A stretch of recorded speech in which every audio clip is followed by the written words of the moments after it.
opposite. They were not really doing that well.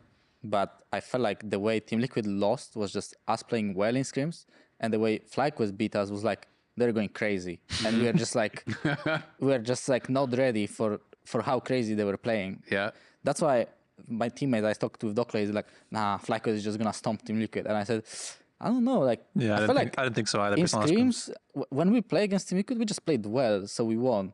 But when we played against FlyQuest, they were just going really crazy, like every lane playing really aggressive. You punish someone, then the other guy gets dove on the other side, and like it just felt like the way FlyQuest was playing, I just couldn't believe they're gonna play like that on stage. And so I kind of felt like there is a chance that Team Liquid wins, even though the practice looked like FlyQuest would be a better team. It's interesting. I don't know if you guys caught Masu's interview after they lost, but he was talking about how, normally they're really good in the execution, but they fail sometimes in the macro or the ideas or whatever. He felt like, everyone kind of says, oh, they're the hands team, not the head team or whatever. But he was saying he felt like in the series against you guys that they actually did a really good job of how they set up their plays and how they played the map, but they really failed in the execution. I don't know if you felt that or if you guys, watching the series felt that at all. I did watch it, but I didn't feel the same way. I felt like Fly is the team that's really good when they're really far ahead or even really far behind, because they're kind of like mentally in it still. I think some teams aren't as well in it as when they're behind. I don't think TL and like C9 are as good from behind as Fly and Lyon are. But I feel like they just had some wonky drafts at times and they didn't get the leads that they usually get. And I think they picked these champs top like Jace and Vayne, and they were not ahead in lane phase. And then you're playing, what was it, Rumble? What was it, the mid lane? Annie? Yeah, Rumble Annie, mid jungle. Just to give Flex pick the top. I mean, can't pick top, right? And then he picks Vayne, and he's even CS.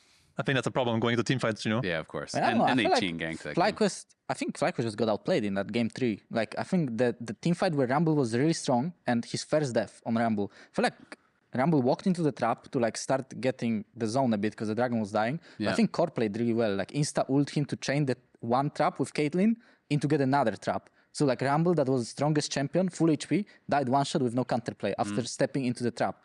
So I feel like that was really well played by TL.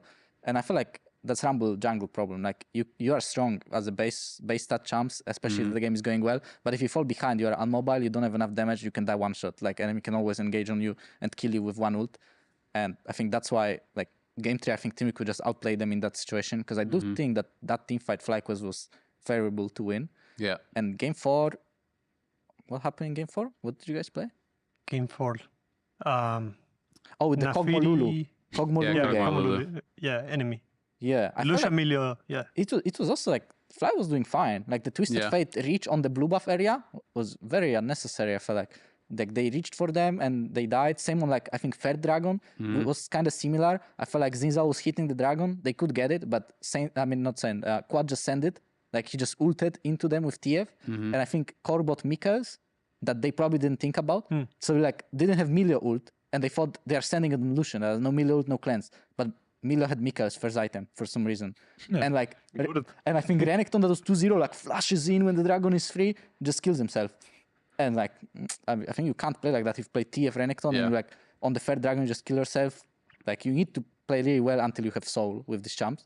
I feel like they just couldn't deliver that. I think it comes from experience, and I think they just got a little bit outplayed in those. I thought TL team fought pretty well in that game. The game you played Lucian Milio, Victor, Ornn, whatever it was. You guys played like slow around Kog'Maw. You didn't give him like free target the whole fight. Because against Kog'Maw, like if he hits someone, he will one-shot them, right? This is how the champ works. But his weakness is like W is 8 seconds on, 8 seconds off, unless you hit people with Navori, right? And if you can't hit people because you're outranged by Victor or Ornn ult, or like Nafir only goes on you when she can one-shot you, not much she can't. So it's like hard to find targets. And there's no engage on your team because you have some shit champ top, Renekton and Xin Zhao. You have no like, you have no way to start fights, right? You're outranged by everyone, so you can't do anything. You're just standing there. You're just hoping enemies walk into the Kog'Maw. Yeah, you have to go to the dragon and click on it. Yeah, just finish the dragon, flip it, and the fight will start. Yeah. But it's interesting. It did feel to me like it was like a lot of execution in the fights too. You're talking about the Rumble fight, and I think it was even maybe in that same fight earlier where Quad had like looked for Tibbers encore, but it got McHale's, and he just kind of like self McHale's and went over the wall. But you know, if you're full sending it with Tibbers onto the support, even if you kill them, you might not actually be winning the fight, because when everything got spent there, then Quid was playing Kali and he kind of just came in from behind and kind of killed everyone.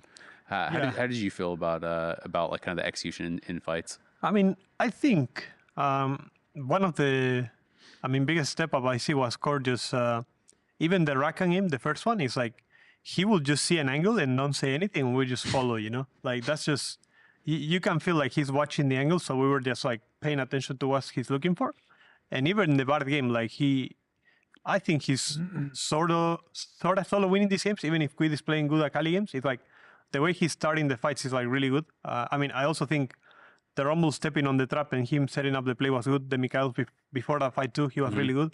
So we just kind of, outplayed him in a lot of these fights. And I think that's what we were struggling against FlyQuest when we screened them before. I don't know. I think we just play better maybe when the pressure is on and when it matters. I think that's one of the things we practice a lot, like team fights especially, and how we want to approach fights. I think that's one of the most important parts when you're playing playoffs. And yeah, we came to good agreements on how we want to start a fight, who has to like die first for the boys to do something, So And that's what Ronald was doing, right? He was like, guys, the dragon's dying. Who is tanking the trap, guys? Yeah, that's basically. I'm not taking guys. And he's like, sure, guys, I'll take care of it. Don't worry about it. And there was no one to carry afterwards, so then the dragon was gone. He was hungry for the trap. So the dragon was dying in his face. What can you do? Yeah, just die. Guys, who wants the trap? No, I'm not taking it, guys. Do you guys feel like watching Team Liquid? Do you think they've gotten better in lower bracket, or do you think they're just playing worse teams, or kind of like what's your view on it? Because obviously you guys both won your first round, so you got to wait and kind of watch last week. Didn't actually have to play. Yeah, I think they haven't gotten worse at least. I would hope not, right? Hopefully not. I don't know why we're screaming if they all get worse, but I don't know. I think the top 4 was close, like you said. I thought FlyQuest could win against TL. I thought it could go the other way. I thought we could beat Lyon, could go the other way. Like, it felt like it's a close playoff, like kind of like a circle maybe. Yeah, I also said it in the past. It feels like all the teams could have won. Like there were actually 4 teams that could have won. So I feel like going into any series right now, you can't really know who's gonna win. I don't feel like anyone has particular like big advantage. I always thought Lyon were better than their record in regular season, even when we won against them, and when they lost to like. Didn't lose, I think. Didn't lose to someone else? To FlyQuest? We were losing. Oh, to FlyQuest. Yeah, you lost to FlyQuest. Yeah. We lost the last game. Even when they were wasting time playing with Castle, I didn't think like, surely soon they will put in Dokla again and then they can win the games. No offense to him or anything. I just thought in scrims, there was like never any hope, I felt like, for that to be better than Dokla, but that's just my outside perspective. Like he played like Rise top and stuff like that, and I thought like it just wasn't meant to be that iteration. But I always thought Lyon was better than their record when they were losing games in regular season. But outside that, I don't know. I think TL, C9, Fly are all really close. I wouldn't have been surprised if this weekend was like Fly beat TL and we beat Lyon. It wouldn't have been like mind-blowing to me. Yeah. So. Yeah, it's interesting because I feel like after the first weekend when all the top 4 teams played and all the games went 5 games, everyone was thinking that this was going to be kind of that same weekend, right? But then ended up being 3-1, 3-0, and that's maybe just kind of like luck of the draw. I think the games were kind of close, no? Yeah. Our series, I felt like it was close. Maybe it didn't look like it, but I felt in game it was pretty close. Same yesterday, I felt like it came down to team fights. So I thought at least game 1 could have easily been a win for us. Yeah, game 1 was definitely just close. like one team fight we played better, we would have won. Yeah. And in game 3, I think we also kind of had the same problem, like where we had good situations. You had like a funny draft. Yeah. You put Jace jungle to avoid playing top against Malphite, I guess, because, right? I honestly thought that Sejuani Jace is going to get the lead over Malphite, but we got 0 lead. Like Sejuani was first time. Actually. So like, I think Jace jungle is not bad, but then the top lane pick has to be useful, right? the top lane if you're flexing the Jace to jungle to get top con pick, gotta win top, right? It's like Rumble, like when Vayne doesn't win against in lane is the problem. But then in that game, I thought we bought the Drake and we win. Even though I entered lane a bit, I dive 1v1 like a freak that one time when you're doing grubs. I want to like do something and bot, like get MF ulti or like dive or something. We assumed you were kind of trying to bait because you're we felt like, mid laner was there's something happening, like both sides. Zinza was for sure like around 12. I had like a monster wave. He wasn't. I had like a monster wave building when you're on grubs. Yeah. And I said like we dive bot here, and then we just didn't. And I tried to like E forward to like chunk him or like make some magic happen, and then just kill myself. That was not very, very great. That game I was playing really bad. But in those team fights, even though we played bad, like around bot in early game, we can't lose team fights at Drake. We just can't. I mean, we knew that we shouldn't take those fights. Just pray that we got as much gold as possible and maybe we win. Yeah, you play well around like poking us. And even if you hit the spells, you have to give anyways. Yeah, but that's what we knew. Like, we were gonna hit a spell, and then hopefully the laners are gonna have like good lane situation. But we're gonna give up Drake, but then eventually you guys have to take a bad base. Get some and plates here and there, plates, and like, hopefully we're stronger. Yeah, and hopefully like late game team fights, like Elder, we're gonna win the smite somehow, and we can win. Like if the champs are stronger, and then the only option is to hit the dragon, you can just win the smite and win. I felt like even though we were behind in golden lane that game in mid and bot, I felt like if we just actually mid was fine, bot was behind. If we just walk the dragon, we can't lose. If we don't get hit by too many spells from Jace in a row, right? Did well just by starting objective like ASAP. Just don't get poked too much. Walk the Drake and fight, and then we just lost the fights. Like we won them and then we lost them. Well, the good news is you're not out. You're still in it. You're still in the lower bracket. Yeah, beast mode. There you go. There's I think expectations for TL, it's fair to say, I don't know if it was same on pro side, but community side, especially at the start of the year, was like, oh, TL is going to be the best team, right? You know, super team. And, you know, we even had interviews with your coaches where it's like, oh, if we're not winning, it's a big disappointment. Do you guys feel the pressure of that internally, you know, as far as the expectations of like it's first or bust? I'm not sure. I mean, I don't feel pressure when I'm playing the games. I just like go with it, you know. I think when you put things that are not in the game on your head while you're playing, it's kind of annoying to play. So I just like, you know, don't think about it. I'm pretty sure other players might think about it and be like, oh, maybe this is high pressure. You know, maybe if we lose now, it's not good for me or anything. But I'm like, who cares, you know? You're just playing a game in the end. So as long as you do your job and you play well, you shouldn't worry about like winning or losing in the end. So that's what I think. So you guys are going to play obviously in the lower bracket finals. That'll be, you know, starting off next weekend on Saturday. How are you feeling about the match? Have you thought about TL at all, or had a moment to think about that? I mean, of course, like we watch yesterday's matches, right? Preparing ourselves potentially that we might play them next weekend, either in finals or in lower bracket, right? You never know. So you always look at everyone and you always, you know, scrim thinking I might play these guys next week if we lose or if we win, whatever. So yeah, we're thinking about them all the time, but I don't know. Against TL, our games are always close, but we always win. Yeah. Recently. I mean, you were on the team for like last year, but even last year, we always won against TL, besides the very first split when we were in Brazil, the playoffs. I think we're like the reverse of C9 versus Inspired, like where we always win against TL in all the series we play against them. Last time we lost was like over a year ago. So we just have something good going for us, I guess. But last time we played against them, it was really close. Like we were like really behind in game 2 and then they threw. So that could have been a close series. Does the history give you more confidence? Like, does it feel a little bit more relaxed, feeling like, hey, it's worked out all these other times? No, not really. Just play. You know, like a lot of our series have been really close recently. Like against FlagQuest, our BO3 was close. Could have been 2-0 either way, to be honest. Our best of 5 could have been either way as well. It was 5 games. Yep. Even today we lost 3-0, but we could have won at least 2 games of those 3 if we had played like a little bit better at certain times, individually or otherwise. So game 1 and 3. Yeah, mostly those 2 games. And against TL, like we won the first game. I don't remember what I played that game, but game 2 we were playing Ashe, Seraphine, and we were like down 4k gold at like 10 minutes, I think. That was the game where you called Blab an idiot. No, it was not. It was not that play. It was not when I killed him. They did me dirty. Like I was saying it because he invaded Raptors when they were already gone, and I was like, "What is he doing?" He kept going forward, but there was nothing, you know. Oh, really? That's when it happened? Yeah. So I was like, "What is he doing?" He saw you there and then tried to re-walk around it, right? Yeah, because I took the Raptor, and I was like, why does he keep going forward? There is nothing here, you know? Yeah. And then I kill him, and I was saying, jungle die, you know? That's all I said.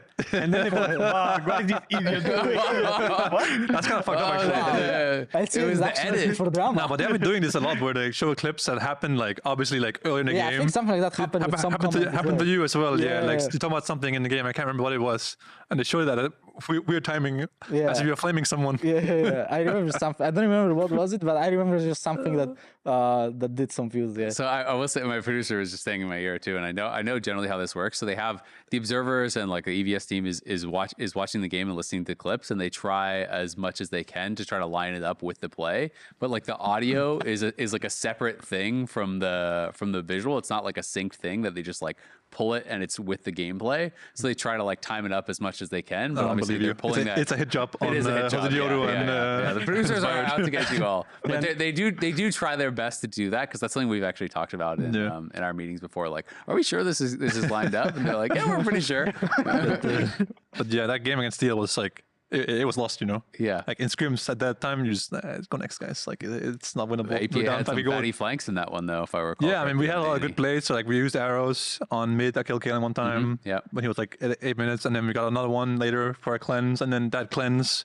became his death on next play, and then Quid TP'd in and killed himself with like a huge bounty. And like you lose a big bounty on a champion right as you're losing a fight. It's really bad because then everyone else dies afterwards. Yeah. And you get like a bounty on the herald or something shit like this, you know. Yeah. Like, I mean, in this season, you can't afford to lose a fight. yeah, like a big shutdowns fight are like extremely broken this patch. Like, because like you can be like not that far ahead, but have like 2 dragons and like a 800 goal shutdown, you know. Like, whoa, if I die once, it's like we're even in a goal, you know.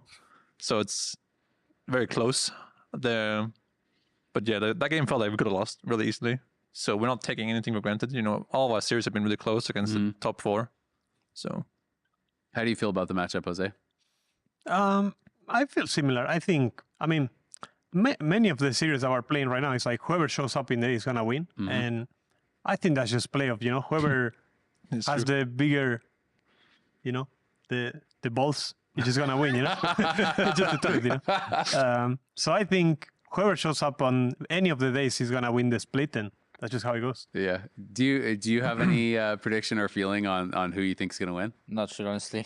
And I feel like it's kind of better to play in that game because I feel like the winner that wins that series will have a lot of like confidence, and they will play the day before us. So I would say that they should feel very confident going into the final. Bracket advantage. Yeah, I don't know. I don't know if I believe it. I've lost like so many finals and won on both sides of the lower bracket or upper bracket. And I don't know if it really matters anymore. I don't know. I think I won once with, I don't know, with FlyQuest we were once with lower bracket, once with upper bracket, and I think once with upper bracket. I guess I have half kind of. So and I don't then know. Lock-in, you won from lower bracket, right? Yeah, I don't remember it what feels like on the LAN event like that, surely it's better to win a game, you play in the arena, you're like chill. If you can actually fall asleep and get a good sleep, then I think you should be favorable in final. Like you already played the day before. Yeah, you're a bit more comfortable. Yeah. And I feel like this like saying that you saw the drafts of the opponent is kind of mean. Yeah. Like you still know. I mean, at this point, everyone knows everyone anyway, right? Like it's not like something funny is gonna happen in draft that no one expected at this point. Yeah. So it's like, what are we gonna do day before our final? Like they are gonna play and we are gonna oink what you guys play. Like, yeah. Do you think there's anything to sometimes people will talk? I know sometimes players are like, I lost finals because I was just so tired because the series from before. Like if it goes 5 games, really, it ever happened? I never heard something like that. I've had a couple players tell me that. I feel like it's just very, we were it's very, just too you have a lot of exhausted. pressure on you playing that series that they will play. Because like if you lose, you don't go MSI. And if you win, you're like really happy. You made MSI and now you have a final to play. So it's really chill. But it's just stressful. But I don't know. I feel like being in upper bracket makes you not have that stress of playing that series. But I don't think it puts you in an advantage. I would still think this is disadvantage. I mean, it depends on the schedule. Sometimes you travel like run it down today, a couple days before. Because you just don't have the stress of the game, like the elimination game. You're okay being at a disadvantage. It's true, yeah. Like you have the safety net. Yeah. But I feel like sometimes you travel, like this time we go on a Friday, I think, right? To Arizona. It's a 1-hour flight. So it's chill, right? There's no like jet lag or something. But sometimes you travel like on Wednesdays, you have like 2 days there to like scrim and oink and adjust. I think those days you should have like good sleep. It's like part of like being a pro player is having like, you know, control of like sleep and like being in good condition on the day. So I think it's fine. Yeah. So do you feel like Lyon is the big boss? Do you guys still feel like that? Because obviously they're the defending champions from Lock-in. They're waiting in the finals. They were able to get 3-0. Everyone is saying, hey, it's anyone's to win, but does it feel like Lyon is the team to beat? Are you guys both kind of feeling like that? Or are you thinking, no, whoever wins in our series could easily win too? Well, I mean, they are waiting. So I mean, until you lose, you're the defending champs, right? Yeah. So, like, until Lyon loses in playoffs in like the finals or when they're actually out, right? They are the big boss until that moment, right? That's just how it works. I always think that way. Until proven otherwise. But I wouldn't say it's like they're like the monster big boss. Just the boss, maybe, right? Like, you know what I'm saying? Like, there's not that many levels above you. Yeah. Like, I don't feel like. I mean, when you pull up to like in nationals, you see like Gen G, like the big boss. That's a big boss. That's a really big boss. You're gonna need some more gear. Or like one of my very first nationals was Worlds 15, right? Yeah. And we played against Easy Hoon, first 2 games against SKT. Yeah. And then after game 2, they said, there's something in Faker for the game 3. Yeah. That You felt the aura. I heard the boss music, you know. I was like, oh, shit, that's a big boss right guys there. win in the game or phase what? 2. No, we got 2-0. Oh, we go 0-2 down and then Faker came in. Yeah. and there I felt the boss, you know, like the big boss is coming. The I was like, orchestral oh, music shit. starts playing. I'm like, oh shit, that was really doomed. But Lyon is a boss for sure, but not quite that big of a boss. No one's got Faker aura except Faker. Let's be honest. Yeah. We're But talking like, international. I mean, even when you pull up to like to MSI like a couple years ago, you see like Gen G try code. You're like, Yeah. shit. Ooh. Oh, T1. Oh shit. BLG. Oh. You feel a little bit more heat, you know. Yeah. So. Last thing I want to talk about you guys with you guys is All Pro. So Jose, you got first team All Pro. Inspired, you got second team All Pro. This time you didn't make All Pro. I didn't need to explain. It just is. Yeah. Beast mode. I'm kind of curious because I wanted to ask you, Inspired, first of all, because almost everyone voted for Jose first team or second team, and both you and Rainover, who were the guys who did your ballots for Lyon, did not vote for him. And I could have missed someone, but I think it was just you guys and then Dignitas coach were the only people that didn't put him on the ballot at all. So what was your kind of thought process there? Just jungle ego. I don't know. I just did it on my experience of playing against the teams and players, and I feel like when we played against Team Liquid, I just didn't feel like it was as hard as against other players, because I didn't really watch like the games of Jose playing against other teams. I just like had experience from scrims and on stage, and like I put Griff in third, I think, and we lost to his funny picks, and scrims was hard against him as well. We lost to Blabber when game 2 he was like really behind against me on Sejuani, and he still somehow made stuff happen, and they won game 3 against us. So it was pretty good for me. I think I put him first, and second I put Hambak because I feel like he has the worst team out of all of the junglers, and he still does a good like results. So yeah, I think the gap is for sure not like massive between any of them. You can put pretty much like all 4, and I think you can make argument for any of them, at least in my head, to be first. And yeah, I think I just looked from like experience that I played against them. Do you think there's any validity to? I know some people talk in the community about like what they call kind of like gamesmanship, right? It's like, okay, if I want to get first team All Pro, I shouldn't vote for the other person who's most likely to get first team All Pro. Do you guys think that people are doing that sometimes with the voting? Because obviously, when they see, okay, people are talking about the races between you two guys for first. If you guys don't vote for him, that obviously does help you in your chances to get first team. I don't think about it, but I don't know if people do. Do you care about the votes when you're like, he didn't vote for me, I gotta prove him wrong? No, I mean, I don't even know who Core voted. I don't even know who voted in our team. I think maybe Jake too. I don't know. Core voted and Jake voted. Yeah, I don't know who they voted for, so I have no clue. Honestly, I think you just vote for whoever you think is good. And yeah, I mean, I also voted Sven Vulcan 1-1 both, because I felt like in our games, bot lane was rough. So and. Yeah, I feel like we are winning, but then we lose composure and then we die, and it's unplayable. At least in the games we played, same like in scrims. It felt like it felt like botlane had a lot of impact. I felt like Vulcan was really taking a lot of space on the map, and Sven was always like solid. So that's why I voted them first. So I also a bit surprised that Sven didn't make it. Vulcan made it, right? Yeah, Vulcan got first team. Yeah. I think you were. It was Berserker and then Masu and then Jan and then Rahel, and I think you were 5th in voting, if I recall Beast correctly. mode. Do you feel like that was unfair? I don't know. I don't care so much about individual things anymore. I used to, but when I didn't get MVP in 2020 spring, I felt like, okay, fuck this. It's like I don't care anymore about like what other people think anymore. So I stopped caring. But I don't think I played that bad, personally. Yeah. I don't think I'm the 5th best ADC in the league. I think I'm better than that. But yeah, I don't know. So, obviously, I think it's good to not necessarily care about what the other people think. How do you evaluate your own play? Like, do you think that was weird? Because obviously, Vulcan got first team and you were 5th. Yeah, I must be really carried. Well, it's like, does that feel like how do you evaluate your own play? Like, are you happy with how you performed? Do you think it was unjust? Do you think you should be up there? I mean, it's just a case by case basis, right? It's based on like your draft, right? Like, are you supposed to win lane this game? Did you win lane? No, then you have a problem, right? Did you first pick an OP champ and didn't perform? Then you have a problem. Like, did you give the team an OP champion? Sometimes you'll trade a champ, right? You'll trade like OP ball lane champ for OP mid lane champ, and it's up to them to choose who gets what, right? And if they get the OP ball laner, you have to just play defensive and survive, right? Yeah. And that's your job in that game. If you did the job, then it might not like look good on your stats or in the game, but someone else looking good because of what you did, right? For example, in Lyon, in last finals, we couldn't win drafts. We were in draft meeting, we're like, holy shit, man, guys, we can't get a single draft in our draft meeting. And I said, just get on Karma Ezreal. It's fine. We'll play Corki and Nico bot against Karma Ezreal, unplayable matchup. I go down 10 CS, but our draft is better because of it. We won that game. It's like someone has to sacrifice sometimes, and I'm fine to do it because nowadays I care more about winning than about looking good. But I also think I had quite a few bad games this split, so it's not unfair to say I'm the 4th or 5th best ADC or whatever. But I also think there's like a bit of reverse name.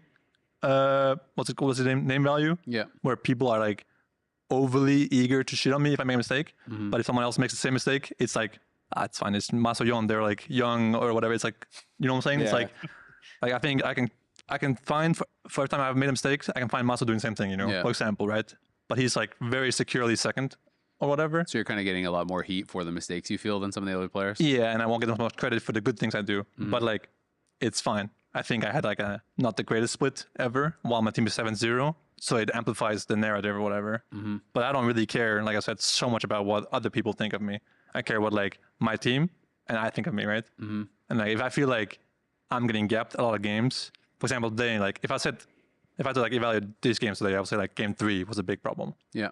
Like I was like, we had a winning matchup bot, didn't win lane, we were even CS, made a big mistake, died to MF 1v1 when we were strong-sided, when they were doing grubs, big problem. But in game 1 and game 2, for example, I don't think there was a big problem in those games, right? I think I played fine, just okay. I think in game 2, we picked like strong lane, but didn't do anything.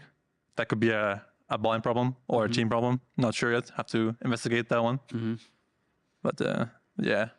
How do you guys feel about, I mean, it's kind of just like a League of Legends thing in general, where it's like, sometimes you're making all of these small decisions, correct, right? Maybe like you do 20 small good things in a row, 20 good trades in a row, and that builds you a 10 CS lead or whatever. Yeah. But, you make that one bad play, and sometimes that one bad play is like either A, more memorable, or B, just way more impactful because, you guys talked about, with bounties and in League in general, it's like you could be playing really, really good for 25 minutes, and then you mess up the one team fight engage, you lose the fight, your team gets aced, they get the Baron, the game's over, GG. Like, does that feel fair to then evaluate, more heavily based off like that one mistake that made more of an impact? Or should people maybe be thinking, no, like you made 50 good plays in a row that were just like smaller before that? I think it just depends. It's a case-by-case basis, I think. Yeah. Like, I would never blame my Nautilus for going 0-10 if he's the only engage we have. Yeah.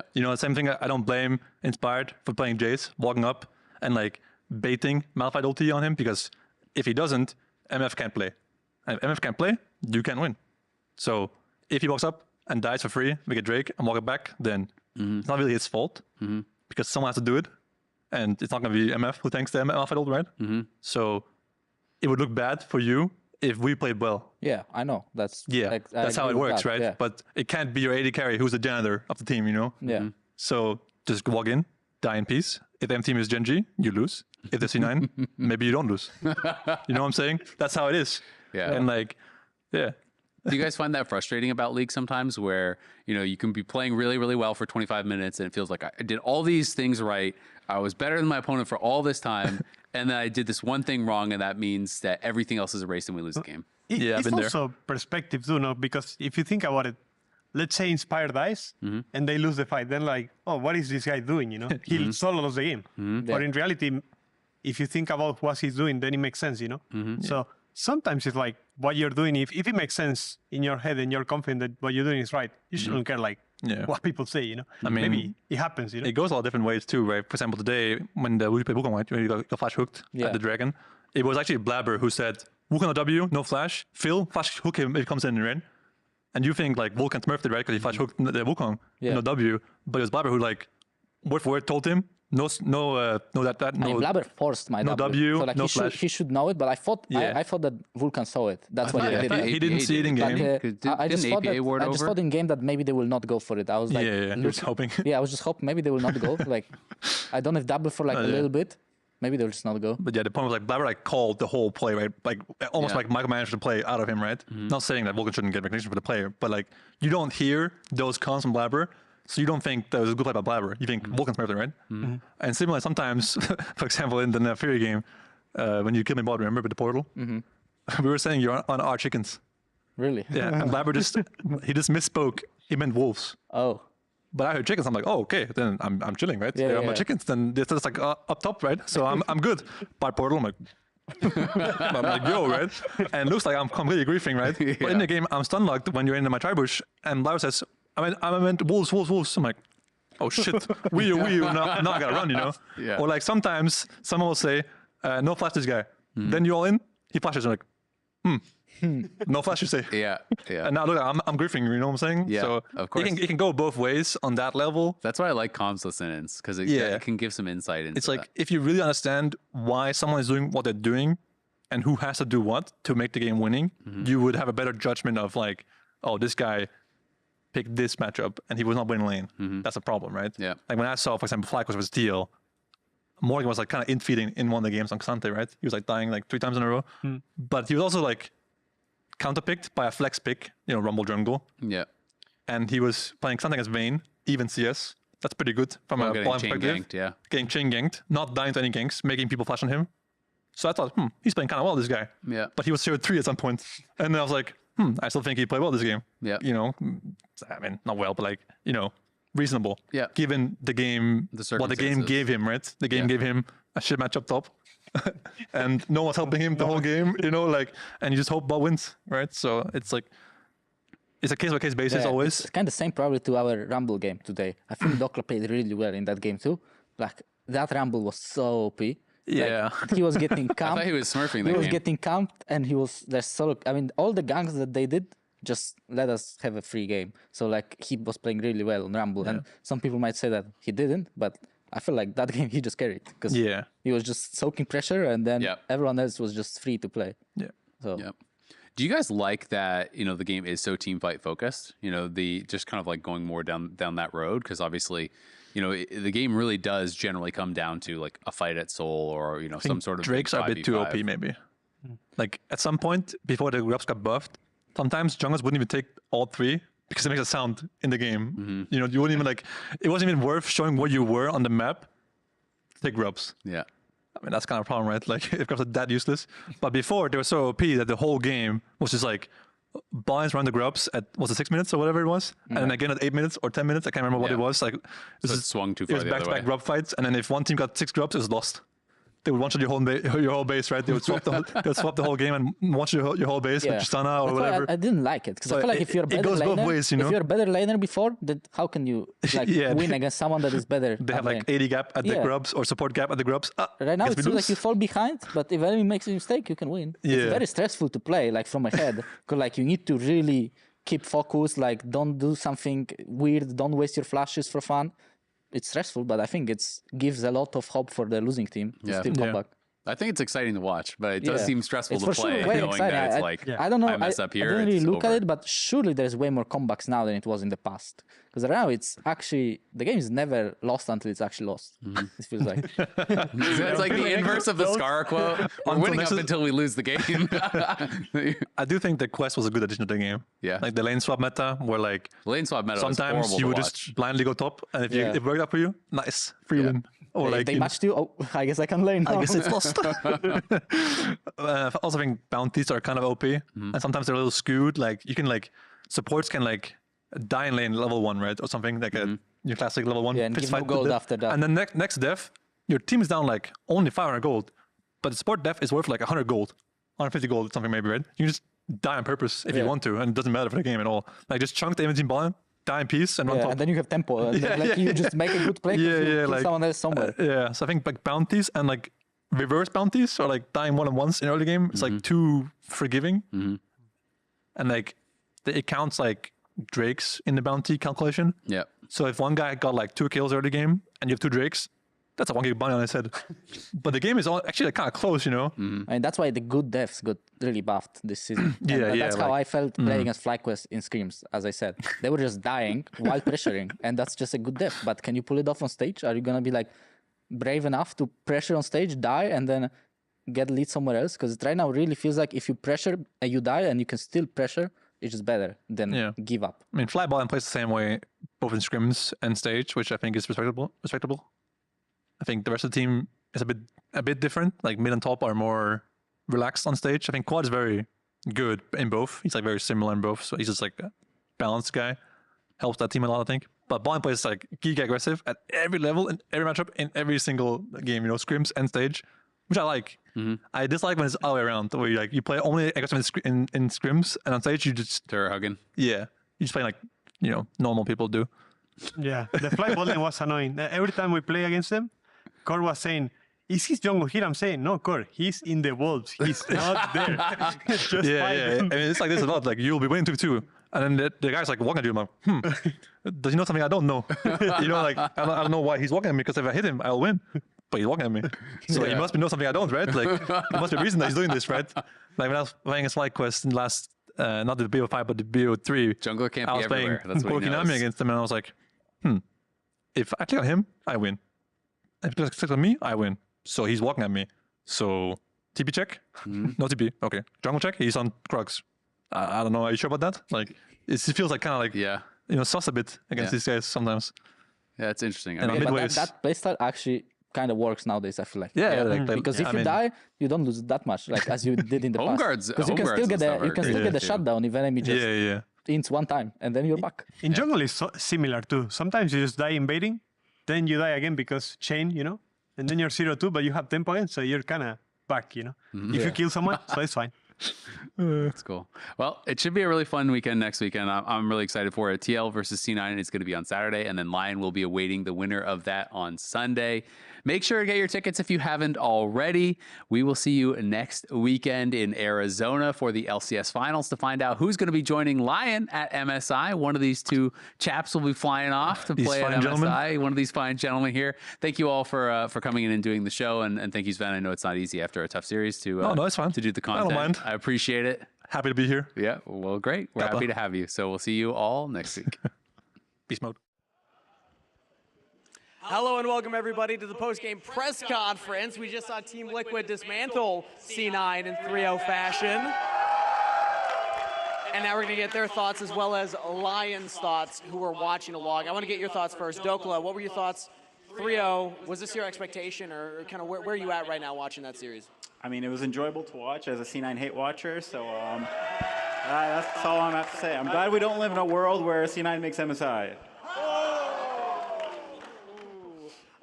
Hey, Vulcan still got MVP though, so just saying. Let's get thoughts over here. Team Liquid, Quid, what are your thoughts coming out of that series? We haven't heard from you yet. I feel pretty good. I think we play well as a team, and we enjoy to play each other. Yeah, I'm really happy. Well, Dokla actually made an interesting point there, because C9 and Vulcan have been talking a lot. Specifically, Vulcan was saying that they don't want to live in a world where Jose is MVP. So do you have any defense now that you just took down Vulcan in C9? Do you want to build up your jungler Jose at all? Or Jose, I guess you can just do it. Yeah, let's just hear from Jose. Nah, I don't care. All right. Well, hey, you know what? Cool guy, Jose. We're going to have some questions here from the press. I have some questions online as well. So let's get into it. You guys ready to get into it? Shout out the fans, by the way, that stuck around. There's a lot of them still in the Mullet Arena here. So up first, all right, state your name and what your question is. Hi, my name is Miss Kim Kim. I'm with Summoner Sofa Media. I have a question for Inspired. Inspired, I heard earlier you were saying that you saw some people who were trying to copy your playbook. You see them watching. I want you to call them out. Like, who is copying your playbook? But also, does that apply any pressure with you going into finals? And like, what are you gonna spice up the draft, spice up the champ select with? I mean, I don't think that affects our or my game, I guess, or our game. I think usually teams try to copy the team that is winning, or at least like try to put some sort of like watch our game and see how we are winning and try to do similar stuff. Yeah, I think watching even Team Liquid games right now, I think they realized a lot about the mistakes they were making. I think that's why they are on a really good run and their games look very solid. And I think watching from outside, I can see a lot of adjustments that they made. I don't think people copy it necessarily because of me, but because I'm on a winning team for a while. And as I said earlier, usually if the team is winning, you look why and try to do stuff that they do well as well. Do you feel like Jose copies you at all? I wouldn't say it's jungle perspective. I think jungle is very easy role. You just farm minions, but more from like team play perspective. Okay, cool. Thank you for the question. All right, next one. Hey there, this is Jay Silver with Jay Silver Presents. My question is for Jose Diodo. If you were to win this game, you would win your first LCS title. What would it mean for you to go to the MSI stage a title champion? I mean, it would be nice for sure. I think, I don't know, when I play, I just try to enjoy the series and not think too much about, like, I have to win this no matter what, you know? That's what I sort of did today, and that's what I'm planning to do tomorrow, and just enjoy the games and have a nice time. That's what we've been doing, and it's working out so far for us, so, yeah. I like your answer right after the win where you're saying you're just focused on having fun right now. Because, I mean, it was your first time up on stage in front of North America. Actually, I want to get Morgan's thoughts here, because, Morgan, I know that this is also your first stage game, right? You had never played on stage before, correct? Yeah. What was that like for you? 뭐가 남았냐고? Yeah, this is my first time like show. There's many crowds, so yeah, honestly, a little bit anxious, like nervous, but after one game on, I just enjoy the game, just enjoy the mood. So yeah, it was very exciting play today. Yeah, played great. All right, we're going to take one of our online questions now before we get to some of the press live here. We have one that's from Arsh from Neymen. This one's for Team Liquid Jan. There's actually going to be two of these. So first up, it's for Team Liquid Jan. So let's pass the mic to Jan. Having 3-0'd them convincingly, do you feel that the hype around C9 was contrived after regular season? Some fans are saying that they were industry plants without any significant wins. Do you agree? To be honest, despite how much that C9 gets bashed for choking, etc., I think their understanding of League of Legends is actually quite high as a team. I think they probably folded under pressure this time around. But yeah, I don't think they're a weak team by any means. So you don't think it was a meta read or a execution thing? It is just kind of nerves and being on the stage again? Yeah, I mean, their base understanding of League of Legends is definitely one of the top teams. I wouldn't say they lack on how to win or anything. I just think the pressure got to them. Interesting thoughts. Thank you for that. Actually, yeah, we'll come back to Arsh's second question here. Let's get one from one of the press here. Hey, this is Cloud Sitke from Cloud Media. My question's for Core JJ. There was a lot of community discussion about the fact that you won third Team All-Pro. Some people felt like this was one of your weaker splits and you didn't really show as much as you did in the past. But here you are, you just beat Cloud9 3-0, you're playing a lot better, your recon looks incredible. How have you managed to go from the regular season where people weren't necessarily sure about your play to now making it to the finals, making it to MSI again? I mean, it's always hard to judge how good support player is. Like, usually winning team support is doing the best, and we didn't do the best in the regular season. But you know, at this point, like, I don't mind too much about getting third team pro. I've been through a lot of the better one. Only thing I want right now is like winning the final tomorrow, and you know, be part of support player in the first team. Who needs first team support when you've been MVP, you've won multiple titles? So, all right, we're gonna go back to one of the online questions here. This one's for Saint over on Lyon. So if we can pass the microphone to Saint. This is also from Arsh from Neymen. As the tallest player on stage, do you think your height will give you an advantage in the finals tomorrow? Definitely no, because if you are tall, then like your sensitivity is more long, so. Oh. No. Your arms are longer. It takes longer for the brain to send the message to the fingers. So what you're saying is that you're the most impressive player up here because your height doesn't inhibit you. It doesn't stop you. All right. All right. All we know is that Raz does not have that excuse. Thank you. All right, let's take the next question from Live Press. This question is for Dokla. It's Paul. Dokla, just overall, it seems like you find ways to elevate when the time comes, especially last split, this split, and throughout your career. What is it about this split that seems to be like elevated, you know, with Castle coming in and just being able to up your play as time in clutch time comes right now? I think during regular season and the time I was slumping, I just had a bad mentality. And after I had a chat with our coach, I adjusted that. And ever since then, I felt like I've been playing a lot better. So it's just a mindset for me. And I was able to lock in, I guess, when it mattered. So, yeah. You've always been a very blunt player, and I think that's what a lot of fans appreciate about you is the honesty that you bring to interviews. So is there like a fire lit under you when you see this other player ready and waiting to go on the team? Yeah, I mean, they're coming for my job. So, you know, it's like, I mean, of course, I have to perform. And it's a team, it's a sport. So, obviously, if you play bad, you're going to get cut. So, yeah, let's have lit a fire under my ass for sure. Bright lights merchant, you know? Show up when it matters. All right, we're going to take another. Yeah. We'll get a round of applause for that one. This one is from Luis Mario Reyes at Sheep Esports. This is going to be a question for, I believe, wait, let me just make sure I have this one correct. Yep, here we go. Question for Team Liquid Jose Daejeon. So if we can give Jose the microphone. How does it feel to be the first LATAM player to represent the LCS in an international stage since the LCS was established? It feels nice for sure. I think a lot of players, when we were younger, we were never thinking like we could beat LCS throughout the time. So it feels nice to be here and be one of the top teams. So far, so good. I think it's a very proud moment, but I hope I can make it from the first seat, not the second. So. Do you feel the support from the LATAM fans? Yeah, I mean, they love me, so I always get a lot of messages. There's one thing I've never actually understood. Since you have the mic, I'm just going to put you on the spot. What is the story behind the Tuki meme? Do you know what I'm talking about? It's like the frog that they always go like Tuki time or something? When I started streaming like 5-6 years ago, I will have like a pattern that I always say Tuki when I did a good play or something.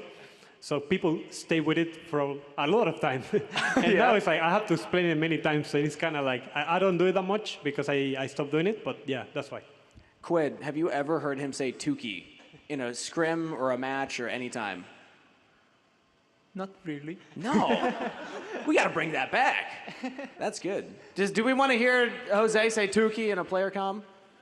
I think we got to bring it back, Jose. No, it cannot be back. It's old meme.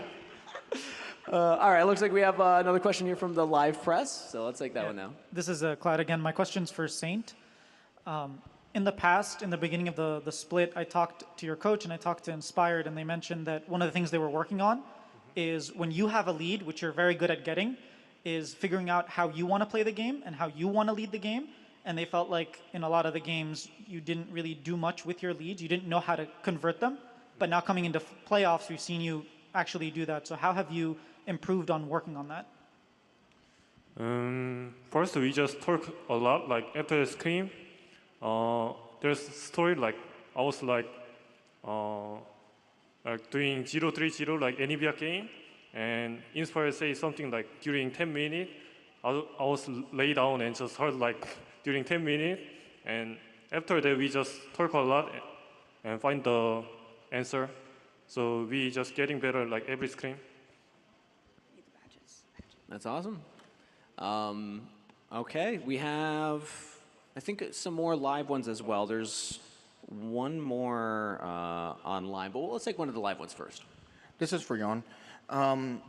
Jan, on Asset Day, CoreJJ told me that you guys were there's a lot of disconnect between the tempo you guys were playing and making world-class plays and scrims and everywhere else, and it was just a matter of like finding the right time to put it all together. Do you feel, what was the kind of ways it all came together, especially now, especially how well you guys are playing right now? Could you say the question one more time? Sorry. Yeah, definitely. It seems like, at the beginning of the year, it seems like there's a lot of disconnect between the tempo you guys are playing and just making world-class plays and scrims and other moments of brightness, so to speak. What has been the key for making everything just come together right now? I would say the reason for our failure of like not being more connected, I think, really has to do with being somewhat of a newer team. I think a lot of our ideas really clashed against each other at the start. And I think the vision that we saw in the game was not very, I would say, the same. But I think as time goes on, we keep talking about how we want to play the game, and I think we've aligned very well compared to like the start of the year, I would say. Awesome. Thank you for the question. I actually have my own question I want to bring up to one of the Lyon players, because I'm realizing earlier I mentioned that Morgan had never played on stage before. Can we give the microphone to Isles? I want to hear from Isles here, because I've loved your story so far this year. It's been a fantastic journey for Isles, mentioning how like you've never gone through the upper bracket, you've been in lower bracket before, and this is also, I believe, going to be your first time up in like a finals on stage, correct? First time in LCS finals, yeah. First time in stage, LCS yeah. finals. So how are you feeling right now? Where are you at emotionally? Are you nervous? You feeling ready? To be honest, it's a bit of a weird feeling, having this much time off and like literally going to fly to a venue, and we haven't like played scrims recently for a while. It's a bit like feels like an international break. It feels like kind of what we were looking towards for first stand, but we haven't really had that scrim practice and that consistency of schedule. So it feels a bit weird, to be honest, to think that we're going to be playing tomorrow already. And yeah, I don't know what it's going to be like. Just playing from a new setup, sometimes it can feel uncomfortable, but I mean, obviously it's exciting to be playing in front of fans. And when I was in Brazil, I was playing in front of fans, but not really fans of me. So it's nice to think that they'll be fans here, at least to show up for us. Does it make you more confident knowing that C9 didn't give Team Liquid very good practice today? I mean, to be honest, it was maybe an ego hit to me. I thought we were the GOATs, but it seems like C9 are just the worst. Whew. Sorry, C9 fans out there. I see a lot of jerseys still. I pass the mic to Berserker, though, because Berserker, last time we saw you in a finals, you won. Yeah, round of applause for Berserker, everybody, as well. Last time in the split finals, of course, we just saw you all take the lock-in tournament. But what advice do you have for Isles? Taken to the stage for the first time. What do you say for your support to help calm the nerves? Can you say again? What advice do you have for Isles being on stage for the first time? Advice to Isles?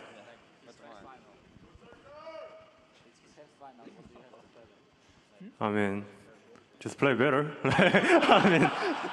Just don't die for fun, and yeah, let you enjoy.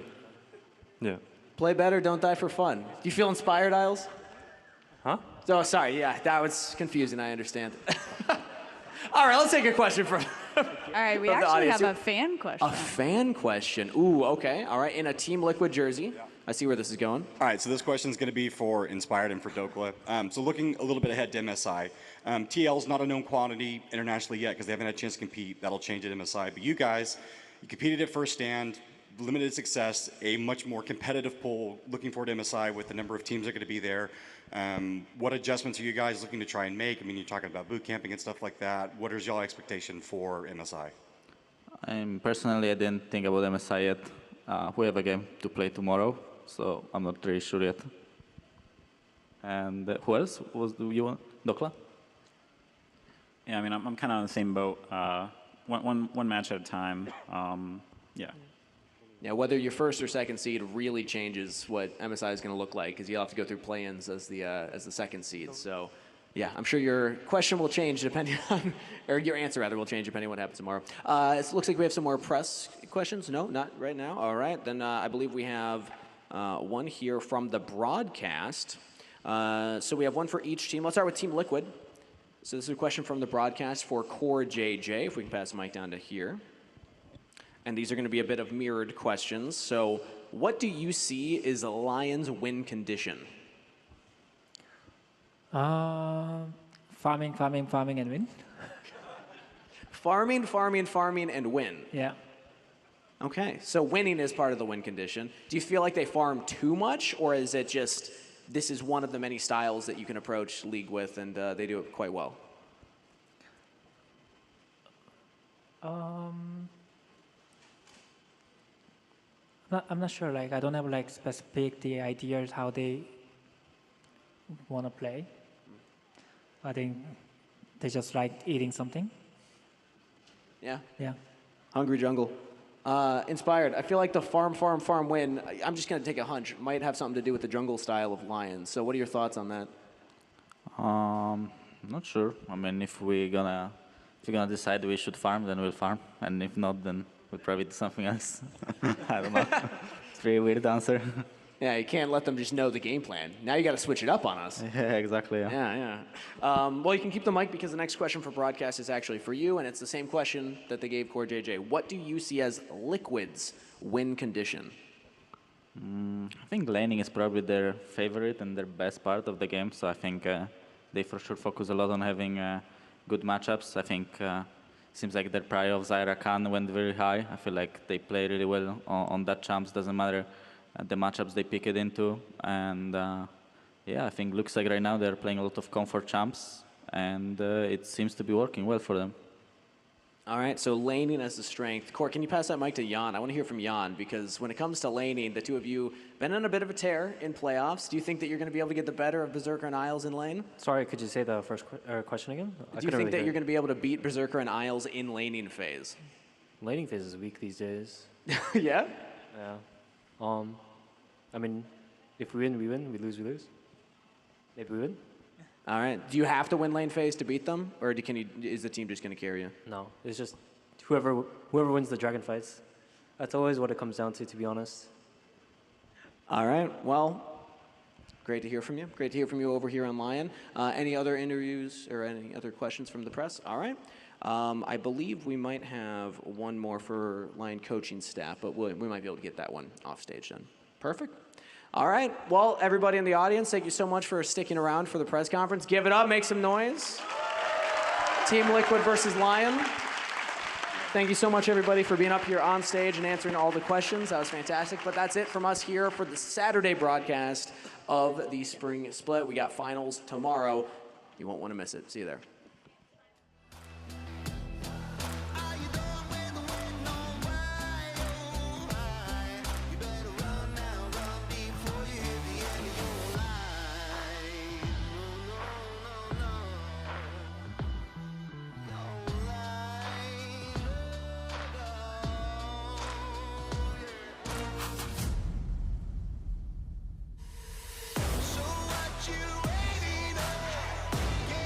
Take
Two teams ready to play. Only one gets to go forward. It's the battle of the blue here with C9 going up against TL. This best of 5, I cannot wait. Jarvan ulti. Both my Peter? No flash. Hey, I can rotate. They use a lot. Okay. They use a lot already. Look at Six. Oh, nice ulti. Nice. He's gonna take the Porter. You get it? Nice. Team Liquid almost averaging a kill per minute in a professional game, in a series that will qualify you for MSI if you win it. These guys are locked in. I think it's kind of same as last time. I think she don't. Send ulti. I'm fine. You don't have to go. I can chase. I'm better on flash. They're getting Give me ulti. Keep going. I'm better on flash. Nice. Almost endable, okay? I think we can try, yeah. Tower. Process again. Let's see if we can. I flash 5 seconds. Send you no flash. I'm nice. Not done. Guys. I'm out.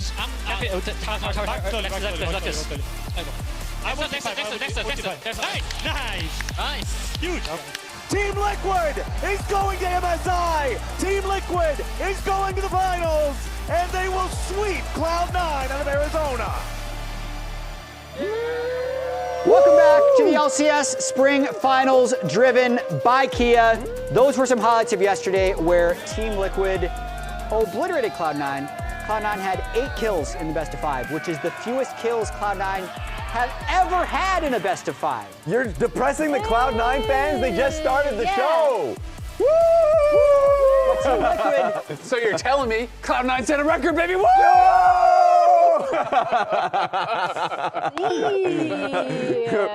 Breaking history. Let's go.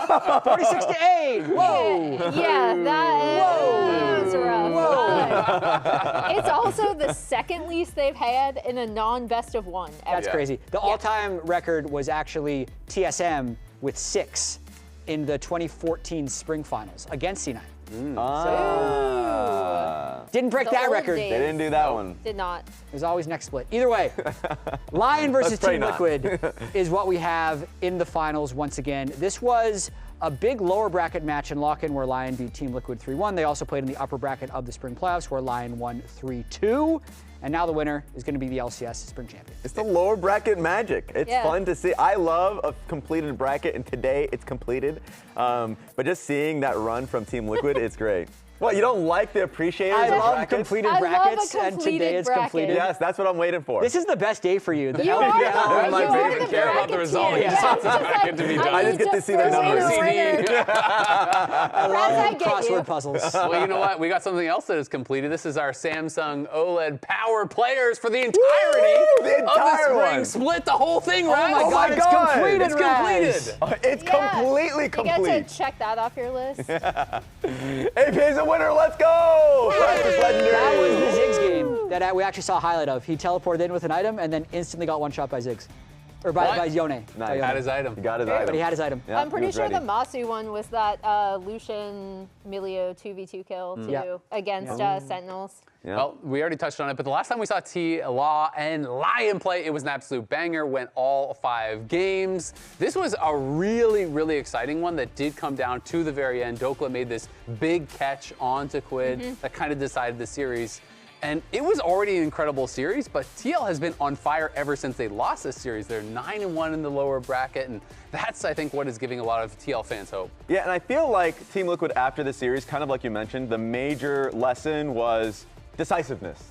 Like the decisiveness that came through from Dokla, like you mentioned, finding that catch onto Quid, or the decisiveness from Saint in that insane final game on his Silas where he was able to make like a really good catch with Inspired on the Xayah. Like those moments are what you live for, and I feel like Team Liquid ever since, as you mentioned, has just been a far more decisive team.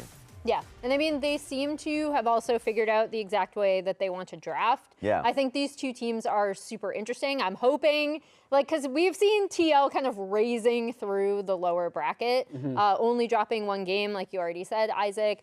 I'm hoping for 5 games just because I think the way these two teams play is different, and the way they match up, especially depending on draft, it can go either way. They're both very smart teams with great players. Yeah, I completely agree. I mean, I think TL has gotten better since then, but just because they've gotten better does not mean that they're going to win the series guaranteed, because I also think Berserker had an uncharacteristically bad series. He talked about wasting his flashes. We saw that Smolder play where he was super slow to follow up on Isles, who had hit a sick flash bubble. Then he doesn't flash over the wall. He flashed over late. He dies. So I think Berserker played far below his normal level. TL has gotten better, but if Berserker's on point, I think Lyon is going to be really hard to beat. It also doesn't mean that Lyon has just stayed completely stagnant either, right? Yeah. They also 3-0'd C9 when C9 was looking a little better, I think, and they have Inspired, who always seems to be able to adjust to the moment and the game to have exactly what the team wants. Because if I'm picking this on paper, I'm thinking Team Liquid's 9-1, they're surging, they probably have better lanes,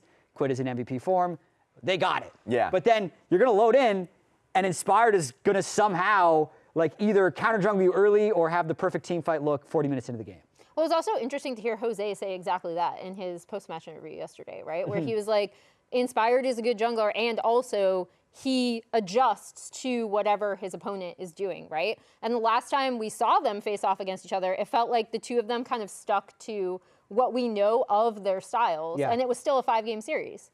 It just feels like throughout the year, if I take a step back, the biggest learnings have been when these two face off against each other, like in playoffs, in lock-in tournament, where it's like, oh, Morgan may be the best performing member on his own during that time in that split, but he's getting bullied because of the draft, and it is getting a little bit oppressive. So their lesson was, we need to send some resources top lane, at least so if a team is like dedicating to take Morgan out of the game, that we can combat that, right? And they did a better job. They shifted how they viewed the game, and then they faced off against them again. It's like, wait, now we're not, like we're freezing up in the most important moments, and we feel like the game state's good for us up until they make an incredible play, and it's another level up for Team Liquid. I think though, that's one of the hallmarks of Inspired teams is they always seem to have what it takes in the moment, whether it is a draft evolution, a play evolution. This has been a hallmark of his teams across many different rosters. But we got Kangas, who's been hearing some scorching hot takes down in Arizona. What do you got for us? You're absolutely right, Azale. We're here at the Mullet Arena. Fans are getting in for the finals. It's 103 degrees outside, so we got some scorching hot takes to match the heat. Up first, what's your name? Isaac. Isaac. All right, Isaac, what's your hot take? I definitely think Team Liquid's going to keep the momentum yesterday from doing that clean sweep against C9. And I can see it either going both ways. Either it's going to be reverse sweep with Team Lion and Team Liquid, or it's going to be with Team Lion doing a reverse sweep on Team Liquid. So reverse sweep one way, but maybe a sweep as well? You think TL could 3-0 it? I think so. I think Team Liquid has what it takes to do it, but it just comes to the laning phase and warding objectives and getting on top of everything and everyone doing their jobs. Okay, I'm going to say that's like a medium warm take because Team Liquid have the momentum. How do we make it hotter, Isaac? We need to match a heat outside. What's the scorching hot take? Just run it down mid. I don't care. Put on a show. That's my hot take. Hot take, run it down mid, play through Quid. Let's do it, yep. Run it down mid, play through Quid. Thank you, Isaac. You can get back to your seat. Let's get the next scorching hot take here. What's your name? Horizon Cast. Horizon Cast. Okay, we got the gamer tag. Does it match the jersey? Hey, it matches the jersey. Nice. All right, what's your scorching hot take? My scorching hot take is for the best chances for the LCS and MSI, Lyon need to lose because if they get the first seed, they'll just waste it. Let's give it to a team that can actually do something with it. Lyon, if they get the first round bye, they'll just waste it. They'll lose all their games. Let's give it to a team that can actually do something with it. Come on. What do we think? What do we think, Mullet Arena? I'm hearing some cheers. I'm hearing some boos. I would normally say make it hotter. I don't know if you can make that one hotter. How do you make that take hotter? By reminding all the people that are booing that they're just secretly Cloud9 fans and they're still angry from yesterday. That's a pretty scorching hot take. Thanks so much, Horizon Cast. You can head back to your seat. Let's get the next hot take. All right, how are you going to follow that one up? What's your hot take? Dokla Penta wins the series. Dokla Pentakill wins the series. We got the Neo Big Dokes. Wait, what do you got? Lion win 3-2. Okay, so it's a nail biter series. It's Silver Scrapes. Silver Scrapes. If we could be so lucky. How do we make the take even hotter though? I want to match 103 degrees outside. An Orn Penta? An Orn Penta. Have we seen an Orn Penta? What would be crazy? That would be. How about this? Penta in the finals. Yep. And then MSI Pentakill in the finals. In the first game. In the first game. Also in the finals. And then also in the final. Full circle. All right, do we think that's a scorching hot take? All right. I like it. Thank you so much. You can head back to your seat. All right, next up, what's your name? Jackson. Jackson, what's your hot take? What you got? My hot take is we've seen the Heimerdinger buffs to the turret range. We've seen Jan hover it yesterday. I'm saying we got to bring back the Heimerdinger support. That's what I'm here for. That is what I'm here for. Heimerdinger support. Okay, which support's going to play it? Isles or Core JJ? Core JJ. Core JJ. JJ's got me. Okay, yeah, I think so. That's a pretty hot take. How do we make it even hotter? We also saw the Yun Teemo hover. Oh, okay, I don't know. We love our Yordles here. So you're thinking double Yordle bot lane, Teemo Heimer. Yeah, of course. Can we check the win rate? Can we check out OPG.GG real quick and see the win rate of that bot lane duo? I don't know if we need to see the win rate. Yeah, you know what? Maybe, and I'm here for production. They actually did check 0 games played. How did we get that fast? That's crazy. I don't know. Yeah, can we get a shout out to production? Shout outs production. Thank you for that. Shout out to you. Thank you for the hot take. All right, you can head back to your seat. And we got one more scorching hot take. What's your name? Josh. Josh, what's your hot take? Top's more important than people say it is. Ooh, just in general, as a whole. Yeah. Okay, so how so? Defend your take. They always save counterpick for it, so like, it's got to have more. It's not just an island. Like if people are waiting to pick it, then clearly it's useful. Okay, so who do we think is more important than Dokla or Morgan? Dokla. Can we zoom in on the size comparison here? Yeah, see, so. Do we have a sharp? I feel like he needs more muscles on there. You gotta like bulk him out a little bit, right? I think it died. The marker died.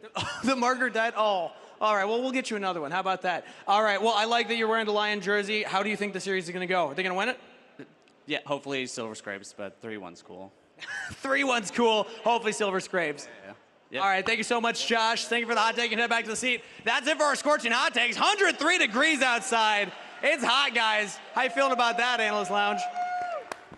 That was great. I'm loving it. That was good. I'm loving it. Great take. Horizon Great Cast, flaming all the C9 fans. That was a good This is some good clapping. That's a good Yeah, clap. wow. Oh my God. Josh at the that end had amplifies the some clapping so much. very good delivery on his line. Yeah. Yeah. Big I fan actually of loved Josh. a lot of those takes. Yeah. I'm down for the Teemo Dinger bot lane. Yeah. I'm down for the Orn Penta. Yeah. I'm definitely down for the Orn Penta. That's never happened. Production did say it's never happened in Tier 1. Well, I would imagine also an Orn Penta in the first game of MSI is like, so you think they're gonna go to plans? You think that's a second place? Hey, the first game they play. Ah, fair. Against T1. Slowly roll there, buddy. I'm just putting it out there. Hey. Nice challenge.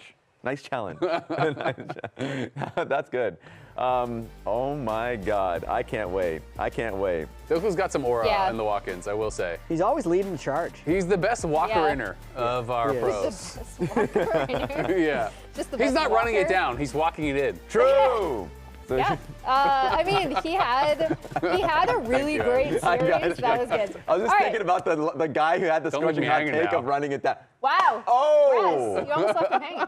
He's not sending that to you for a reason, all right? I do want to talk about how top lane can be important and Dokla.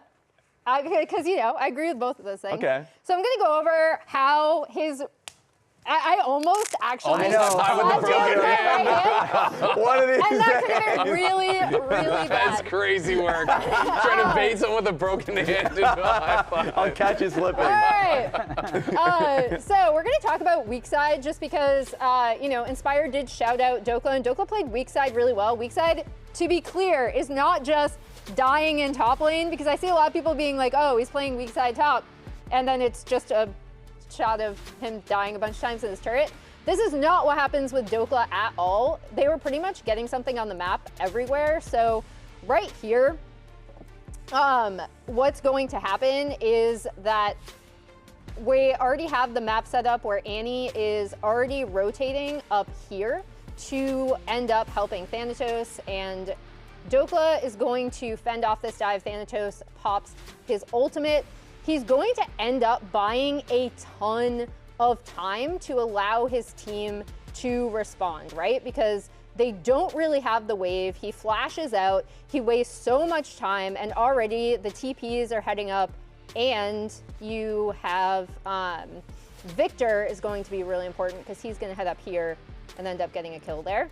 So basically it takes him so long to die, and Thanatos and APA are already so low by the time Berserker is able to TP up.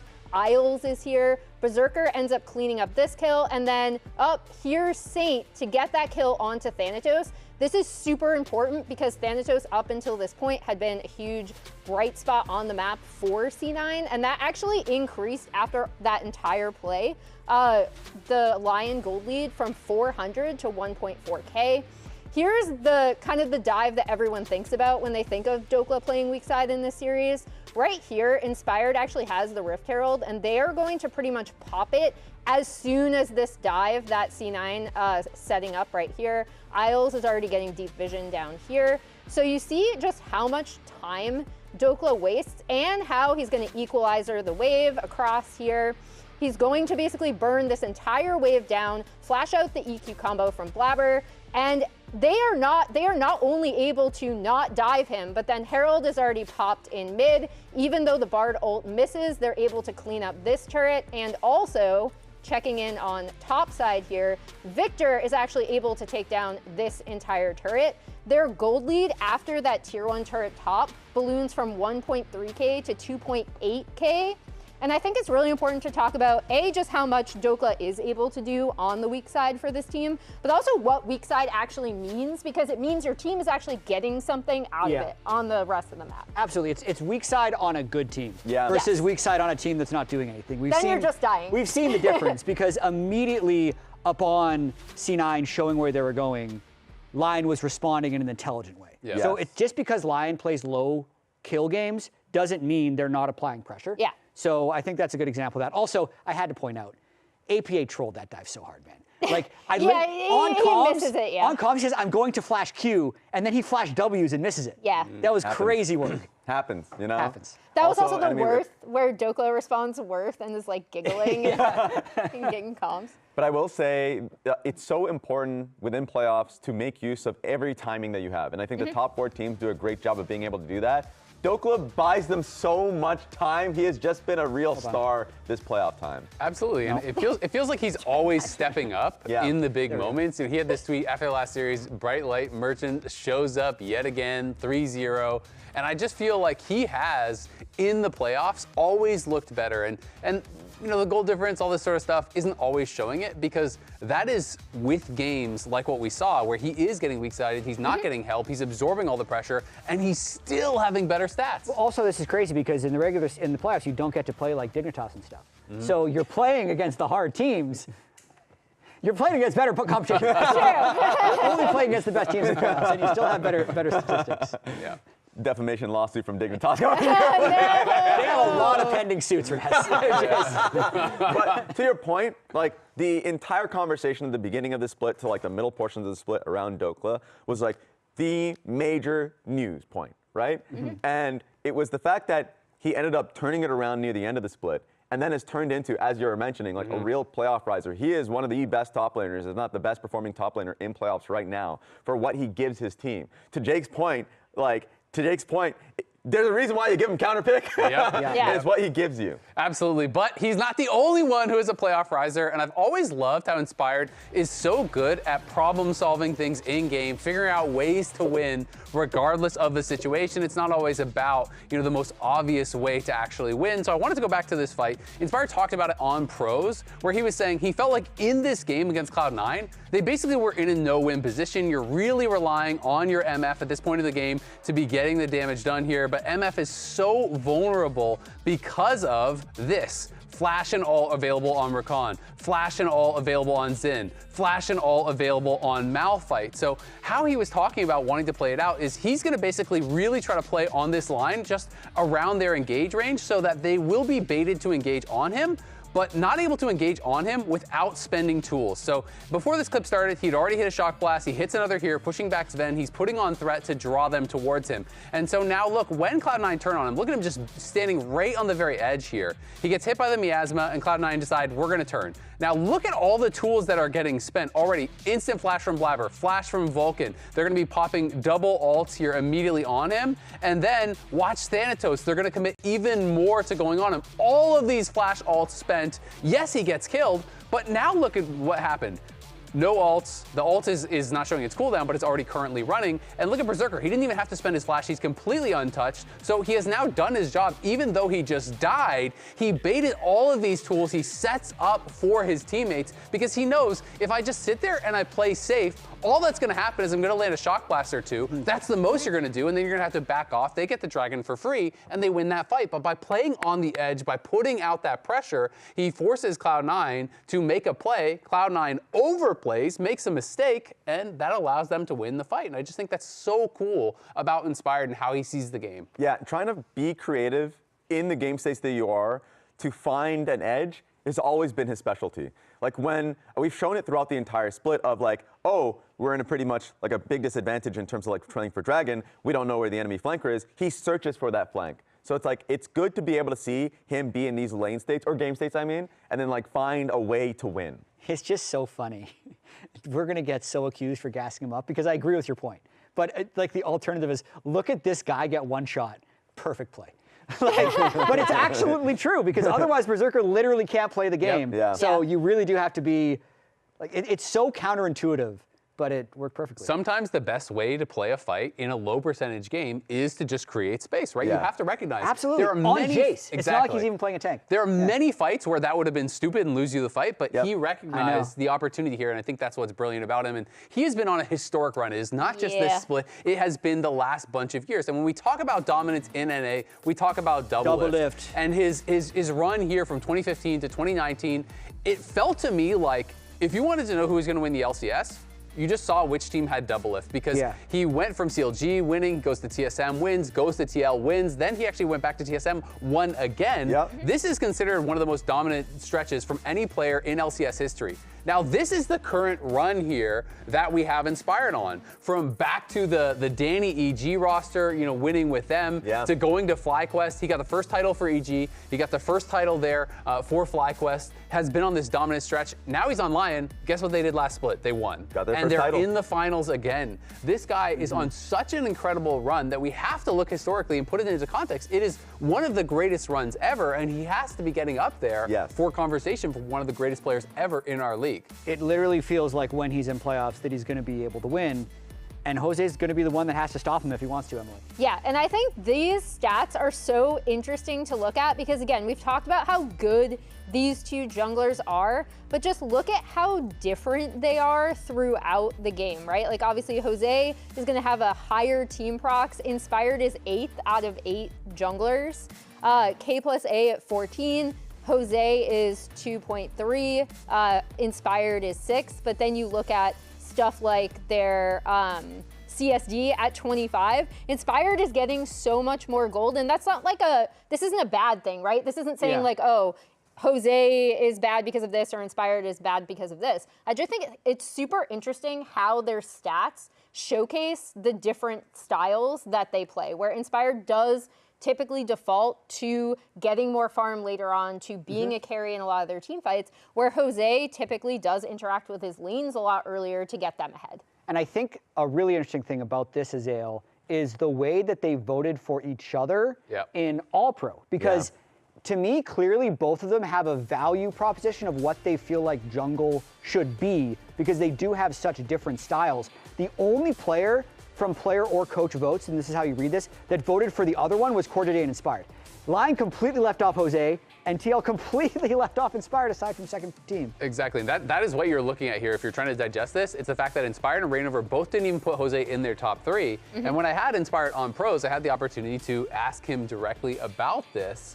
And, you know, he was saying that it was specifically about, you know, his personal experience. And he just didn't feel like it was that hard playing against Jose. And it's always interesting because some people will look at this as gamesmanship, as like, oh, you're trying to not give votes for someone who is your competition. But Inspired just felt like, hey, I just don't feel the pressure when I'm playing against Jose. And I also feel like if Inspired wanted to not have Jose get the award, he would just tell you he did that. Like, I just feel like Inspired cares so little about what you think of him that he's not going to lie about something like this. And it is really fun. Of course, like they just posted pictures together, but that's a nice way of looking at it. But they are two completely different types of players. That being said, before the final gets underway, it's time to celebrate the Kia MVP. That is Vulcan, and he's on stage. So let's check that out first. That's going to be the highlight reel. Play it! Play the reel!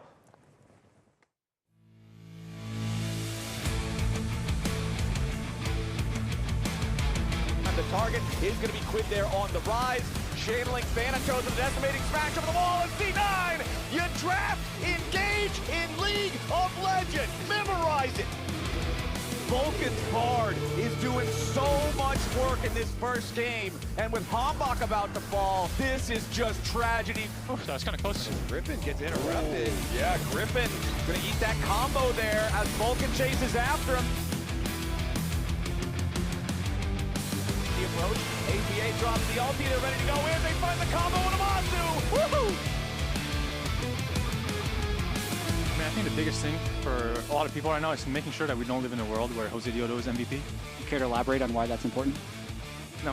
C9 wants to clean up more of these kills, and Vulcan with the two-man binding. Holy banger. Everybody, thank you for the warm round of applause for Cumin Shen from Kia America presenting the Kia MVP Award to Vulcan. Congratulations for winning the Kia MVP. Well deserved. Thank you.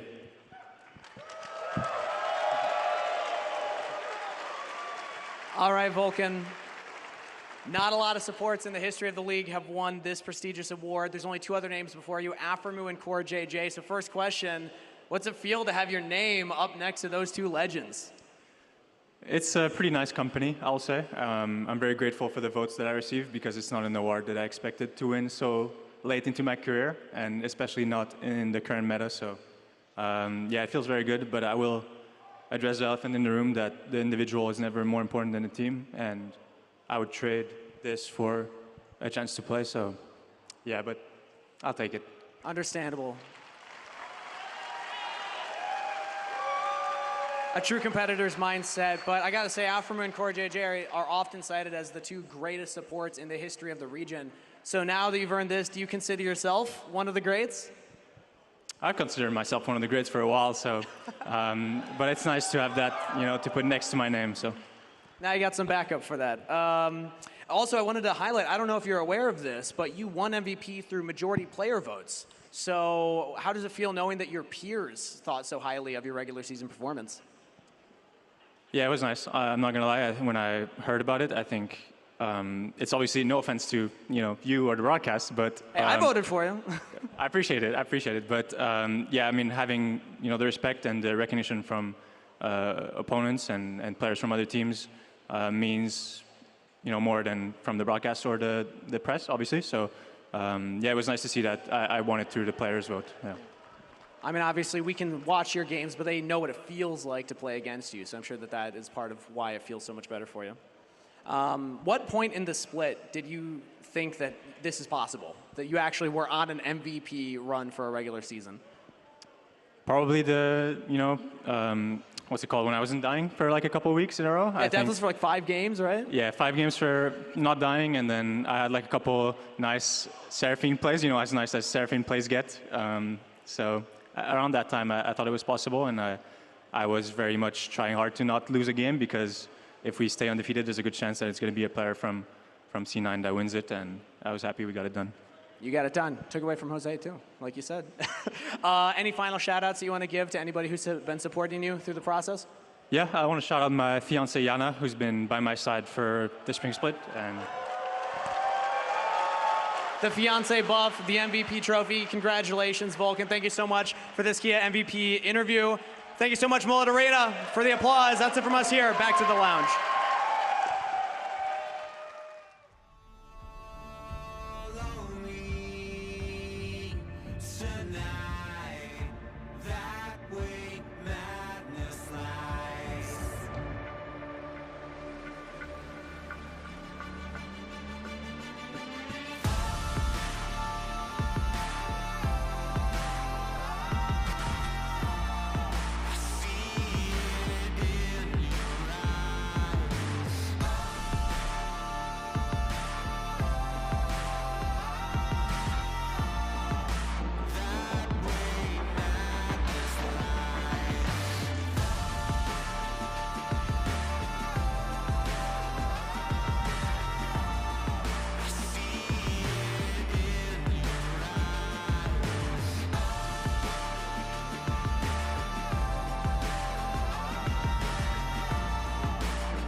Ladies and gentlemen, welcome back here at the Mullet Arena for LCS Finals weekend. It's not quite time to kick off the games here just yet, so instead, we're going to play a little game first. It's a new episode of an old favorite, a little this or that with Kobe and Cap, live here in Arizona. A classic. All right, you want to play along with us? Let's get into the first slide. The better pocket pick, Jose's Lee Sin from yesterday, or Inspired's Viego Pentakill. This is a tough one, Flowers, but I got to go with recency. Jose's Lee Sin from yesterday. Good pick, Spawn. Yup, I think I got to go with that one as well. Get his moves on that recency yesterday bias. were so crazy. Exactly. Maybe today, if Inspired locks in the Viego and gets a pentakill, then we can be proved wrong, right? All right, next slide. Let's get to the next one. What do we have here? Okay, bigger collapse in spring playoffs. C9-06 after going 7-0, or Immortals 2016, the 17-1 near perfect season that then fell apart. That was the year before I joined the LCS, and I remember watching that thinking, man, these guys are on such a tear. It's a miracle run. This is crazy. I think I got to go with the history on this one. That might have been 10 years ago, but it's still relevant every day. It truly was. That was the Hooney team. Oh, man. Honestly, I'm going to go with you on this one. The C9 one recently is quite painful too, but we got to go with the Immortals one. Next slide. What do we got? All right, number 3. Sweeter revenge at MSI. Would it be beating Furia or beating Busio, who left us for Europe? Benedict Arnold over there, you're going down. I'm voting that every single time. We got to teach him a lesson for running off. I'm going to say we need to beat Furia back, man. The America's Cup, I was there, and that thing was super painful. We need to beat Furia. All right, next slide. All right, that's our first disagreement there on number 3. All right, number 4. Who wore it better? The ASU Sun Devil or Little Devil Timo? Ooh, all right, crowd, what do you think? Is it the ASU Sun Devil? Pretty loud. Pretty loud. Okay, is it the Little Devil Timo? This crowd. That was like 50-50. It was pretty close. I feel like I heard it a little bit I'm going with ASU. All right, let's go with ASU. Let's go with ASU. Shout out to the home team. Shout out to the Sun Devils. All right, next slide. What we got? I think we got one more here. That was the last one. Never mind. That was it. Thank you guys for playing along. Hope you had a good time with that. And now, Lounge, back to you. Pandering. Wrap it up. Pandering. We love pandering here. Yeah, Who would do that? Not me. Get that foam finger back on. Disgusting, really, what people will do for a simple cheer. That's great. I mean, I will say, the mascot just looked like the evil, like Honey Nut Cheerios guy. I'm sorry, ASU. It did. Honey Nut Cheerios are delicious. They are. They very much are. But are they as delicious as Team Liquid's current performance? I was wondering where you were going. Transition. And I was just going Nailed it, guys. Thank you. Nice. All finals high five myself. Amazing. They've been performing incredibly well. I actually wanted to talk about their drafts a little bit because I've been loving them. I've been eating them up. Just devouring these drafts. Yes. And mostly it's a combination of the consistency of, as Jake in the hot take said it, like finding the last pick of very much like a lot of the times he's putting on weaker matchups, but it is so good for the compositions that Morgan is able to get like a lot of the tank options that are comfortable for him. He's Impact 2.0. Exactly. He really is. And he's filling that role incredibly well. I think another aspect of it that has been reliable has been the assassin picks from Quid, but also a surprising note is that this isn't draft order. That was the first pick of Kali that we keep mentioning. But like you can just drop this and it's completely fine by them. One thing that has been surprising me has been the control mages that have been performing really well. Our thought process for Team Liquid coming into playoffs as a whole was that they would be very constrained in the meta. And that has not been the case. And while the playoffs been happening, there were changes in the patches that allowed Core JJ to go towards picks like these. And so, like, even though, like, yeah, Nico's a pick that we all know and love, and that's completely fine, but Bard, Rakan, he's a playmaker. Put him on Yes, sir. playmakers. Yeah. And so it's now they're going to the old reliable that is very comfortable for some of their engagers, and it has been making it super easy for them to always have picks, always have fights that are working for them. And so even though there's this one aberration where it's not a tank top, I mean, they got the Cassante anyways, and it was 4-5, so technically it's the same damn thing. It's an idea that they're consistent with always. Yeah. So are they, like, if you are going against them, if you're rain over and you're drafting versus them, do you know what they're going to go for? Absolutely. Can you deal with it? That's the problem. Yeah, I mean, I think TL, despite the fact that you saw the consistency in their drafts, the two big things, I'm glad you highlighted Core's champions, because I feel like Bard was something he was always going to play in the Enchanter meta because it does have a little bit more agency. You can roam a lot more. But I thought his Bard yesterday was great. He's always been a fantastic Rakan player. And then the fact that Morgan just communicates with the team so much better makes those tank picks work a lot better than they previously did for this TL squad. So whatever communication thing they fixed there really, really allows Morgan to be so much more effective on those picks. And I want to put the story of the drafts you just talked about into the general story of their year, because I feel like at the start of the year, they had that quote saying that they wanted to play like an LPL team. Yeah. Which to them, I think, was dominate early, fight always, and then pick to carry your lane. So we saw Morgan on a lot of like counter picks and carries, and then we also just saw them constantly trying to go forward. But I think the team hit rock bottom when I had them on pros when they lost to FlyQuest. Yeah. And in that game, they had a jungle Maokai, a mid Jace with an 80 carry Senna, and they got ran down by Nasus because they just literally had no damage. Yeah. So I think what they've done a really good job of, to your point, is finding the comfort picks that they can still excel on while still having better scaling, which is the incredibly different part. And then obviously Daejeon engage, which everybody knows. And I think it's not just a change in champions; it's a change in mentality. You know, Quid had this quote from pros that you did with him that I thought was really, really good. Where he's kind of talking about, hey, like you're on a team that is so good, you don't really have to do that much, right? And I'll just let other people carry me. He changes his mindset to no. I need to be the one to carry. We are going to win through me. And we have seen that in the lower bracket. He has been on fire. And I think it's so interesting because when I think back to Lock-In, when these two teams played, Lyon had to draft around Morgan. It was all about these range counter picks top, about shutting him down. I think today is about Quid. Can you stop this guy in this current form? Because he is absolutely on fire. Yeah, I mean, just watching him, it is akin to the 100 Thieves days, where he was like no pressure on him whatsoever, no chip on his shoulder, no nothing. Like he was able to just be as comfortable as possible with the resources on him and be that playmaker. And I think that the other edge is that when he's walking up on Victor, he has the full team behind him. He feels just as if he was playing a TLAW or a Yone. So I really have been loving the confidence that he's been playing with. Yeah, and I mean, the team, I think it's also the team has confidence in him as well, right? Like, we went through the first pick Akali stats yesterday. That's the first time in Tier 1 recently, right? Over the past 3 years, where a first pick Akali has actually won that game.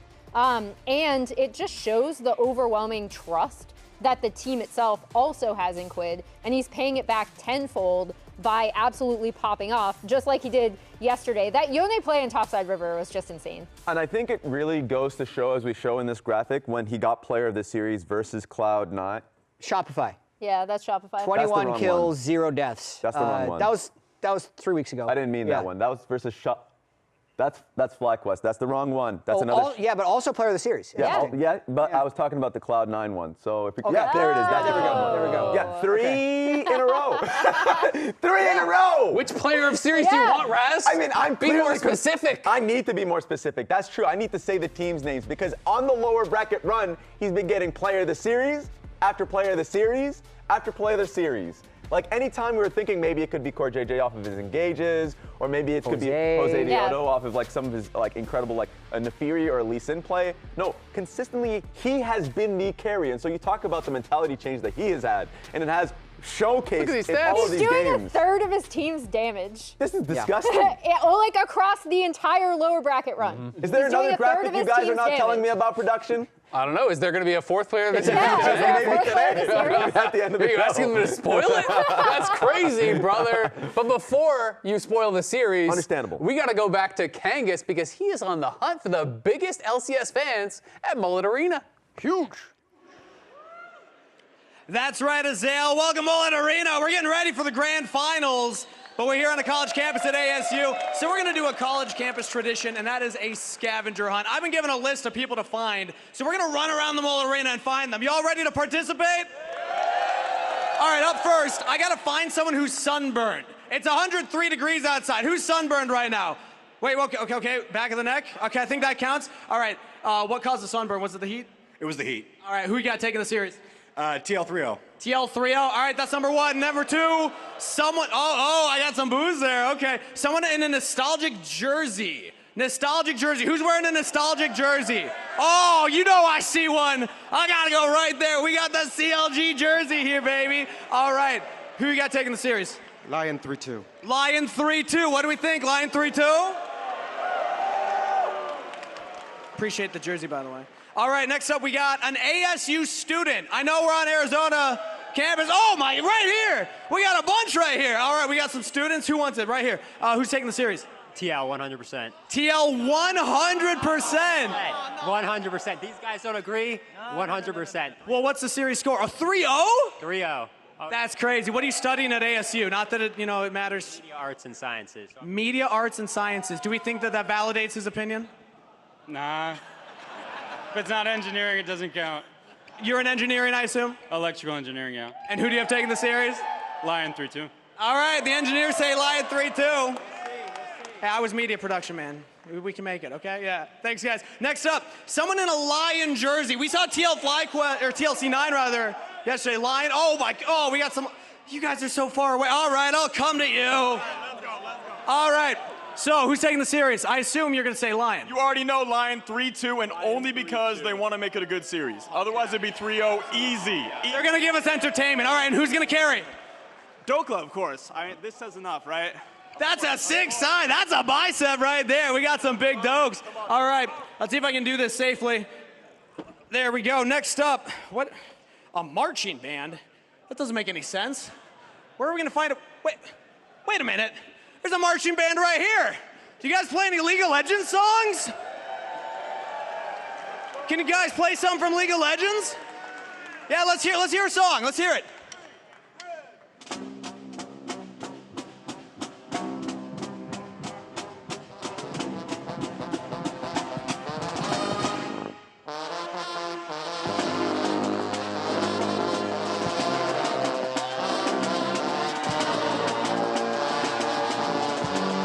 Energy is electric here in the arena.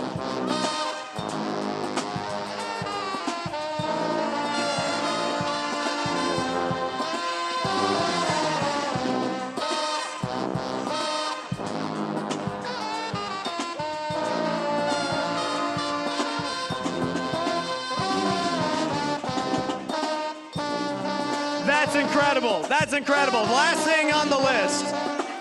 Last thing on the list is the LCS trophy. Well, that should be up there, right? Wait a minute.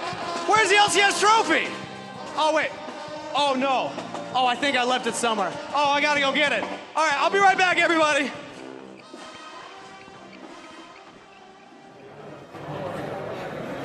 Brother, how are you going to lose the LCS trophy? I can't believe it. On finals day. What is Kangas doing? I believe Kangas lost the LCS. I mean, just yesterday he talked about stealing it on Twitter. Yeah. Like he talked about stealing it. Yeah, he's not smooth. He put it in his car. This is all him In that just beautiful Kia. acting like he didn't steal it. Yeah, maybe the cops were on his case. I think that's what it was. Oh, he's got it. There we go. He's back. They made him come clean. They're giving him the runaround. He's gone up and down the stands. Yeah, he's really milking this. Yeah, he's celebrating with a trophy. Congratulations, Kangas, on the spring title. You better wipe your fingerprints off that thing, buddy. Ugh. Yeah, we need the like. You are lowering the elo of that trophy right now. Where are the Stanley Cup gloves? You know how they always have the white gloves to like handle the Stanley Cup? Kangas, where are your gloves? He's getting his Cheeto fingers all over that thing. That's not your trophy, buddy. Stop posing with that thing. That's not he yours. is milking this too much. He realized he got the you better grease. clean that. It better be sparkling next time we don't want see no it. burger grease on that thing. Okay, Raz, 13 minutes until we start the game. We're going to go lane by lane. Okay. We'll start with you. Yes. You're going up and giving us your quick rankings lane by lane, and we'll discuss afterwards where you think each player goes. All right, perfect. Now, of course, we have to do an emoji that exemplifies me and how I view myself. Okay. An artist. Look. An artiste. Okay, Dokes with the advantage over Morgan. Okay. Keep going. You got to go fast. Oh, speed I ranking, gotta go faster. I Wait, gotta go what? faster. I gotta go faster. Don't explain yourself. We're gonna do that after. Oh. Whoa. All right, down that the is line. far to the left of Berserker. yeah. Holy. Sorry, Isles. All right, we need something that is going to be clearly recognizable as myself. We're going, I'm going to join you around here. There we go. Not a follicle of hair. Oh no. You know what?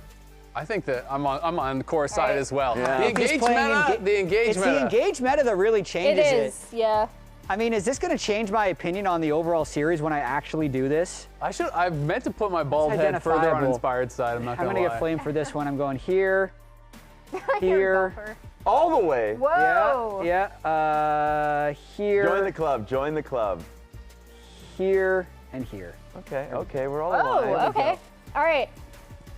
Come out with some crazy opinions, Emily. You're asking Emily's the wrong flaming person. hot takes. Yeah, you Everyone in the middle. All right. Emily, move my bald head over more to Inspired.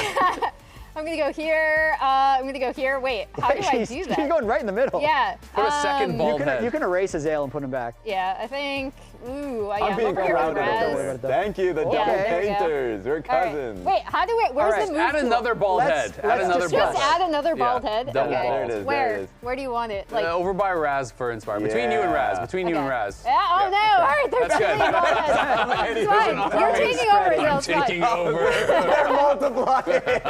Okay, discuss.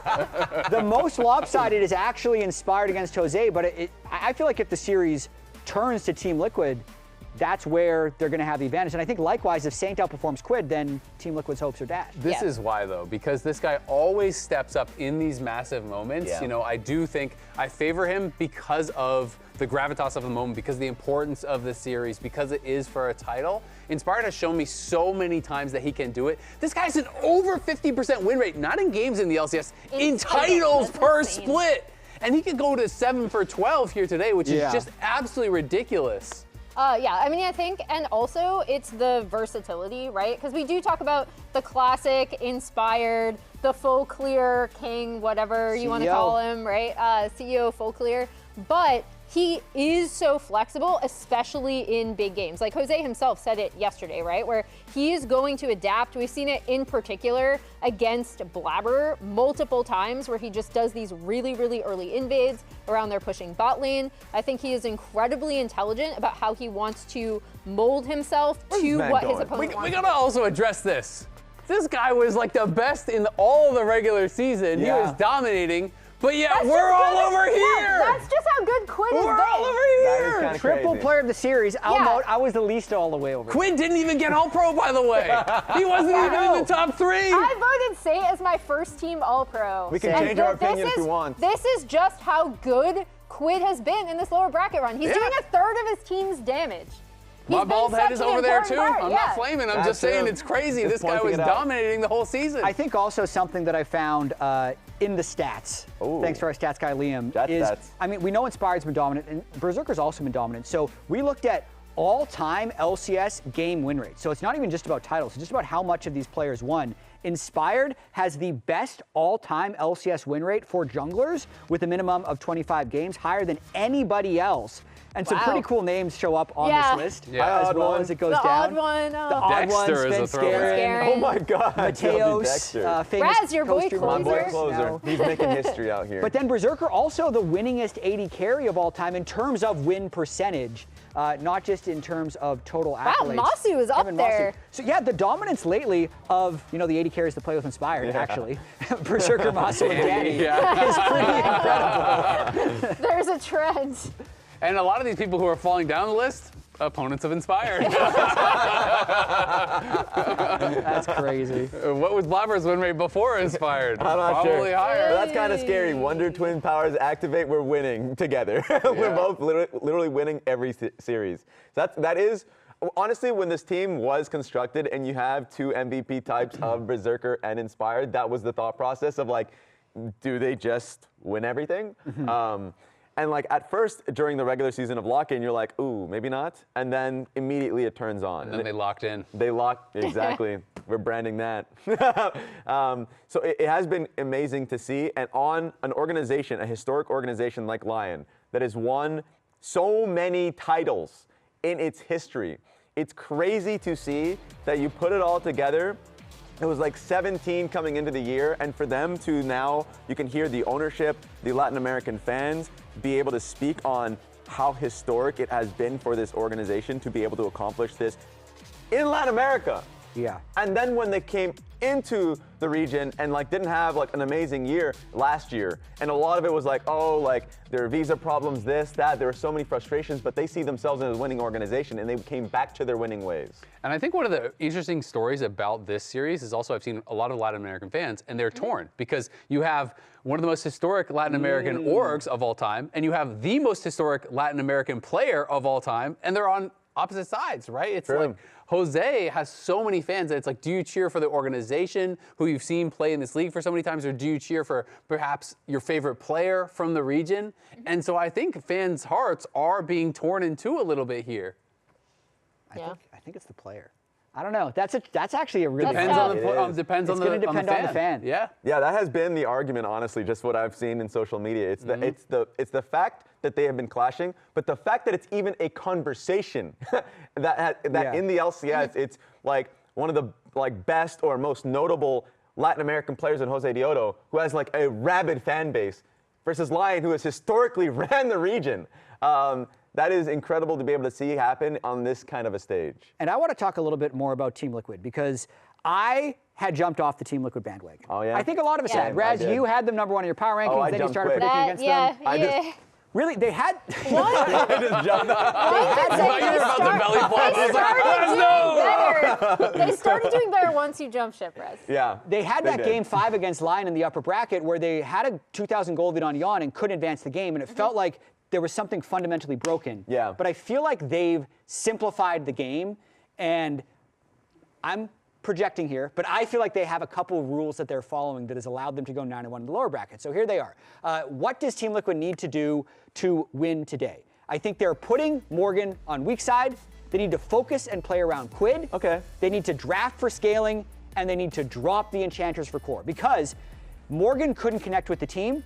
Core JJ, who's the best engager on the team, couldn't engage. So now they just put him on weak side tanks. Quid carries, Core engages for them, and if things are going wrong, they're going to have better scaling anyway. Why does it look like they're my keys to success? Yeah, what? You're showing me. You're showing me the copied Discord your messages. homework. It's crazy. You're also kind of making like an unimpressed. Yeah, you're like, I don't like them, let me make my own. Something else I want to talk about for the TL side is the lower bracket advantage, or the potential lower bracket advantage, because I actually talked with Inspired and Sven and Jose about this on Pros, and he was saying he feels like, though it is lower stress to just qualify straight to Sunday, to win in the upper bracket because you're going international, it is an advantage, potentially, in Inspired's mind, to play from the lower bracket. You get confidence, you won the series the day before, you got to play on stage. That all matters in a match like this. Yeah, and I think the stage stuff is super, super important. It was really interesting. TL released this thing on their Twitter of Spawn and Steve talking to the team beforehand and about like, you're gonna feel this way, you're gonna feel that way, just like rein it in. And then Spawn's pep talk is amazing. So yes. if you haven't watched it, you should go watch it. But I do think there is an advantage to having momentum, especially a series like yesterday, right? Where you were so dominant. It basically proves all of the effort you were putting in throughout this lower bracket run paid off, and now you're in finals. You say all this now. Why are you staring at me? You say all this now, then what are your predictions? I'm scared. You should be scared because you're talking all I'm this good always stuff. scared. So I said TL 3-2. I think it's going to be really close. Okay. Yeah, usually, I'm the only TL person. So usually when two teams meet in the upper bracket and it's really, really close, I almost always pick the opposite team to win, because I think what happens is the lower bracket really hones the way you want to play. As we've already talked about, TL have really figured out, I think, a formula of success that works for them. And I think it's going to be really close. I'm going towards the TL side just because of the improvements they've made, and also, honestly, just because of Quid's performance has been absolutely amazing. Yeah, I mean, if we look at the last, let's say, 16 days of games, Team Liquid's won 3 best-of-5s. Some of these signs and heads are incredible. Oh yeah, that is a good shirt right there. That's a good shirt. That's a good shirt right there. Team Liquid you are looking handsome. Team Liquid being 9-1. And Lyon only having the 3 games against Cloud9, I'd be totally with you, Emily, for the things that we've seen and how that leads to victory. But the thing with Inspired, and why I said I was not going to predict against him until he loses, is he simplifies games in high-pressure situations, which for a team like Team Liquid, who's had a hard time pulling things together, makes me give the slight edge to Lyon. But like on paper, as we've been saying all year, Team Liquid would be favored, but in reality, Lyon has Inspired. I mean, you have the checklist, and it's all the things TL has to do to be able to win, right? And there's 4 of them. Yeah. Lyon has to do one thing: listen to Inspired. Oh my God. And I think that's a pretty easy checklist to follow. This guy, as much as I feel like this version of TL would have beaten the version of Lyon we saw when they played in the upper bracket, Inspired always seems to have the next evolution, the next plan, the next idea. He always seems to be that one step ahead here in the LCS, and I just trust him to do it again here today. It's that plus when they are like backs against the wall, I don't like their drafts. They seem to play well regardless of that and adapt within games. And then that, where you're like, okay, you hear the voice of Inspired, but who's Inspired's weapon? It's Berserker. Berserker has just been so good in big moments, especially that MF game, where so many of those fights were looking bad, and then it was just ended with shock and awe. And I think that if you have great comms, which they do, sometimes spicy comms because they're willing to hear it and understand each other and the flame that they're sending toward each other, that they are always on the same page, and when things get tough, you have an incredibly strong, mechanically good AD carry that can carry you home. Absolutely. We can see we're very close to the beginning of the LCS Spring Split Grand Finals. We know that Inspired has won 6 of the 11 possible titles. Will he be able to make it 7 of 12? Or will Team Liquid be able to complete the lower bracket run? Quid has been absolutely unstoppable. Jose has had a career split. Core JJ has been an exceptional engager. Azael, what are you looking forward to? I mean, it's just going to be an incredible series. All of us, though, we have 3 on the side of Lyon. All of us are predicting 5 games. I really think it could be anyone's series. It is all up to the players who steps up in the biggest moments here. It is the LCS Spring Finals starting now.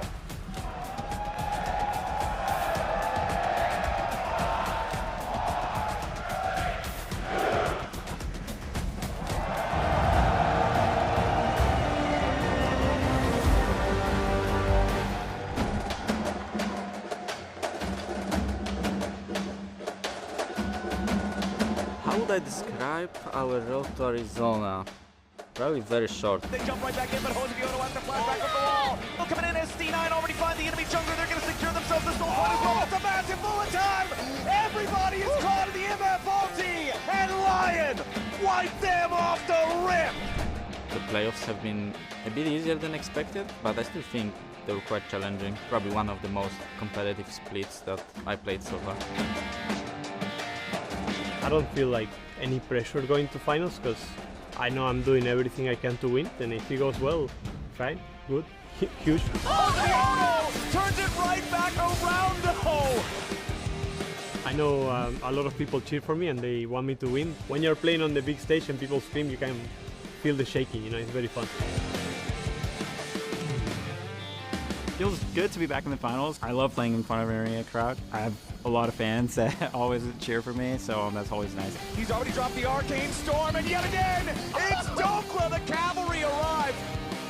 It's It's always exciting to play in the big stage, and that's the moment I enjoy most. Damage teleports come in. That's the Herald down, but Core finds the engage. Shockwave on the 2. We've had a very up and down this year, but one thing we know is that our high is really high. The path to Arizona is paved. Roadside reads Liquid. Key thing to beat Team Liquid is if Core JJ is not in a position where he can do a lot of creative stuff on the map. I think they are not that strong of a team. As Blabber tries to enter right back into the fight, goes to the Cataclysm. Saints locked up, but Blabber shot down. Going to this final, we are underdog, which I like it. We're gonna fight them. You want the trophy? Come and get it from me.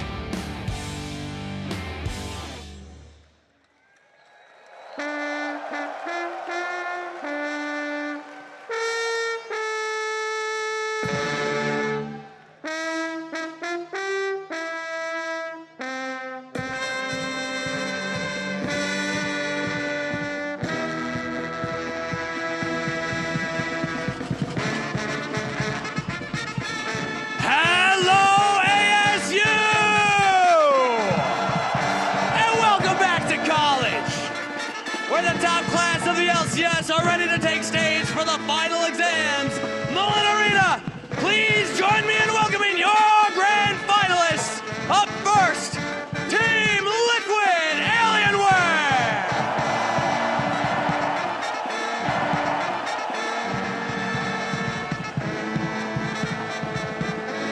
In the top lane, Morgan. In the jungle, Jose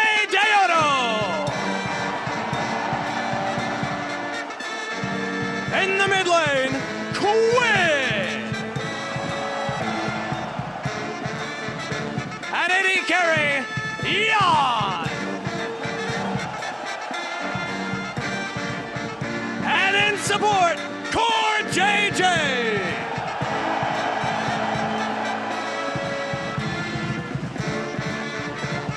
And facing them on the rift, the defending title holders, Lyon!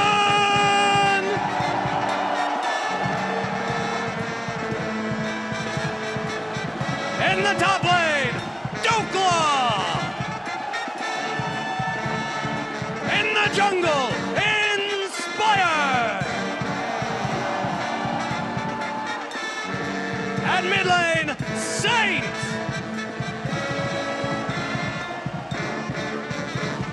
At any carry, Berserker! And in support, Ios!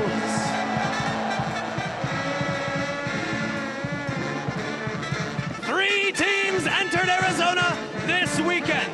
2 teams have been chosen to go to MSI, but only one can be crowned your Spring Split champions.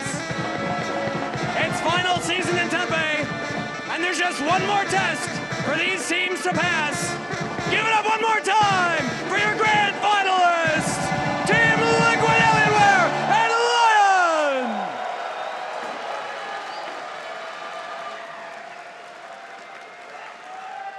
Team Liquid, they earned the opportunity to play Lyon in the grand finals for the title here in the Mullet Arena. Inspired, I think he's winning too much, so I will make sure we will win today. Honestly, I'm not worried about Inspired. I mean, Jose is gonna, take him down. Is there anything that unique? I don't know, we just win. First Darkened Dagger hits him, Inspired goes forward, and he finds the first blood. Jose Daejeon's going in, a beautiful kick comes out. Team Liquid goes in for the round one, but they want even more. The minion wave is going to give him the opportunity to recast the slice and dice, and there it is. Ruthless Predator sets it up. Goodness gracious, how audacious, TLAW. Still alive, Mazu in some trouble. Black forward, decimating smash, bomb! Ios lands the shot.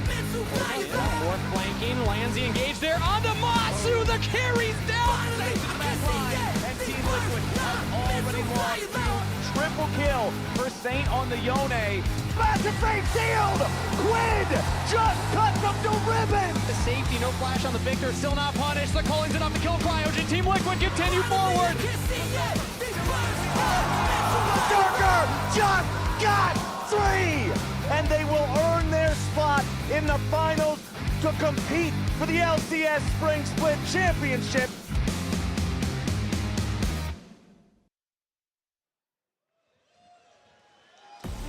Ladies and gentlemen, welcome to the LCS Spring Finals, driven by Kia. We're here in the Mullet Arena in Tempe, Arizona, one more time after our qualifier yesterday between Liquid and C9. Liquid proved their worth to go against Lyon today for that trophy right there.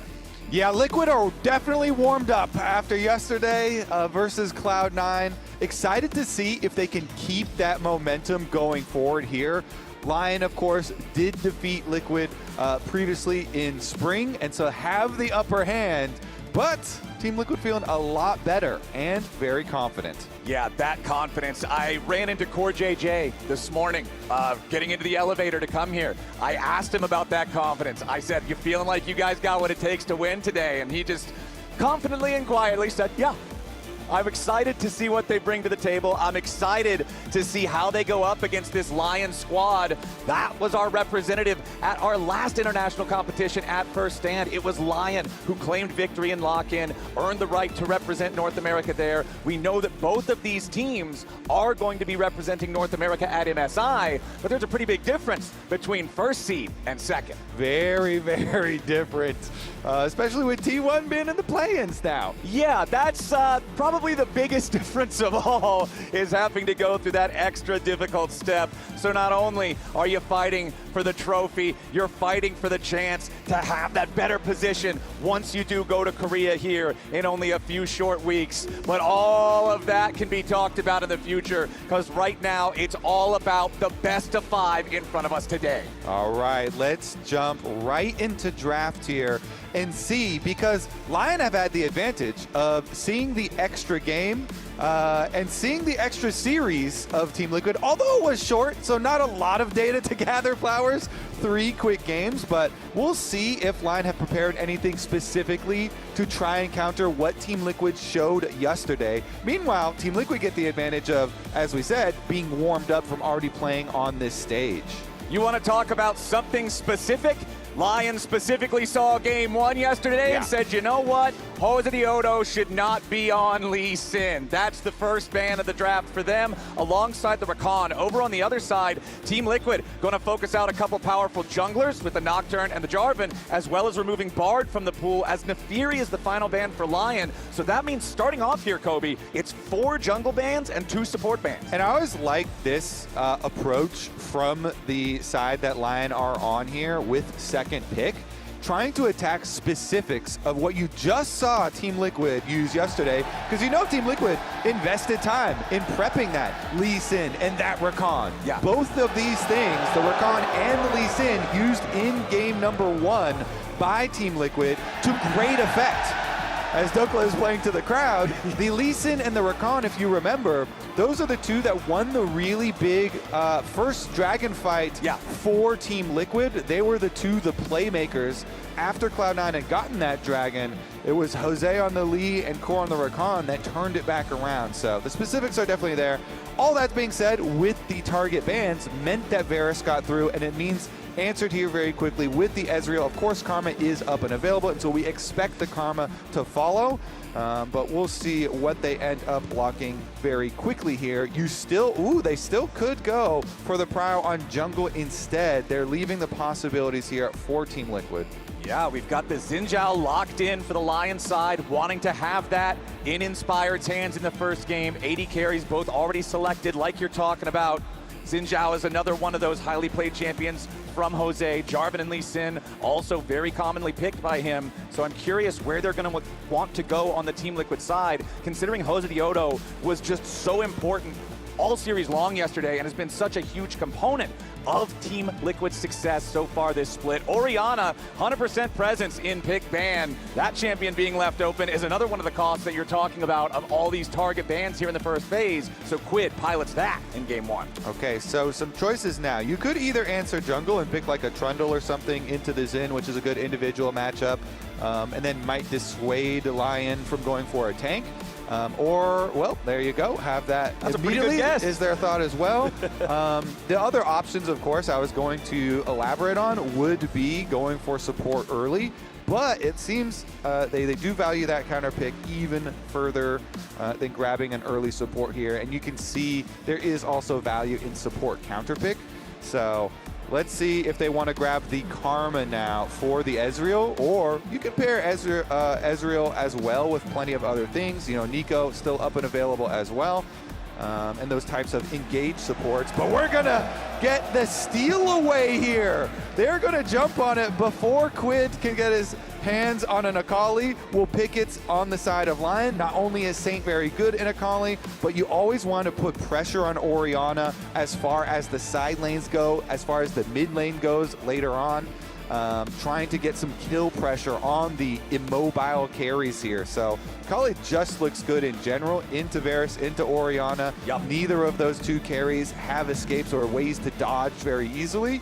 So Saint is being set up here with some good targets for himself. And since your opponents are already showing that Trundle that we talked about, that does dissuade you a bit from going for the more tanky routes, since whoever is going to be your front line does have a hard time of trying to survive via stats, but you can try and survive via, you know, immunities and stuff like that, like the Xin Zhao ult trying to get the range discrepancy there.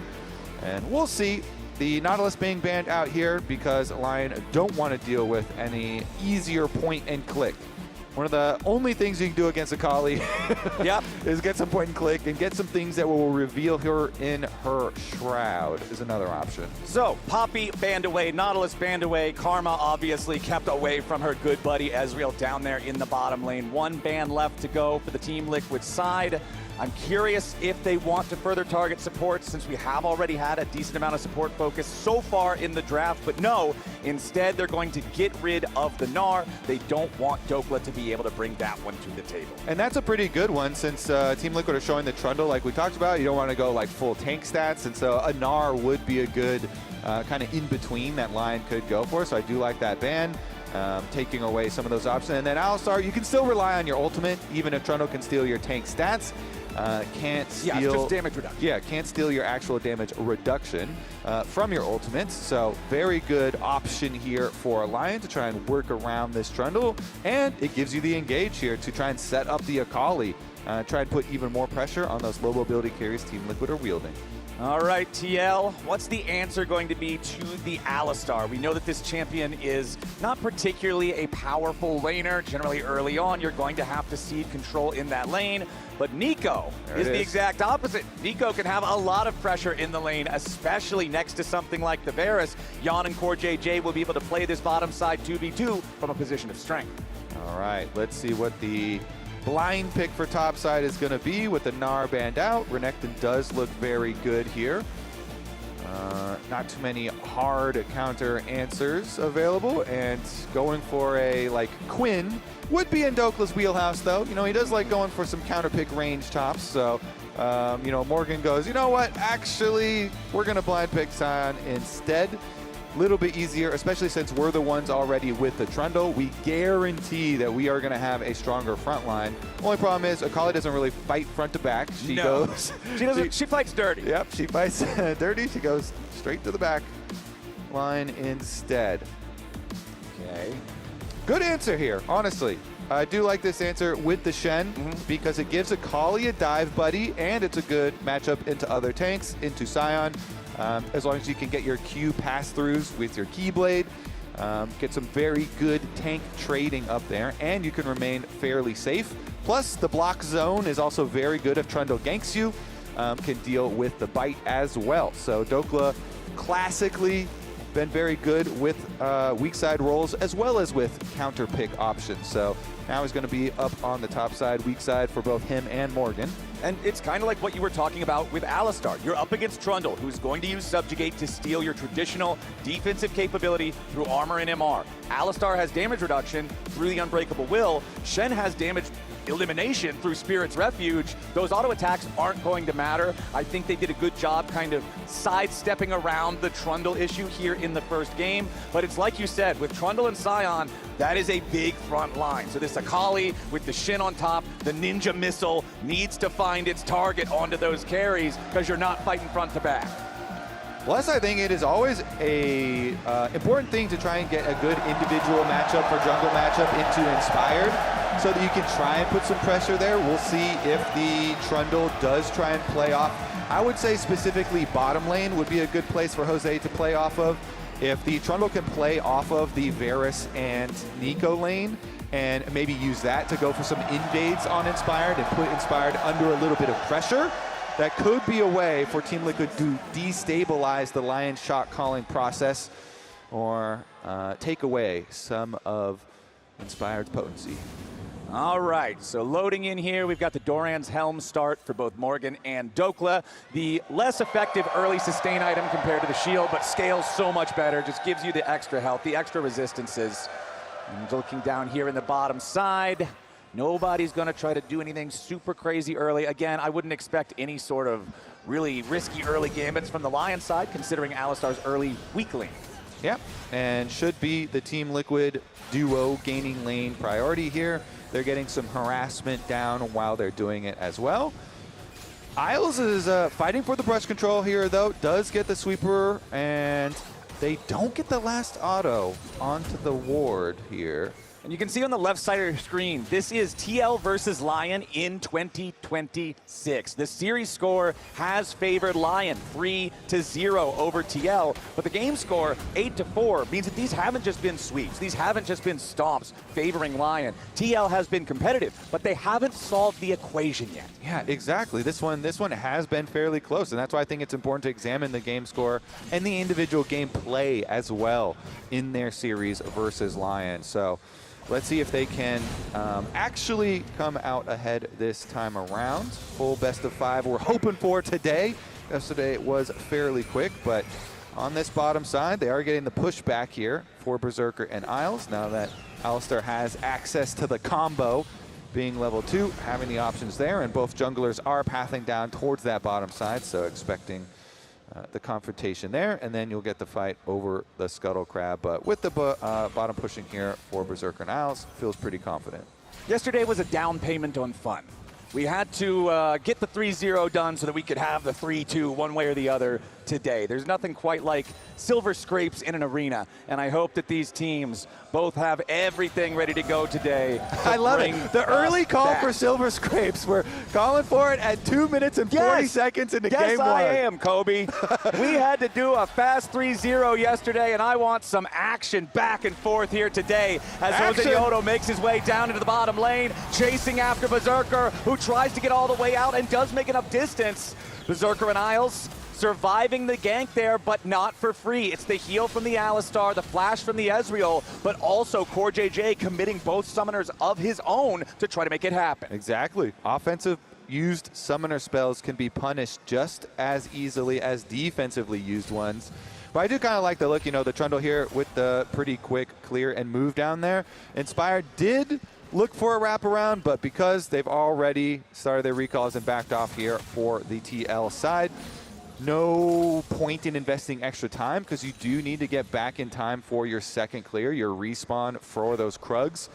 And so he's going to go for the recall, full reset up to the top side here, both of them with the exact same reset and purchase. Yes, sir. Just a little bit of stats early on with your Ruby Crystals and Long Swords.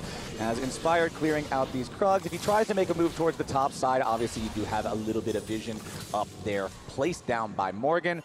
Quid in this mid lane matchup against Saint. You talked a little bit about it in the draft. Obviously, Orianna is a very powerful laner. She is a very powerful team fighter. There's a reason she has so much draft presence, draft priority so far this split. And Akali is the answer because the weakness to Orianna is the side laning. If that pressure is there, especially if Saint can get a kill or two early in some skirmishes, if Lyon can force that, it can really create a frustrating and dangerous situation for Quid. Yep, when you get access to that Akali ultimate, definitely have to feel the threat of the all-in. Looking for that kill pressure, but both junglers smoothly into their second clears, so nobody dropping any time or anything. Trundle was like a couple seconds ahead of the Xin, which is the basic clear speed last time around, so got the gank off on bottom side, but no problem there for Jose anyway. Still got up there for the top crab after his reset, and so they split very evenly. Saint trying to do a little bit of work here on the trade as he approaches level 6. Yep, and now that he's ticked that over, Quid is going to have to be very conscious of how much HP he has at any given time for the Akali all-in. And you're going to have to constantly call the Shen, state, the Shen health, the Shen game state up there, so that you have to be cognizant. Can this Shen really stand united one of the cross-map plays, or does Morgan have him under enough pressure that the Shen would lose a tremendous amount by doing so? Of course, Doklet does have his teleport still available, as neither of them have gone back to base at all, but they are trading fairly heavily on health, and Morgan is keeping the push with his Scion, so does have the extra little bit of advantage there. Inspired still going to go down, start up this dragon with the first charge of Smite used, so he can get access. And Jose, can they even walk in? I think with the Akali creeping around, Akali had mid priority, so gets to go into the brush there.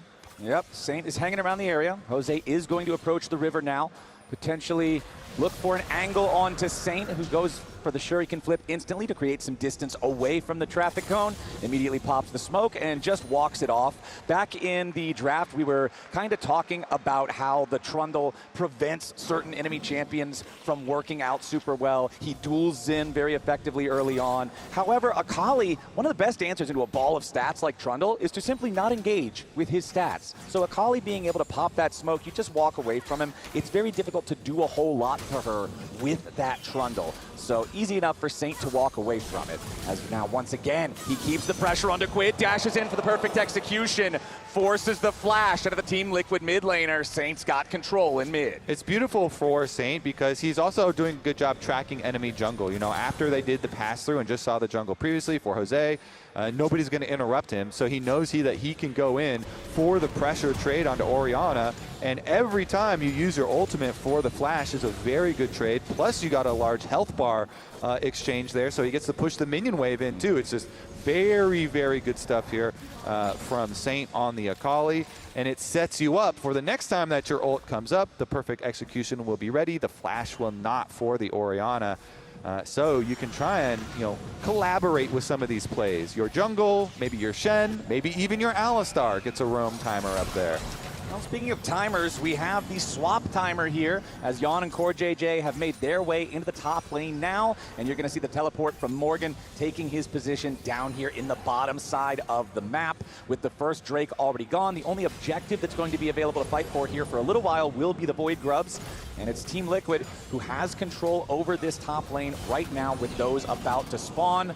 Core JJ walking back up, disguised as Jose Daejeon, who is coming up towards this topside river right now, passing through mid lane. Saint still no perfect execution cooldown ready just yet, has about 1/4 of that left to go. Jose can start up the Void Grubs. Core and Jan have so much control over the top side, they can rotate right on down. This should be an easy pickup for Team Liquid. Yeah, really nice swap from Team Liquid, and getting some time, as we're seeing right now on screen. A cannon minion going into the dirt.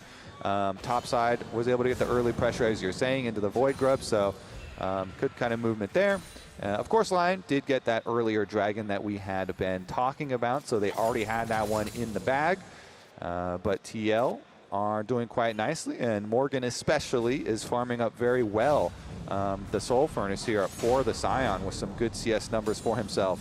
And I always like seeing Team Liquid make these earlier macro movements across the map, deciding how they're going to assign roles, assign positions all over the Rift. You remember back when Team Liquid was the team to beat in the LCS, when they were always the top dogs. The last time they won a championship, Spring 2024, it was back in lane swap meta, and Team Liquid was one of the best lane swap teams that there was. They were so effective at it. They were so much better. Their understanding of the macro game was so good, and it felt like it really hit them the hardest when everybody just decided, no more lane swaps, it's dead, it's gone, we're getting rid of it. It was a gut punch to Team Liquid. So seeing them be able to rotate around like that, it's always the TL I like to see. Yeah, and it's a pivotal point because CoreJJ is still on this team. Yeah, Team Liquid did rebuild a lot of pieces, the whole top side, but CoreJJ and Jan still on the squad, and CoreJJ is a very pivotal part of a lot of that macro that does go on for this team. A lot of the shot calling. He is a leader. He is a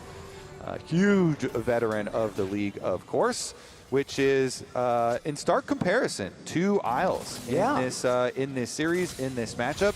And although Isles has really done a very good job and overperformed a lot of people's expectations this year, the difference in experience and accolades is very clear between these two supports.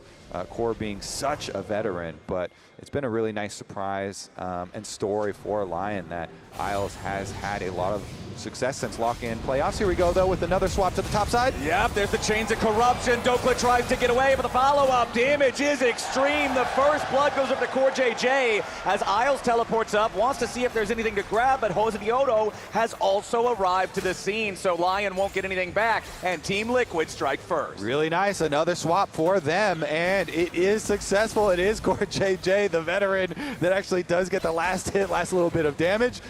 So, he gets the lion's share of the gold, which isn't ideal, but at least you got the gold. Yeah, because they killed a guy from Lyon. I get that. I like that.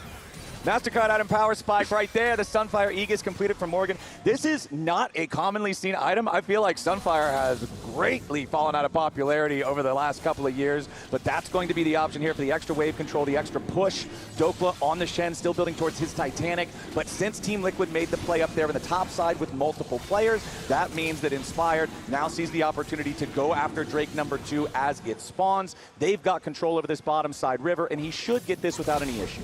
Yeah, I mean, Lyon are going to keep getting the Dragons, but TL with their swaps have 1,000 gold lead here, plus the first blood kill that CoreJJ was able to get.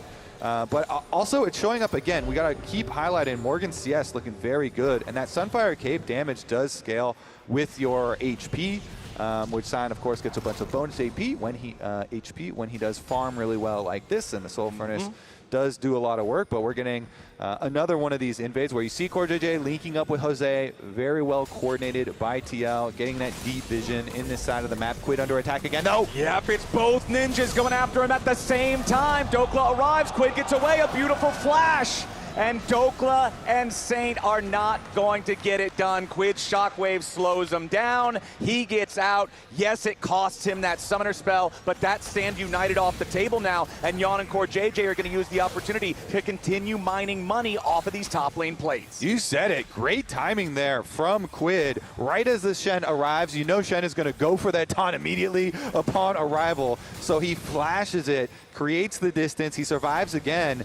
And although they keep burning Quid's flash, they haven't been able to take him down. But here's another look. Berserker under fire, getting poked a lot at this top turret. And Team Liquid, they want that first turret bonus in addition to the first blood bonus. So all this gold focus going for TL. Yes, while Lyon have been able to stack their 2 dragons, Team Liquid have had really good calls, really good swaps and plays to get themselves well positioned in this game. They have got a lot of money right now. CoreJJ up 1,000, Morgan up 1,000, Jan up 500. The only gold advantage for the Lion side is Inspired. And remember, when we were looking at what the Lounge was talking about at the start of the day, comparing these two junglers, Inspired is often someone who's going to be maximizing his pathing. He's going to have a lot of gold just because he's so efficient with his clears, but he is going to have to get involved and try to make something happen here because Kobe, 2,500 gold, 13 minutes into the game is a pretty significant lead. Yeah, and we'll see how they utilize that when they move them around, because they've got plenty of poke damage. Really good at sieging here with the Varus, of course. And with that gold, you're getting your key item completions in. The Proto Belt here for CoreJJ makes the Nico an intensely aggressive engager. Alistar is usually a really good answer, though, and that's why they've drafted it with the headbutt. If you can try and mark that Nico, find CoreJJ, who is usually very sneaky and hard to keep track of. But if Isles can track him, then Alistar is usually a very good answer. He's this the bouncer of Summoner's Rift. Try and keep that Nico engage away. Just toss him right back out of the club. Inspired, also important to note here, because for so long the guaranteed Xin Zhao build was just like, Sundered Sky, standard AD Bruiser stuff. This is the more new age Titanic Hydra into the Dusk and Dawn. This thing does surprising amounts of damage. It can really catch you off guard if you're not ready for it. So now Jose Diodo gonna look for Saint. Quid could be the target as CoreJJ with a Pop Blossom just wants to contain the Akali. Back over the wall goes Saint, and Jose is ready for the follow. Saint continuing to try to run, but the Subjugate is on, and they even pass the kill off to Daejeon. Team Liquid couldn't be happier with that. And look at that timer on the Shen Stand United, too. It's still down from the offensive play they tried to go for. Team Liquid, I feel like they are crispy clean this game so far. 3,000 now, the gold lead for them. They're keeping track of these timers on the windows that they need to go aggressive. They go aggressive. They've been avoiding so far a lot of the Lyon offensive plays, and because of it, TL have accrued a very nice mid-game gold lead here, which sets you up to put a stop to the Dragon stacking before it really becomes a problem. Exactly. That's what I'm looking at. That 1 minute and 5 second timer up there in the top left right now. You let Lyon get one more of these, then you kind of have a problem. Then you have to deal with every single possible dragon for the rest of the game being the soul. But I feel like right now, if you show up to that bottom side river with all 5 from Team Liquid and you say, all right, you got to fight us for this, Lyon probably doesn't want anything to do with that. Definitely would be dangerous. TL gonna go ahead and get the objective that's available already. Pick up the Rift Herald before the dragon spawns. Still got 40 seconds to work with there to get down to the other side. They can melt right through this thing, and look at the map right now. So pushed in for Lyon. They're just trying to deal with the side waves. So TL have a pretty easy, again, window to go for this objective, pick it up without much of a cost. Akali is about to get up to that bottom side turret, but TL have already made the call. They send Morgan down here, so one minion wave is going to drop to the turret, as well as some turret plates to Akali. But we'll see if this Akali can find effect in the team fights later on, can really put that pressure back onto Quid, back onto Jan, who are going to have their flashes, because Quid's timer on his flash is coming right back up right now. So, again, really good timer for them. Orianna now does have the flash back and available. They're going to use the Herald mid first for mid priority flowers. It's a good checklist here for Team Liquid. Again, going straight by the numbers. Shen, though, has pushed in topside and getting turret plates, so doing some work up there. I think that they're going to look for the wraparound. Lyon looking to engage. Yep, Isles is going to lead the charge in, but now Inspired's the first target here from Morgan. Dokla waiting, seeing if there's an opportunity here for the Sand United. Jose Diodo, very low, is assassinated now by Saint after securing the Drake. Lyon looking for more here in the fight as Berserker puts bullets into Morgan, but the Scion very tanky. Lyon still walking away now as Berserker shifts back to a defensive posture. Yeah, the Akali and the Alistar getting around there into the Dragon to assassinate the enemy jungler, even though Team Liquid do get the Dragon. Lyon get one kill for themselves. Still definitely not worth for them as TL continue to push, but here we go. Now the flank. Yeah, now Lyon wants to really try to make that punish. Here comes Saint yet again, throws the 5-point strike into Quid. Jan and CoreJJ continue to try to disengage. Core make a distance from down. That was beautiful. Quid with the shockwave just lines it up for Jan to shoot him down. Holy! Quid is able to hit him with the shockwave into the snipe. Team Liquid, although they do drop a single player there, Jose, after going down at the Dragon, they still keep their eyes on the objective. So here it is. Alistar goes straight in and Saint wrapping around. As you can see, Inspired's on the top side and pops the Xin ult, so he's kind of distracting on the other side, but Shen ult is used. They get their assassination off, and then TL say, fine, we're going to try and peel here. We use our flash to exit. Daejeon used everything to try and peel. They can still walk it out. Morgan is very healthy, very tanky from how well he has done early in the lane phase. And then with this teleport in for the flank, they're able to get it. Look, you tag the Akali, you see the shadow, the damage of the tag there gets the little effect so you know where he is, and they pull off the shot. Nice. He popped up. Nice. Good job. Huge. All the AoE damage, very effective versus Akali. So they get the damage from Daejeon, they get the damage from Quid, and then Yon lands the snipe as well for himself. And so even though, you know, they do drop one person, do the assassination with the double ninja, they still are able to keep their eyes on the prize and keep the gold lead around that 3,000 mark. And speaking of the prize, remember that Quid was the prize player of the offseason, right? When you were looking at everybody going into 2026, everybody was looking for Quid. There were so many different rumors back and forth. He ends up going over to Team Liquid. He had such a good performance on 100 Thieves, but then for a while, it wasn't quite living up to the hype, this performance, this expectation. But now, since we've gotten to the playoffs especially, he's been doing such a good job. He's been such a big performer for the Team Liquid side.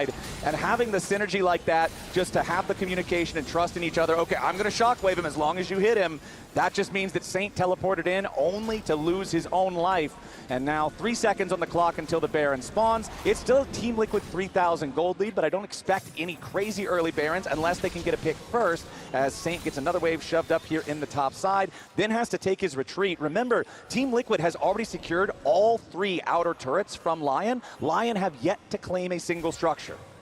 And they're kind of creeping around on the top side. Both teams thinking about this allocate. They're teleporting down to bottom, so they're going to double solo lane bottom attack right here. They're going to try and take down this Shen. Exactly. You go after the Shen because he can't protect himself. Decimating Smash knocks him up into the air. Quid should have more than enough damage to take this guy out. Dokla tries to go for the taunt, but it ain't going to work. Dokla falls. Quid gets the kill. And then Morgan's going to have teleport as well as Yon has teleport here, remember, on the Varus. So they still have the ability to go for the defensive play on the other side of the map. The cost is still going to be the outer tower, but those outer towers fairly fragile this late into the game. And they hold on to Morgan's teleport and Yon's teleport, just investing the Orianna there to grab the kill. All the meanwhile, they also get the push in mid, so 2 lanes get pushed out here for TL. Another very good call from them, good play for them. Yeah, they dropped the top tower, but getting turret play on bottom afterwards here for Quid, also quite nice. And Yon is just quite rich. The entire bottom lane here for Team Liquid with some very, very healthy leads for themselves. Yeah, 2-0-1 on that Varus. We talk about how dangerous it can be when you're playing one of these immobile AD carries up against an Akali with a Shen on top, with a Xin Zhao as the enemy jungler. But Yon's done a great job of positioning aggressively enough to have very high farm, to have this super accelerated economy, but never actually putting himself in danger of getting picked off. And we'll see how effective his poke damage can be in this game, in this entire series, actually. Teleports right back out, so they're getting here very quickly. Dragon is only 13 seconds away, so double teleports invested for Team Liquid. They just got fresh purchases for both Yon and Morgan here. Morgan with the Jack show done for Sion, so Morgan is going to be a very tanky boy, and they've got vision control. Spire takes a little bit of damage. Nothing crazy, though. Morgan going forward through the enemy blue buff jungle, just trying to create a little bit of extra space. Daejeon does not land Tangle Barbs onto Isles, but some additional poke from the rest of the squad does. The Alistar already down to half. Okay, so remember they use both teleports, so who's going to go over to catch that top wave? Because top is getting split pushed up to the tower. Shen, Dokla over there already at the tower. And it's going to be Quid that they do decide to send over. So Dokla out a little bit, but Team Liquid still. They're able to zone off, and now, yep, there's some danger for Isles, who immediately has to pop Unbreakable Will just to save himself. Saint looking again for that flank angle, but there's nothing to flank. The fight's already over. Isles can no longer participate, and that wins Team Liquid control over the top side river. They can continue establishing vision, controlling this area, even though they didn't get a kill. Okay, Team Liquid, Dragon number 2 acquired for themselves.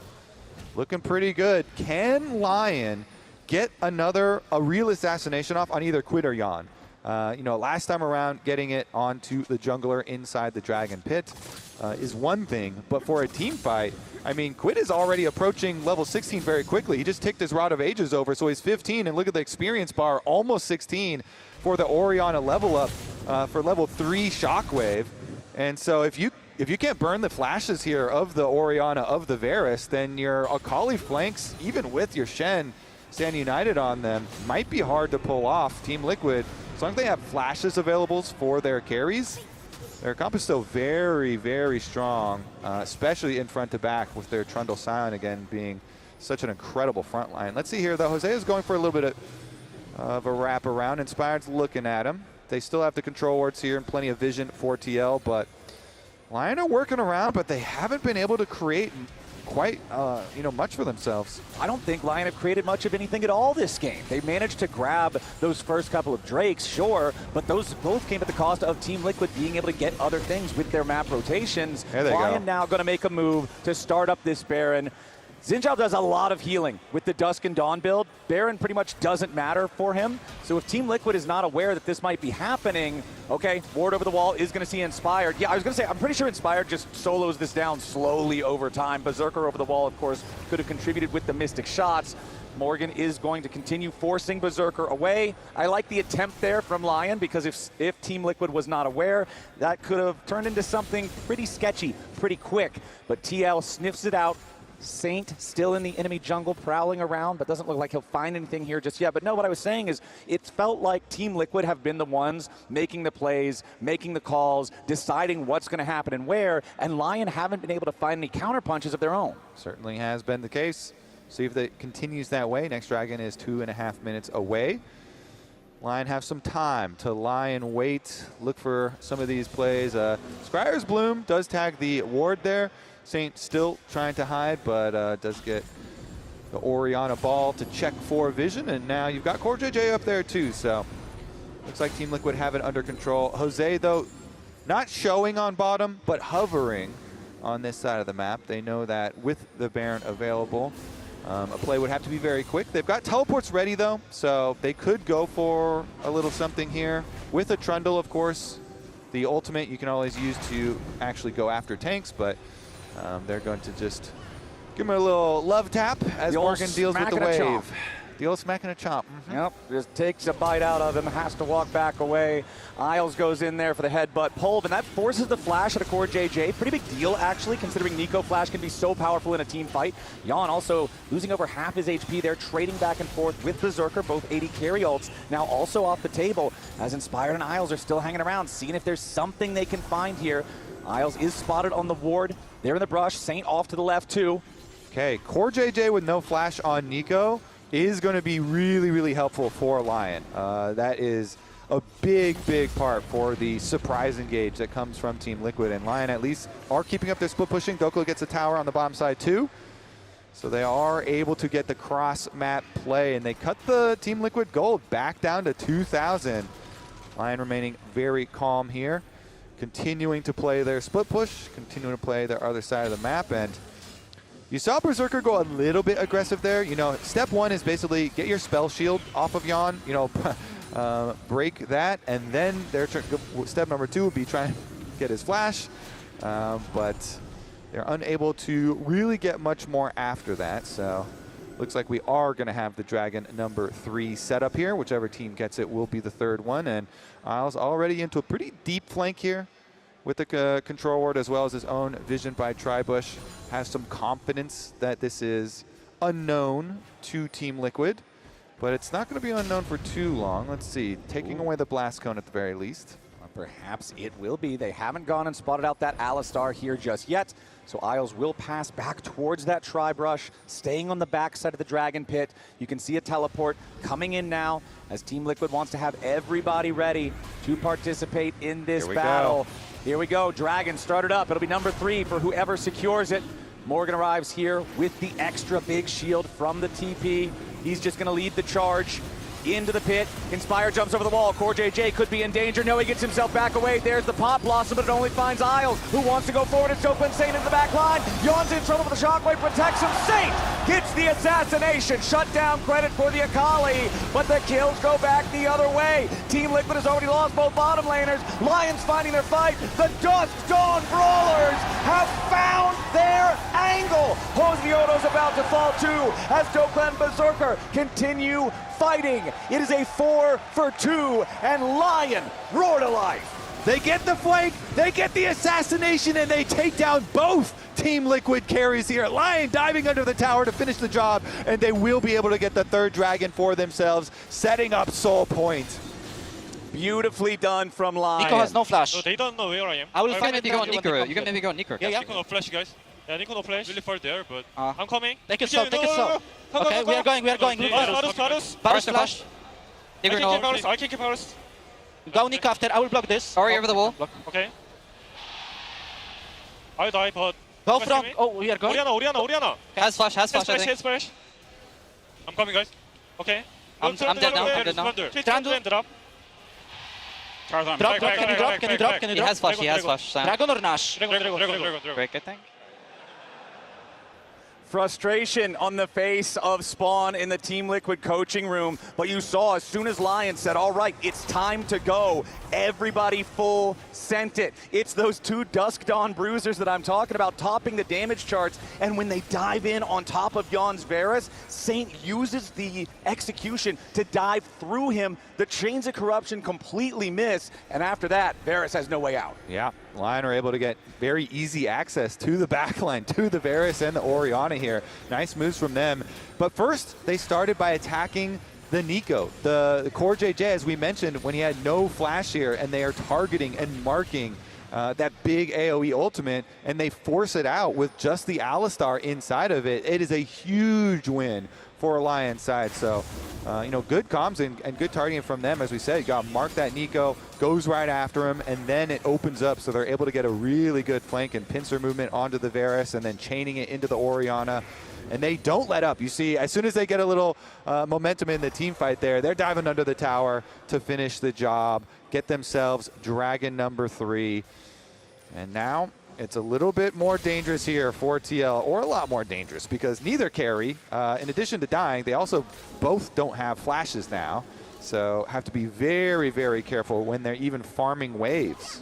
So I think that, oh boy, hold on, we don't have time to think. Quid is getting dove yet again. Defensive shockwave, not enough this time. Hosnioto wants to get one back, but there's no way. Lyon have found the pick on the enemy Oriana, and now with that critical carry down, Baron is up, and Lyon control the topside river. Yeah, you have to be so careful. You have no flash. Your low mobility carries farming side wave. Can't even walk through your own jungle because Lyon have already infiltrated. They took over the vision, and now with the Baron force, here comes TL. They're going to try and fight him out. Team Liquid going in. The Baron already down to about 1/3 HP. Saint still on the left flank of the fight. Morgan going to soak a lot of damage here on the front line as the Baron partially resets. Team Liquid staying as a 4-man unit. Saint still staying over the wall. Morgan continuing to be tanky. Inspired jumps over, goes after Hosnioto here a little bit, but it's a lot of damage all into the Lion jungler.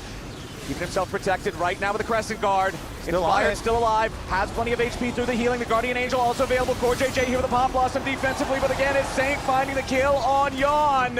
Morgan has to flash over the wall just to stay alive, and the Akali is still in the fight. Lyon is still on the Baron, and they get the objective and an extra kill to boot. Isles falls though, as Quid has made his way back onto the Rift, and Team Liquid looks for more of a punish. You're gonna see the recall here from Saint. He doesn't have his teleport to rejoin the fight as the rest of the team has to try to get themselves away. Dokla eating some damage, flashes over the traffic cone, keeping himself alive for now. Berserker with the assassination, no! The flash out from Core JJ lets him survive. Now Berserker's gotta be careful. The shockwave damage still catches him even through the arcane shift. Now Inspired trying to come and help his AD carry. Quid needs a little more damage, and he finds the ball over the wall. Saint goes on a killing spree as Morgan finally dies. Lyon, holy moly, man, what a sequence. Yeah, Team Liquid, they want to chase him down because they want to eliminate as many of the Baron buffs as they possibly could. They get 3 of them off the Rift, but critically, Saint keeps his. This Akali is insane. The split pushing threat. Look at this Saint flank around the backside. He's looking for the Varus again.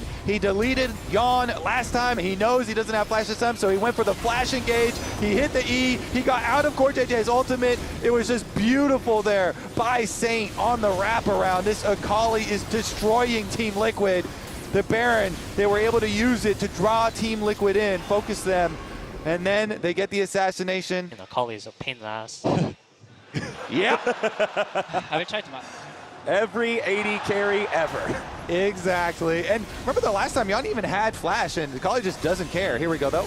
Yeah, Inspired could be caught. Jose Odo keeping him locked up. Chains of Corruption forces at least the stand united, but Isles ready for the counterattack. And here's that Akali yet again. Pop Blossom onto multiple targets. Resurrection at least going to be forced here onto Inspired Xin Core JJ already down. A nice shockwave comes through. A little bit more is not enough as a double kill for Saint. Means this fight is going Lion's way yet again. It will be an ace traded away for nothing as Team Liquid cannot keep up any longer. Morgan finally dies, and the reward is a Lion Ocean Soul.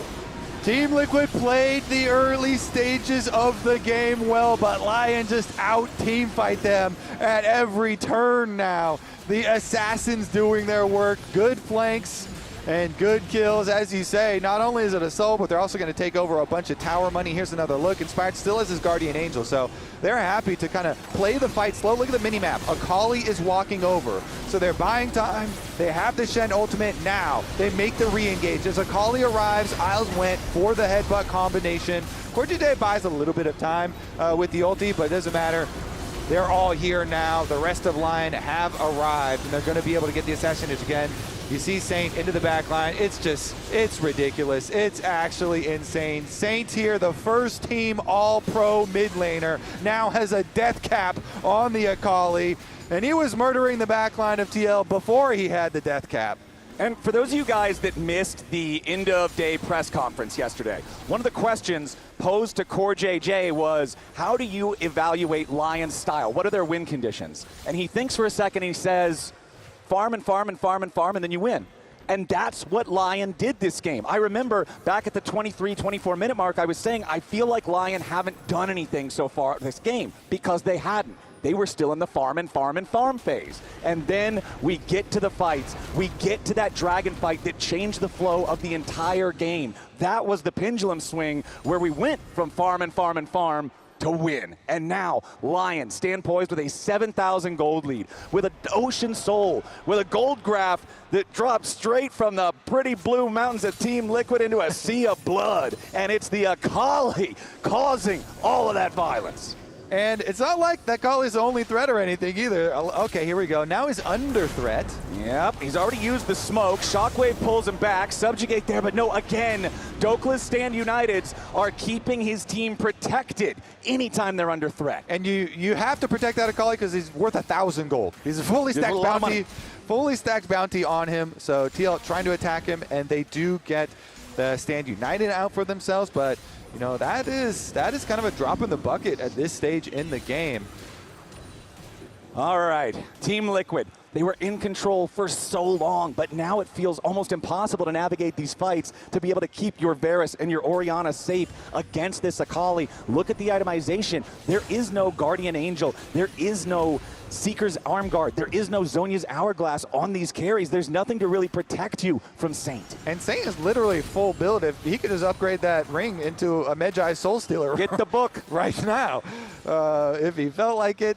And definitely everyone would respect him. So let's see, as they move in, they have easy ways of split pushing. Shen, of course, does not have Stand United, but still has teleport, so no problem for him. And then Saint, of course, you know, he's so far ahead. He's got the intimidation factor, and Akali could pretty much kill anybody, so you got to give respect to that side lane too. Meanwhile, Team Liquid trying to clean their jungle of wards, clean it of some vision. At this stage, they're kind of hoping for the miracle comeback team fight. In order to do that, your step one is get your vision so that you can try and hopefully get some sort of play where you have numbers advantage or catch somebody by surprise within rotation. But Lion have been really locked in here, and it's hard to catch them out because Dokla's Stand United's coming back up. Berserker is on Ezreal, very mobile, and right now, Isles doing his work to try and keep that vision line up for Lion and keep the extra information available to them so that they can easily continue to hold this line of pressure and wait for the Baron to arrive. All that's left now, they can start it up once again. If Team Liquid come through the jungle, they do have an easy turn here from Lion off of the Baron and right back onto him. You thought he took no damage before, Flowers. Well, he's got an Ocean Soul.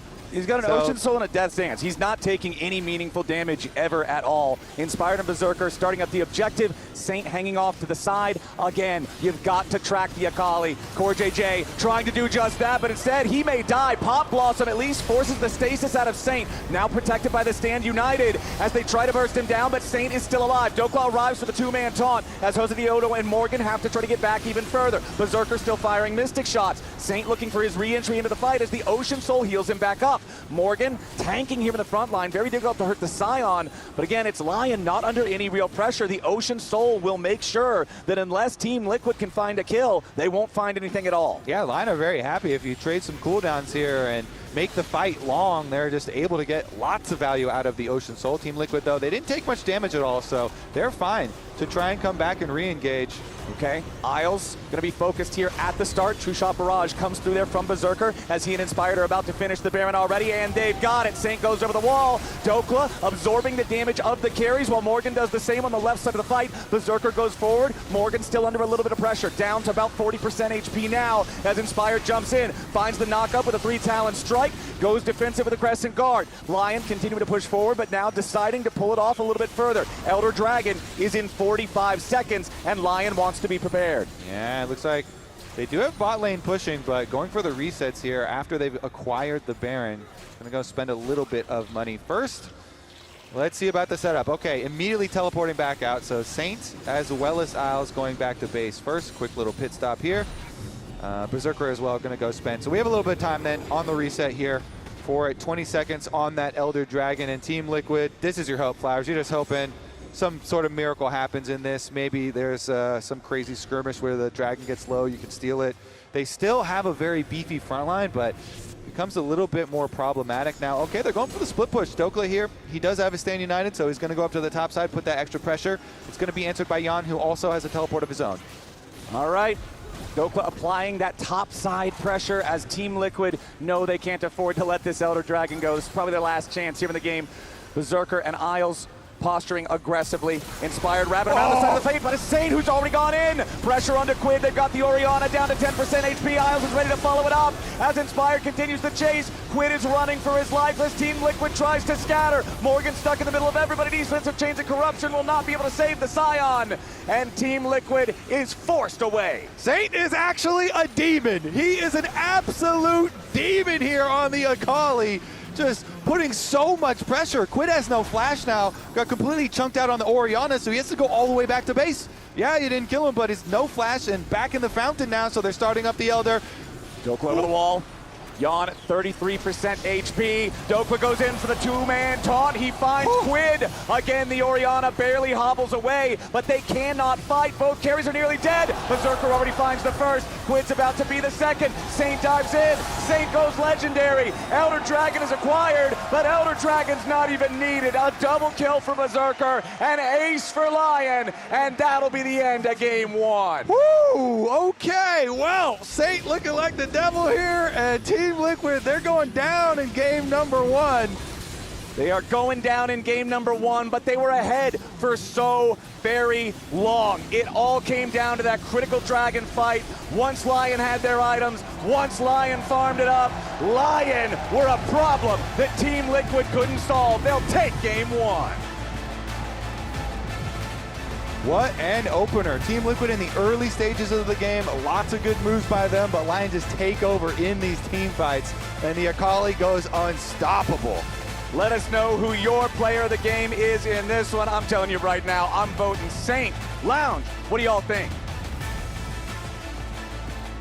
We'll find out here in just a second as we're waiting on our lounges. I'm pretty sure Azale probably has to get his mullet straightened up, perhaps. You know, that man has a beautiful head of hair. But I think that Lyon, they played it patient, they played it strong. They wanted to make sure that they were ready to go, and they were. But now, before we head to the lounge, let's toss down to Kangas, who's with our LCS Commissioner, Mark Z, for a special announcement. Thank you very much, Flowers. We're here with the Commissioner, Mark Zimmerman. AKA the man who zimmers. How you feeling? You having fun at Mullet Arena? Yeah, I'm having a great time. I'm super excited to have LCS Spring Finals on the road again for the first time since I think 2023. It's been a hot minute since we did Spring Finals on the road. So very, very happy to have such a good crowd to be checking this series out with. The crowd's been fantastic. The fans definitely showed up, but I'm hearing, little birdie told me, an LCS pigeon, that we have an announcement for something coming up in the future. Is that correct? Yeah, obviously very happy to have this road show. People are always asking when the next one is, and sometimes, you know, we've been a little slow getting it out there. So this time, we finally are actually able to announce it during this finals. Summer Finals, the championship, will actually be in Atlanta at the Gas South Arena on October 3rd and 4th. All right, sounds good. Shout out Atlanta. People can start planning their travel now, right? Yeah, people can start planning their travel. We'll have an article going out 2:15, I think, with more details about Split 3, everything you need to know, opening weekend, all that stuff. All the news about Split 3 will start hitting this afternoon.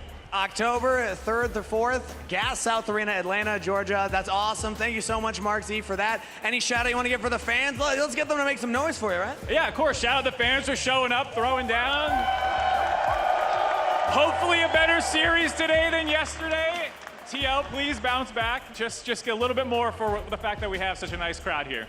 And speaking of the crowd here, that's an announcement for the future. That's a future crowd. Do you have anything for this crowd for today? Well, I have something for you as well. Since I know how much you love your buckets, you can go ahead and maybe give that one away. I can give this one away? It's all yours. Do what the commissioner says? You have my blessing. All right, I'm gonna give this one away. I'm gonna do it. I'm gonna do it. It's signed by all 10 players up on the stage. Who wants a bucket? Yeah?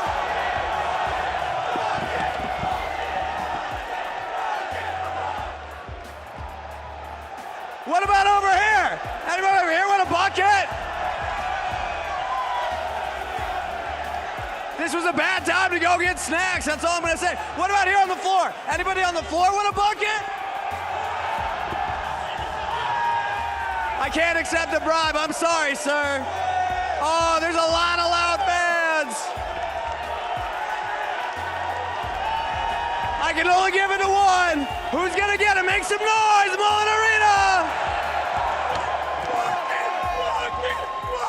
All right, here you go. Are you ready? Everybody cheer with me. Bucket! That's it from us in the arena. Back to the lounge. Let's go! Wow. Bucket! Bucket! It probably is like I'm back in college. That is impossible to follow. But you have to try. Bucket! Bucket! Here's our Samsung Rift Vision breakdown from from this game, where I will say Team Liquid was in a really good position. They have a 2,000 gold lead. They've gotten the last 2 Drakes, but I will say this is where Lyon is so good. They identify how to win the game. So here's the setup. For the first time here in the last 2 Drakes, they are at the Drake first, and they have bot lane push deep, which is going to allow a couple of things. Additionally, look where Team Liquid is. Sion was clearing out a wave, and Varus is in base. So Team Liquid is late to this Drake. As the start of this clip happens, we can see they get the Sion in, they get the Varus in, but then watch where Saint comes from and how this fight starts. The key that Lyon wants to have in this comp is they need Saint to have access to carries. Yon and Quid. Team Liquid need to have Morgan and Jose blocking the access to the carries. But as you can see, things have already gone horribly wrong because Shen is in mid lane. Way up here, he has access. Saint's over here, he has access. And from here, the fight is kind of already lost. So if we continue to play this clip through, CoreJJ ults early onto just a solo ulted Alistar. Then Dokla and Saint have ninjas ascending to one-shot Yon. Quid can't be that effective in this fight. They managed to turret dive him and get a kill. And this is really where the game did turn. Saint started getting ahead on Akali, and every team fight was them just finding creative ways to access the carries over and over again. And I think that was the defining moment in the game, guys. So it was. Yeah. Yes, it was. Yeah, it's a rough, I mean, it's a really rough game for TL to lose, right? Because I liked a lot of the things they did early. They seemed to stick with the game plan they had. I actually really loved their lane assignments and lane swaps, so. I was kind of disappointed, though, that we see Morgan here. You're playing Sion, and you're greeting for the wave top. You're showing up to the Dragon late, which I felt like is such a key component to their comp. But Jat, this is a checklist. Yeah, they hit So, Jat's entire Here's my checklist. concern. This was a It's fat very L. concerning. You know what, Jat? It was a fat L. They hit all my checkpoints. They might have hit all those. Bucket! But guess what? There's some other things that happened here. I talked about the Lyon checklist here. Oh, what's the checklist looking like? Listen to Inspired. Inspired. Jat? Oh, it's Inspired. No, it's Inspired. No, he's drawing Inspired directly over your face. Check. That's a check. That's a thumbs up. And they win. Yeah. Player of the game is Saint. Yeah, Saint got that one. We're listening to Inspired. Player of the game goes to Saint. Oh, unanimous. Yeah. As it Akali. should be. I think whenever Lyon end up pulling out these team fights, you then go back and break it down. It's like, oh, they just played this super, super well. They made so much space for this Akali after that initial fight, and it was a great flank, like you already pointed out, Jet. It's got to be a bit heartbreaking, though, I think, for TL, because they had a comp that wanted to play slow, wanted to play for late game team fights. They got to that position that they want to be in. They got the third dragon. Their setup at the third dragon was exactly how they want to set it up, where they're always there early as you're trying to walk in. Trundle Pillar, Varus arrows, Nico Poke, all of these tools. You have to walk through a Scion. You're getting marked. It's so difficult. And I just feel like they got lazy with their setup on this last dragon, and you do not get to make mistakes against Lyon, or they will kill you in team fights. Yeah, and I want to bring up Quid's stats in this game versus the rest of his lower bracket run, right? Because I think the kill participation, obviously, he was very involved in anything they could do. However, it's looking a lot worse, right? Because obviously KDA, but then damage and damage percentage. Yeah. Because Saint kind of took over this game. If you can't see it yet, you will soon. Raz is standing behind me with a trident to my neck. You're saying all these good things, but you're the one that voted True. Team Liquid. Would you like this is a really Would you like to flip join us, Emily? Are you flopping? Join I am. us. This is what Emily flip-flop! Yes! Flip-flop, flip-flop, flip-flop, flip-flop, flip-flop. Let's go. I just had to make sure it didn't hit my hand. I think the big thing for me here is just how good TL's early game was. Yeah. Right? Because like if they hadn't lost that fight, I kind of wanted to do a Telestrator breakdown of their lane swaps because I thought they were super smart. They were controlling the map really well. They did obviously give up those 2 Drakes, but I thought their map play, it was like vintage classic TL and played super well, and they still lost in these team fights. And it's just the Lyon team fighting. Like the blueprint for how Team Liquid got here was through scaling and late game team fighting. And then if that doesn't work when the execution was actually pretty good, it's hard for me to imagine the way that they actually come back to win the series and win 4 of the next 5 games. I mean, the way that Saint is dancing around the Nico in some of these fights is just ridiculous, right? Like, it is difficult to play a champion like Akali into a lot of AoE, like the Nico ult, like the Shockwave, like the Varus tools, right? And he just made it look so easy. Yeah, and that last fight, you're just seeing like Team Liquid trying to get something back because like ultimately they got Baron, but this angle, constantly trying to be able to, like being able to find it was so good for Lyon. And what is really scary is Team Liquid getting those advantages like you were saying, Emily. Like being able to find that like swap topside. And on top of that, Morgan is already doing really well in lane. All of these, that gold picked up in the early portions of the game. All for nothing, all for that. I feel like it's always so demoralizing when you're looking at it and you're like, we got the comp we wanted, we got the game state we wanted. Nice. Everything went our way and you still lost. And they also took happens. Quid's Akali away from him. So he won't be able to have it for the rest of the series. I mean, we have champion damage right here. If we look at like damage on kills, you can see there wasn't a huge amount of effectiveness for the Varus. Like only 3.7 thousand damage on kills. Look at Akali, by the way. Even if you did a bunch of damage. More than half of Akali's damage was to get a kill. So that's absolutely playing for team fights. It was such a... That was practically as much as TL's entire team for damaging kills. Well, will Team Liquid be able to come back? A 41-minute and 50-second game. I think we're in for a lot more long games this series. Team Liquid's going to have to find something to take Do down it for the Lyon. fans, TL. Game 2 being next. Team Liquid, please. No sweep. Let's go, Lion. Brothers cheering for a sleep?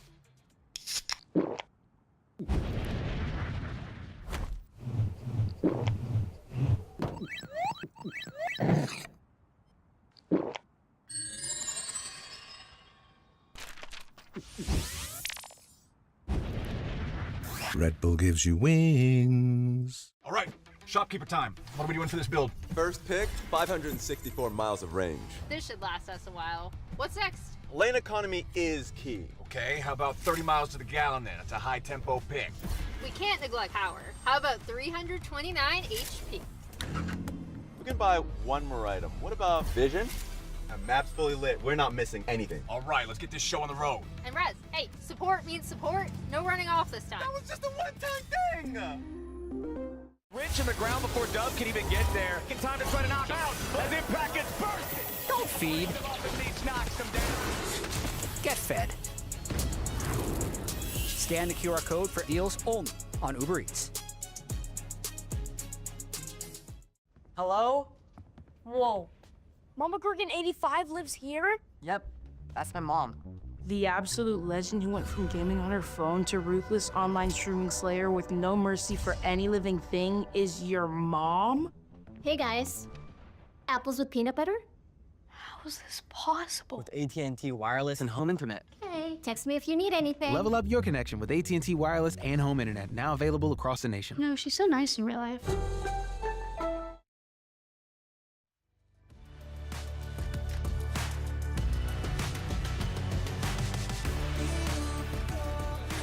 Yeah, Nico no flash, guys. Yeah, Nico no flash. Really far there, but I'm coming. Take it slow, take it slow. Okay, we are going. Varus. Varus flash. I can keep Varus. Go Nico after, I will block this. Sorry, over the wall. Block. Okay. I die, but... Go from, oh, we are going. Oriana. Okay, has flash, I think. Has flash. I'm coming, guys. Okay. I'm dead now. Trando. Drop. Drop, can you drop?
Welcome back to the LCS Spring Finals driven by Kia. We're here in the Mullet Arena in Tempe, Arizona to find our LCS Spring champions. Team Liquid and Lyon have earned their place on this stage.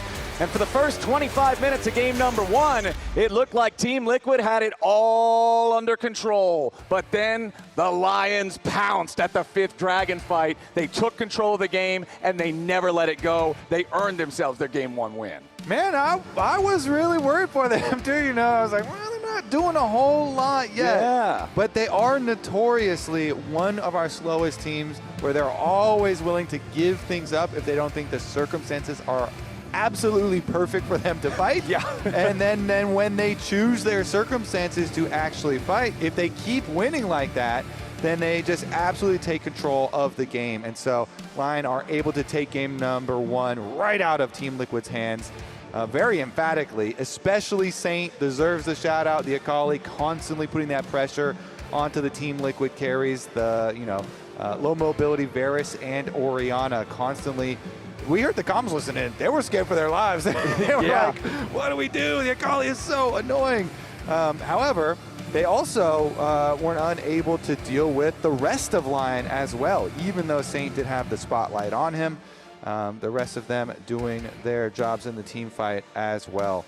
So we'll get into game number 2 here, and we'll look for the adjustments from Team Liquid to hopefully push us to more games than we got yesterday, and see what sorts of changes they have to their team fights. Okay, so Team Liquid have elected to go for first pick in this one. Lyon are going to go ahead and continue banning out that Lee Sin and Rakan combo that you talked a lot about in draft number 1. Those playmakers for Jose and Core JJ, they don't want them to have access to that. Over on the TL side, it's going to be 2 of those powerful laning supports in the Karma and the Bard banned out. You're also going to see the Nocturne kept away from Inspired, another ban that echoes back from game number 1. Okay, Nocturne banned means side laning is a lot more powerful.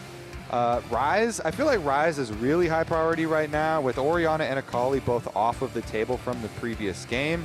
I mean, both Saint and Quid, extremely good Ryze players. I don't know if you want to invest your first pick and build the entire comp around it, but with the way that the mid laners were influencing the previous game, I feel like an actualizer Ryze does go pretty hard here. Of course, Rumble Yone comps are also very effective for both of these teams as well. And so they could go this angle. Anivia and Cassiopeia are both still up, and both of those are very good answers to the Ryze. Yeah. So Team Liquid actually going for the Cassiopeia instead first here. A lot of teams have prioritizing Cassio ever since the changes and the Deathfire Touch edition. She really has been a powerhouse of an AP carry in the mid lane. Yeah, that Cassiopeia, not going to blame you for first pick in that one, especially considering it's like her and Ori that are those top 2 mages, and Ori's just gone now since she managed to get through in that first game. But Lyon's answer, they're going to pick up the Senna for themselves. Very, very powerful in the current iteration of the game. We'll see if they draft what they want to lane with that alongside it, and yes, indeed they do. Senna Nautilus here for the bottom lane of Lyon. Nice, okay, so this provides you a lot of angles to dive for because Nautilus is the point-and-click go button, and then Senna can, obviously with the Senna ultimate, help heal and shield up anybody that you want to dive, your jungler or your top laner that you're going to be able to get. So Senna and Nautilus really facilitates a lot of very good team fights, and especially against the Cassiopeia here. See what Lyon can cook this time around. Because again, Team Liquid drafting a mid laner that is super high prio, but does not have a dash or much mobility. Just has to rely on the extra speed that she gets and trying to land the ultimate. So here we go. A favorite of mine, a favorite of a lot of people's, Core JJ's Rel. This has been a classic for him with this champion, and we'll see if they can get those big dream engages to group people up and melt them down. With Rel and Cassiopeia Miasma, it can really CC up a team fight. Yeah, if Jarvan Rumble is the spicy hot pot, you've got Jarvan Cassiopeia to be the bucket of sludge. You trap them in the Cataclysm, Cassiopeia pukes on the floor, they can't even flash out of it anymore because they're grounded. You throw Core JJ Engage over the top, that is a nasty combo to deal with. I'm liking what I'm seeing here from Team Liquid, but how does Lyon choose to LeBlanc? El Santo with another assassin. Okay, so LeBlanc does not take over team fights like Akali does, though. I mean, nobody does what Akali does. No, not quite. Akali is one of one. LeBlanc, though, does have angles much more for poke if your opponents do not have point and click. And Flowers, while a Jarvan, Rel, and Cassio are all great, AoE engages, they are not instantaneous point and click against a very annoying blinking LeBlanc that is going to try and poke people out. So the Saint has another chance this game to use his mobility well And you do also want to get map control with a LeBlanc pretty early on so that you can find angles for LeBlanc to roam around, to gank, to use the fog of war to your advantage. Now let's see what we're going to do in the second half of the draft. Then the Ziggs being banned away by Lyon. They don't want to deal with a bot lane Ziggs that can, again, just offer more of that wombo combo and the huge AoE potential. Over on the Team Liquid side, they want to get rid of the Nefiri. Having that powerful assassin jungler alongside a LeBlanc could be a nightmare for keeping people safe. Especially, again, with the Senna Nautilus that can facilitate a lot of things diving into the back line. Definitely agree there, Flowers. You don't want too many of those annoying champions go through. Inspired as well, very good at using the Nefiri to go for these invades. So the LeBlanc really does want one of those super nice AD junglers that puts a lot of threat to go with it, though. So we'll see what else. There's so many up and available right now that you could go for. Pantheon is like super easy because it's point and click for Inspired, and they could just set up LeBlanc combos on the Cassio. But you also want to be able to get around the Cassio Miasma and stuff like that, and get angles to jump on her. So they go for the Rumble topside ban instead here, instead of trying to further whittle down on Inspired's champion pool. But lots of options available for him. You know, you have Vi, you have Wukong, you have, as we said previously, the Pantheon still up and ready too. So plenty of angles here he could go for another AD threat, and that is one of the three, which Wukong, of the ones that we stated, was the best team fighter of all of those. Yeah. Because of the AoE, and it really does serve quite a few purposes here. Noticing that Inspired has been tending a lot more towards the jungles that are also very good at team fighting, and he does a very good job at controlling that mid space in a team fight. Did it very well with the Xin in the previous game. Now on Wukong, utilizing the clone and the ultimate. Can do kind of similar things, creating some time. Plus, it gives you multi-target engage, right? Nautilus is very good at engaging on single targets, but Dredge Line and Depth Charge, both just for that one value target. Cyclone being able to disrupt multiple Team Liquid players at once, and TL are going to go ahead and lock in the Corki there for the combo with Rel in the bottom lane against the Senna Nautilus. Okay. Not a lot of fans of the Corki in the audience, it sounded like, but we'll see. Because he was hovering fun stuff first. Yeah, true. I guess it's just not as fun as the previous hover. Speaking of not fun is, actually getting a cheer here. Gragas is very good for blind picking, but is just kind of a generalist. Isn't going to be a super exciting lane. You can farm really easy. You sustain really easy into pretty much all matchups. So regardless here, Morgan should have, at the very least, an okay time. But Dokla is a early... okay, it's not going to be the Anivia. Nope. I mean, so you could just run out of mana trying to harass the Gragas for Anivia on top side. But Dokla definitely invested a lot of time onto that champion. But he's also just going to go tank route for top side, make it a little bit more stable there for Lyon.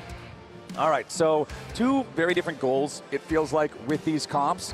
Which one do you like better, especially considering what we know about the two teams that was kind of displayed in Game 1 with Team Liquid active style versus Lyon farming style and Daejeon's check you? To me, I have so many painful memories of if you're playing against a LeBlanc that gets fed and you don't have point and click, it is so hard to deal with her. So, I mean, Saint had a really good performance in the previous game. Of course, if LeBlanc doesn't get fed, then it's, you know, the champion's not dangerous at all. Magic mosquito. Yeah, exactly. A little mosquito. So, definitely depends on if he can get the money to have threat behind it. But I would say that could be very annoying to deal with. Things like a body slam flash on Gragas can be an answer, though, because although it's not point and click, it's incredibly quick. Yeah, and if they get close, it's really easy to hit anyways, even though it's not, technically point and click. There's not a lot of answers to that, so they could try and use that, but you do need flash to also be able to make that one work and actually catch her. All right, let's get into it. Game number 2. Team Liquid would love to repeat the early game from that first head-to-head we saw, but they've got to make sure that when the time comes for the game-deciding fights, that they're ready to decide the game in their own favor. They have these tools, they have this combo potential, and I want to see them put it to work. Jose Diodo on his Jarvan, on one of his most played. We know this guy can accelerate the game on this champ. And Team Liquid here should have a really consistent team fight available to them. as long as they can get good vision coverage to work with. Interesting level 1 as they went straight through mid. Team Liquid bullying their way in to split the map here. They've got the Corki Rel, so Senna looking to stack souls and looking to scale up, but Lyon aren't done. They're going to try and retake, fight over the Raptors here. Here comes Inspired. There goes. Yeah, Jose Diodo, he dodges the dredge line, but now Team Liquid going all the way in, trying to find enough damage here onto Saint, but no. Isles and Saint both getting away, both having to use their flashes to do so, coming at the cost of Core JJ's flash as well. Yeah, nice dodge on the dredge line, and Team Liquid have the Corki there. Can be a very, very dangerous. Fossbomb pretty good here before a lot of people have ways to deal with anything, and they're going to split the map. So the Senna that wants to be able to farm souls. Now Jose actually, Isles is not done with him. No, Jose Diodo trying to get a little bit extra here, but Isles is aware, forces the flash out of the Jarvan. And again, it's because Inspired there, he just did Wolves. Ran away, went to go do the Wolves, and then come back to retake. They, under no circumstances do they want this map to be split. They do not want it to get split against Senna, who needs the time to scale up. You know, this Doran's Helm Senna that's gotten so popular and looks to collect souls and farm up. You know, a Corki, especially once you get to your like Trinity Force Spike, there's this very big differences in burst damage there. And if the jungle is going to split it against you, it's going to really hinder Senna's ability to scale. So Inspired wants to retake, and with the help of Isles, he does retake his bottom side. And with everything finally calming down a little bit here, never mind, things aren't calming down just yet. Isles, again, just taking a chunk of damage. Remember, there is no flash left on this Nautilus. He does have to be more mindful than normal of how aggressive he postures himself in this lane. But it does look like we are finally calmed down a little bit. So with some breathing room, here's a look at Lyon deciding what Saint got to play here in the second game. I mean, Saint is on fire today. Maybe we should just give him LeBlanc then. You want LeBlanc, Saint? LeBlanc. And now we've got a turret slaying Dokla as we get back into the game. So go ahead, take the execute on that one. Make sure that he denies that kill potentially from going the other way. Doesn't want to give away the first blood there. Saint getting what he called for. He's on fire, so he gets to choose. He gets his LeBlanc, see what he can do with it this game. Meanwhile, as you say, they're trading pretty heavy and gonna get the recalls off on bottom side, but no casualties and a couple of flashes though. Mid lane flash, both of them down.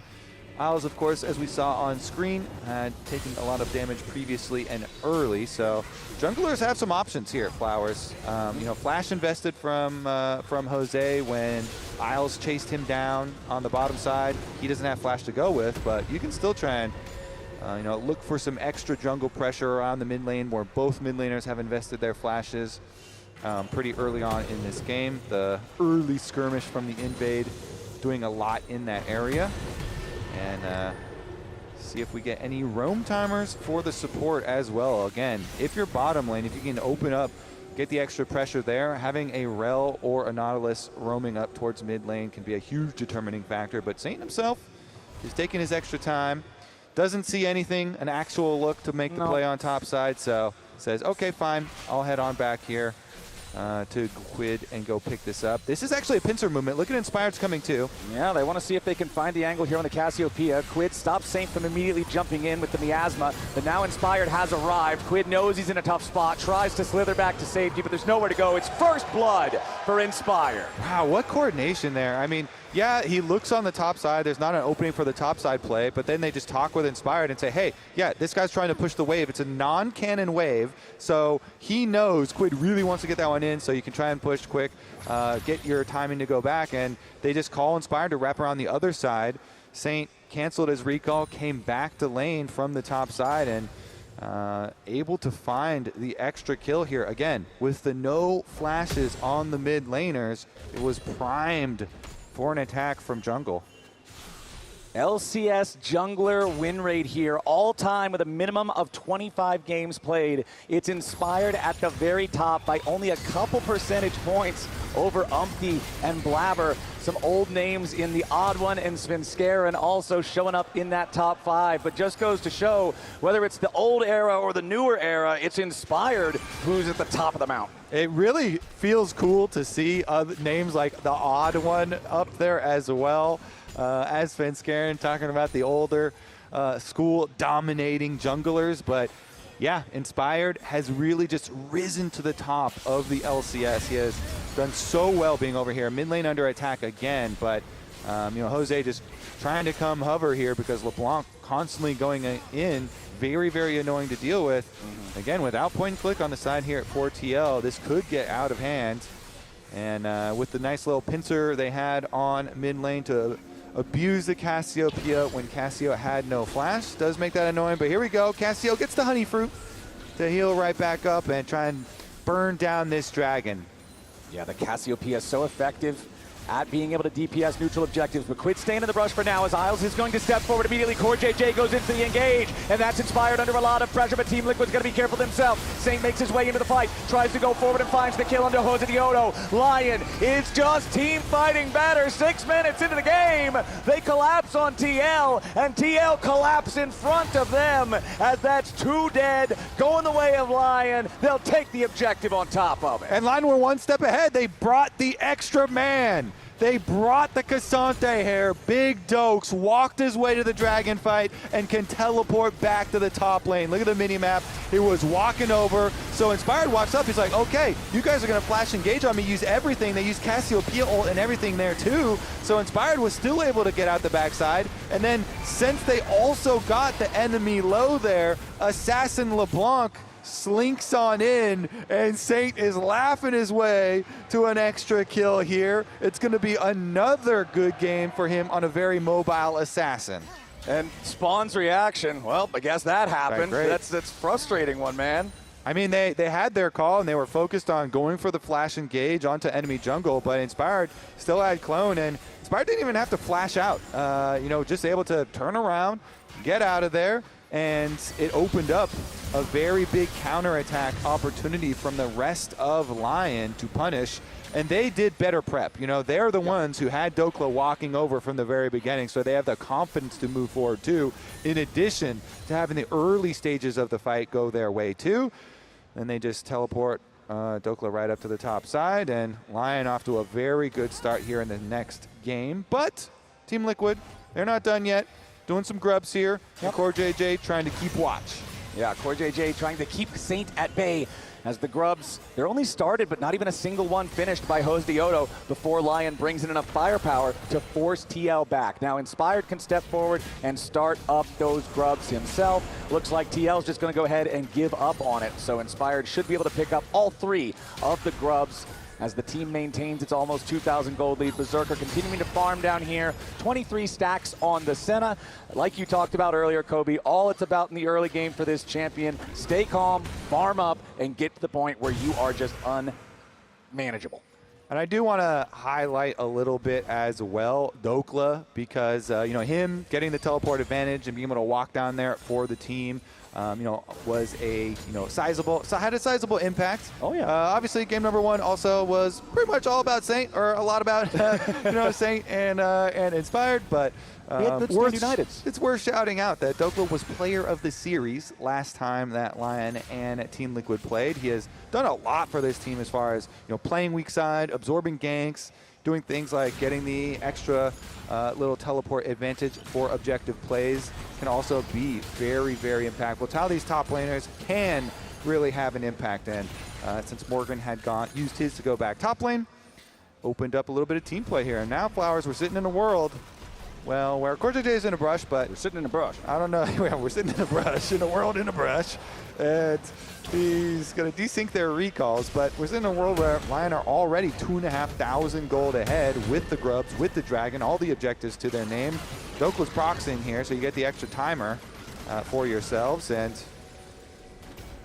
see what they can do with it. They do have the 1 kill onto LeBlanc, who got a very big early Dark Seal with 4 stacks onto it, as we do get the Static Shiv, which is very nice for Senna. Obviously deals with your minion wave a lot easier there for your stacking, for your minion wave control at the very least. Step number 1, right? Towards that power scaling fantasy for the Senna. Get the Static Shiv online, makes the soul collecting that much easier. But with what you're talking about, Dokla, I feel like the conversation around this guy is always, yeah, his decision-making later on in the game is so impactful. He finds ways, he finds angles, he finds opportunities to get involved and change things in a way that other top laners don't always see. The weakness that he has, the criticism that people has of him, is often that his laning is not up to the same level as some of his other opponents. But here in this game, he's 3 waves almost ahead of Morgan in terms of farm. He made that play that you're talking about to roam down to the Dragon. Dokla's having an awesome first 11 minutes. Exactly. He's able to earn the extra pressure there, get the teleport advantage, turn it into something for the team too. Of course, the actual fight and the play there was the large portion of it. But man, are we in for another long one, Flowers? Because right now, Lyon have it really under control, and Team Liquid gonna have to pull something out as far as the team fight. They're kind of in the opposite position this time around. It's gonna have to be them that come up with a huge combo. Did kind of highlight it in Champ Select. You know, you're talking about. You liked the sludge bucket. The sludge bucket, as you said, with the Jarvan and the Cassio. Trying to get Cataclysm and Miasma combination together. But Core JJ on his rel is notorious for getting into some pockets of Fog of War, getting some vision control, and having a large impact. Unfortunately for them, all the members of Lyon do have flashes. Okay, Isle's actually going in for the initiation here. Dodges out on the Shattering Strike as well. Yeah, not the full engage that they're going to commit. Just trying to see if they can get any panic, any scares out of Team Liquid. But Core JJ, calm enough, doesn't really get a whole lot back with the Shattering Strike, but didn't need to.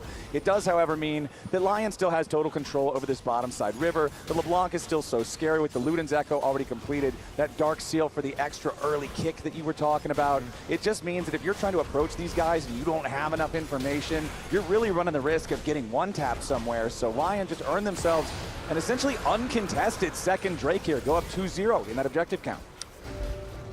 I don't know, Flowers. Whenever it's quiet like this, you don't like it. Whenever it's calm like this, you really think Inspired teams, it's exactly how they want to play. Yeah, they're in the pocket. They're exactly where they want to be. Of course, they're also 3-0 up with 3 objectives to their name and a lot of gold, and Senna scaling away. But TL, you would have to think they're under attack again. Core JJ does expend the heal to get out of there.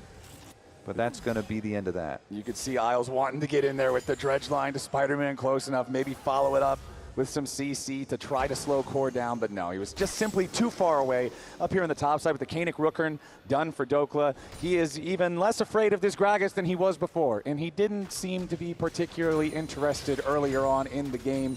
Obviously, he has that 1 death so far, but again, that was just an execute while he was proxy farming early to not have to deal with that early laning against the Gragas. I will say, the huge portion of the gold, well, Dokla's still doing work. A huge portion of the gold lead is on Saint.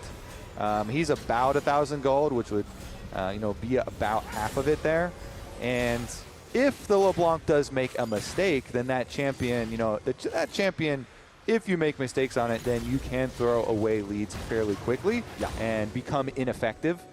But I wouldn't predict that to happen in this case necessarily, because as we've gone over, you don't have a lot of tools to easily punish that champion in particular on the TL side at the moment. So we will lie and wait, as Team Liquid will here, rotating, Jan and Core back over to the mid lane, keep him farming away. They're at his Trinity Force Spike at the very least, has his burst damage, but side lane's gonna get a little difficult for TL, and we still all have our outer towers up. And even with that being the case, they're gonna get a little difficult. Dokla, as you mentioned, he's got the Kanik Rookern, that's great versus either AP solo laner. So shield very effective down there, just hugely MR stacking with that and the Merc Treads. So he can go into the Cassio no problem on the bottom side of the map, while it does leave the top side where your Rift Herald is in the territory of the LeBlanc, just pushing in top side. Dokla's under attack, but You attack the Cassante next to a tower of flowers and that's a Cassante moment waiting to happen. I see Cassante near a tower, even if he's kind of low HP. I'm not 100% feeling it. What if they send 4 players? Because look at the mini-map. Team Liquid are going to send 4 players down to the bot side of the map, and Isles is here to protect Big Dokes. I think you would you would need another player. You would need all 5 to deal with Cassante underneath the turret. Dokeless stays just fine there. Isles guaranteeing it. As back over in mid lane, Berserker continues just farming up here on the Senna, up to 37 souls, working on that second item. And like you mentioned, it's not just the Kanik Rookham for Dokla against the Gragas, but being able to itemize with a single item, with a single damage resistance type against both opponents you might have, it just feels so good for a side laner. Yeah, stick in the side, either side, no problem for him. And you know, Morgan trying to sustain up there versus either of them was having a rough time. Dokla using his shield time here, takes away the ward. Big Dokes doing a lot for the team this game. And it's going to the Lion game plan, Flowers. Yup, slow and steady wins the race. The Lion takes a big nap in the savannah before he goes on the hunt for the horses. He's also already got the food. You know, he's been eating. He's like, they already ate 3 horses. Yeah, it's not like they haven't done things. They've gotten every objective. You know, while it is they've gotten all the objectives, topside ones as well as the dragons on the bottom side. In addition to all these early kills that they got around the LeBlanc. And while Saint didn't get the last hits on all of them, he did participate in all of them. Yep, 100% KP. And that has really been the pivot point. I mean, we got the comms listening. I really like that they did the comms listen in from the draft. And they're like, all right, Saint, you're on fire. You know, it's like, I'm feeling the LeBlanc. All right. You've earned that right after your Akali performance, sir. Still a 2,500 gold lead here. 30 seconds until the next Drake spawns. Not the easiest fight for Team Liquid to try to take, but I feel like if they want to be able to take this fight, if they want to stop the Dragon Stack and the Soul Point for Lion, they need to be there first. They don't want to have to face check into the strong LeBlanc. They don't want to risk having somebody get picked off by the Nautilus. You've got to be there first and make them check into your big combo if you want to have a chance to overcome this gold deficit. Yeah, and TL, they're thinking, all right, we just got to think about item completion points. We don't care about gold so much. You know, at least the actual number. As long as it's meaningful in buying your item completion points here with your 2 item power spikes, which they have not been able to get anybody to. And then focus on their setup for the team fight. They've got the control ward in the brush. They're still going to look for it here. All right, it is a 5v5 this time. Morgan is already here in the fight. Lion controls the river for now. Inspired's going to go ahead and take the Battle Herald forward into the lane. He's going to get the value out of the turret hit. Yep. Oh, hold on. Dokla's going in. He finds the pick of the hose of the Odo, but the Jarvan is already down. Inspired now into the back line, putting pressure into both the carries. It's Core JJ. Is burned down by the rest of Lion. It's the same damn song we sang in Game 1. Lion's team fight is just better. And that one almost looked too easy for them because Inspired was off getting value out of the Rift Herald. He was like, okay, our Rift Herald initiation didn't see anything, so I'm going to take a quick little turn over the tower. Yep. And Dokla decides, you know what? That's too far, buddy. So guess what? You are dead. They just, as Inspired's even coming back from the mid lane, they still get that one, and then he gets a little flank. This game is looking too easy. Yeah, this one's Soul Point, 5,000 gold lead. Enemy team doesn't have a single kill. It's 19 minutes into the game. I mean, that was crazy. Dokla just looked at him. He had the charged up Q and decided, I'm going to make a play. Enemy jungler's dead. Free dragon. Yeah, I don't really know what else to say about it. That was just Lion going in and Team Liquid not being respectful enough. If Dokla's got that third and Tofo strike ready to go, you've got to pay attention. Jose was caught slipping, and Isles and Dokla punish. They did a good job getting that control ward. You see, they took the vision first, but still, you knew he was in there. Nice. Yeah. Okay, focus up. Focus up. Yeah, he's saying focus up because maybe they're falling asleep with how this game is going. All right. I have to say, though, like we were talking about before, Dokla has had so many big individual moments for this team, especially through playoffs. He has had a lot of key engages So him, as he said, stacking up his Intofo strikes off the Dragon, grabbing the vision control in the brush. He's doing all of the prep work. You know, people say you get lucky by preparing and then taking advantage of the opportunity. As we have a replay on bomb side too, where we're going for a little dive. Hold on, up here on the top side. Morgan's in a little bit of danger. Isles having to flash away from the turret. Morgan down to 10% health as Isles does survive his protoplasm harness, guaranteeing that he doesn't get too very low up here, but it's Lyon keeping the pressure on in the top lane underneath the tier 2. But you remember back to earlier in playoffs too, you know, Dokla on his Poppy when he was looking at Quid versus Team Liquid. Quid was on the Annie in mid lane, and it was a pivotal moment. Game was very close, and Dokla walked up. He's like, I'm not going to give him a lot of time to think about this. Went for the flash play, got the initiation. Here, you know, just doing the prep work, being ready inside the bush, got the initiation, and it gets Lyon to a very early Dragon Soul point. Gets them to a very early 6,000, almost now gold lead, and we're living in a world where the objective bounties are on the game, so the game itself trying to help Team Liquid. They're going to need all the help they can get. 2.5 minutes on the clock until what will be the soul spawns for Lyon. That is a Chemtech soul, generally, of course, not considered the strongest type, but especially when you have somebody like Cassante, someone who has all of this drain tank capability when he is in all-out form, it can be deceptively powerful. And any soul is a good soul when you're already this far ahead of your opponents. It just makes it completely impossible for Team Liquid to find an angle to get back into the game. Dokla arrives back underneath the tier 1 turret here to try to keep this structure safe. It's still Team Liquid without a single turret take so far in this game. Yes, there's 4 Team Liquid players up here, but Isles has already escaped with the dredge line, and I honestly think if you send these 4 after Dokla underneath the turret, he kills all 4 of them. I would bet on Big Dokes too. Yeah, I would bet on Big Dokes too. He's got some team backup as well. They fire off the Senna ult anyway, and there's going to be nothing to check there anyway. You know, Baron is under control. They've got the vision over there now and fully retake control of that top side. Even while Team Liquid had invested 4 members, it seems kind of crazy how one-sided we've had these series this weekend, Flowers. Yeah, I mean, game number 1, to be fair, was controlled by Team Liquid very heavily for a very long time. But then once the pendulum swung, it never swung back. And now I feel like that. You think it's going to swing back this game? The pendulum got trapped in the wall. It's trapped on the Lion side. And it's just spawned that way on the Lion side here in game number 2. They have controlled everything since that first Dragon that they took away from Team Liquid with the kills they got, with the roam from Dokla. And now there are less than 60 seconds on the clock until the Dragon Soul spawns. The sirens are going off. The exclamation points are popping above your head. Team Liquid, you've got to be ready.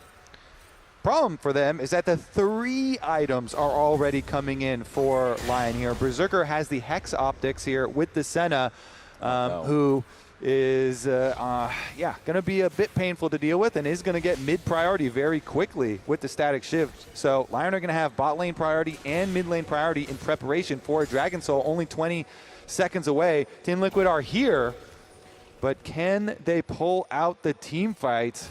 It's going to be a difficult one. They're just hovering up here on the banana brush. See what they can do about it. Lyon, they've got Inspired already in the pit. Oh, I'm telling you, man, if you don't have point and click for LeBlanc, it's so hard. They're trying to catch him, but the distort is too good. Dokla going in now, finds the first Intofo strike. We're going to charge those up here yet again. Remember, you've got the Seeker's Arm Guard available for Saint. Even if they try to burst him down, it is so incredibly tough. Inspired on the Wukong, has Flash and Cyclone both ready to go. Team Liquid still grouped up as 4 off to the side here. Morgan waiting up by the blue buff, wants to try to see if maybe he can get a big angle for a big cask. Just finds a little bit of burst onto Inspired and then has to immediately retreat. TL is going to go ahead and start up the Drake, but immediately Lyon about to pounce right on in. The bounty is claimed. Jose Diodo gets the objective. Inspired has to try to get away. Team Liquid still firing, but nobody's been killed just yet. Jose wants to go in for the kill on Inspired, but instead he delivers himself. It's a 1-for-1 trade as Dokla finally falls. Isles might be killed off here next. TL, that's the best fight they've got all game so far. far, but no! Lyon's not done yet. It's a double kill back over to Quid. Saint in the Seeker's on guard gets finished off as Berserker's going to be chased down. He fires back towards Quid. The shutdown on LeBlanc as Morgan gets beat over the head with a crushing blow. Just when it looked like TL might have finally found something, they find the business end of Berserker's rifle. The Hex Optics extra range here too for Berserker. Chases them down. Inspired went to go heal off the Raptor pit after flashing away. Jose just full sent in the backline. Felt a little personal there, trying to kill Inspired at the end of the Dragon fight. Let's take another look at Team Liquid. They are showing signs of life at the very least. So they get the chunk onto Inspired at the very beginning. They try and burn down the Dragon, and they do, Flowers. They burn it down. Inspired tries to go back for the smite, but too late. They've already gotten it, and then they engage. Cassiopeia ult. They lock down Inspired. They almost burn him. The Deathfire touches burning him. He gets the heal. Jose's like, I'm going to go finish him. But he just dies, gets annihilated there. Meanwhile, Dokla dies inside the pit. Morgan went for the flash play, but it is just not going to hit here. And Berserker gets pushed to safety on the other side. Used his flash to reorient. Then the re-engage actually did look good for TL, but notice on the bottom of your screen, Inspired was healing off the Raptors. He comes back to Berserker, and since Quid was so low and Berserker has procced the extra range here for Senna, Inspired's able to finish up with those extra kills, and they use the Senna to chase down the last. Ooh, they hit him back with the scuba. Spawn did it yesterday for reference for people. This is deep sea warfare, my friend. The coach rooms are out of control with the scuba, and that's what happens when Senna gets to farm. 7,922 damage in the fight. Honestly, though, Yawn also pumping damage on the Corki. 6,188 coming out from him. The fight was a tale of 280 carries, but it's still Lyon with a 6,500 gold lead. Team Liquid, though, can at least be happy that that isn't more than it was before. It actually shortened it by about 500, and they stopped the soul for now. Exactly. That's the critical part. That little glimmer of hope that all of the Team Liquid fans are holding on to right now. They denied the Dragon Soul, at least for now. 2 minutes in the future, we're going to have another test, Flowers. Can Team Liquid do it again? Baron will be available while the Dragon Soul is threatening the other side of the map. And so it's going to be a hard approach for Team Liquid. But we've seen they denied the last one. Maybe they can do it again and claw their way back to parity. Here's the tough part. Now you've got the full Zonias for Saint. Now you've got Guardian Angel for Inspired. Dokla is still very, very difficult to kill just in general. There's a lot of tools you have to fight through on the TL side to win one of these fights or even come close to it again. Yep, that's pretty annoying to have to fight into. Yep. Those are some definitely very, very annoying fight-focused items. These individual use here for the Guardian Angel, it's such a big difference with Inspired having it fully completed and ready. We'll see. Team Liquid trying to look for the angle to get back into it still. Trying to bide their time, see if they can get an approach towards the Dragon. Lyon here, though, they're going to get something out of Morgan. Yeah, Morgan, he does kind of take a beating, but he gets himself away at least. Does it without the flash as well. Inspired committing the Cyclone to that one, trying to get the kill. Dokla decides not to go all out for it. Morgan manages to escape. Still 7,000 gold lead for the Lyon side. Morgan happy to have walked away from that one, but it's 60 seconds until the Dragon spawns, so Team Liquid has to retake control, reestablish their position, and get ready to fight for the soul yet again. Yeah, we'll look at these cooldowns too. Makes it a little bit interesting. 40 seconds still here for the cooldowns on the ultimates that were invested to come back, though. Morgan definitely will have his. Honestly, Inspired and Berserkers are only a little bit longer than that. So importantly, Saint just hit level 16 on the LeBlanc, so maximum threat here with that ultimate. He's level 16, Quid is still only level 15 with a 10-stack Rod of Ages. Also, I do think we should continue to point out these items that are so good for like individual procs. The Verdant Barrier, even as a component item, it still at least gives you that spell shield, even with the long cooldown, is very useful for LeBlanc. We already talked about, there's no point in click, and you have to like use flashes. Well, never mind, it gets knocked off by a rocket. I do like what he's doing, though, with the Verdant Barrier. Hold on, immediately they want to go in after Quid. They can't quite find him here, but Inspired is going to get collapsed on instead. He loses Guardian Angel as the fight hasn't even started in earnest yet. Inspired getting away for now, survives with 10% HP. Team Liquid, great look there scouting out the Inspired flank angle and punishing before he can move first. Okay, Inspired in the fog of war. Oh, he cancels his recall. Inspired cancels his recall. He's going to wrap around. Same for the top side. He gets caught out by Morgan. He throws the explosive cask, and Sane has to continue trying to run away. Dope and Inspired going in over the wall. Core JJ going to be under pressure. Has to flash away, keeping himself alive for now. Dragon down to 2,000 HP. Electrifying gaze. Quid goes in. Inspired goes out. The Dragon's still at 3K. Dope fighting Morgan, and Sane finally grabs the kill. Lion still looking to take the fight here as Sane dives into the back line. Objective bounty claimed yet again by TL, but Quid's going to die. Now Hosdiodo jumps into the fight. He tries to get one back, but he can't quite do it. Has to get out of his own Cataclysm. Core JJ next to die. Holy moly, man. Hosdiodo trying to escape all the way back at the tier 2 as Yawn runs behind enemy lines. I don't think they're going to be able to save this plane. Big Dokes knows where he is. Dokla's letting him know, gives him one more thumbs up, gives him that big ol' Intofo smack, and that is 4 dead on the TL side. Yes, they get the Dragon, but they lose the fight, and Lyon is going after the Baron. Jose's the only man left alive. He's coming to try to stop it, but Isles denies him. Can he get the miracle? He's going to have to get through a lot to be able to make it happen, and he doesn't have flash or ulti to do it. There's no way they let him walk up and get in there. Nope, they're just waiting on it. Dredge line into the firepower over the wall from Berserker. Isles just trying to keep Jose locked up. Go back in! Baron's going to be taken low! Jose Diodo, the hero of the day, jumps into the pit. He gets past the bodyguard, TL! and he steals the Baron. Dokla punished in the side lane as well. Jose finally falls, but he'll be buried with honors. It may be a tiny glimmer of hope, but it is still shining for Team Liquid in this game. They get the Dragon, they deny the soul, and then they steal the Baron Flowers. He is able to walk up and get in there. He steals it. Jose pulls it off. A play from Jose Diodo. Despite the fact that Lyon knew he was going to try to do it, they tried to stop him. They tried to pace the DPS, but Jose gets in. Oh, man. Yeah, he did have to use his Guardian Angel cooldown as well. But, man, Team Liquid, they are barely holding on, Flowers. They are holding on to the threads of this game, but they won't let go. TL's still fighting.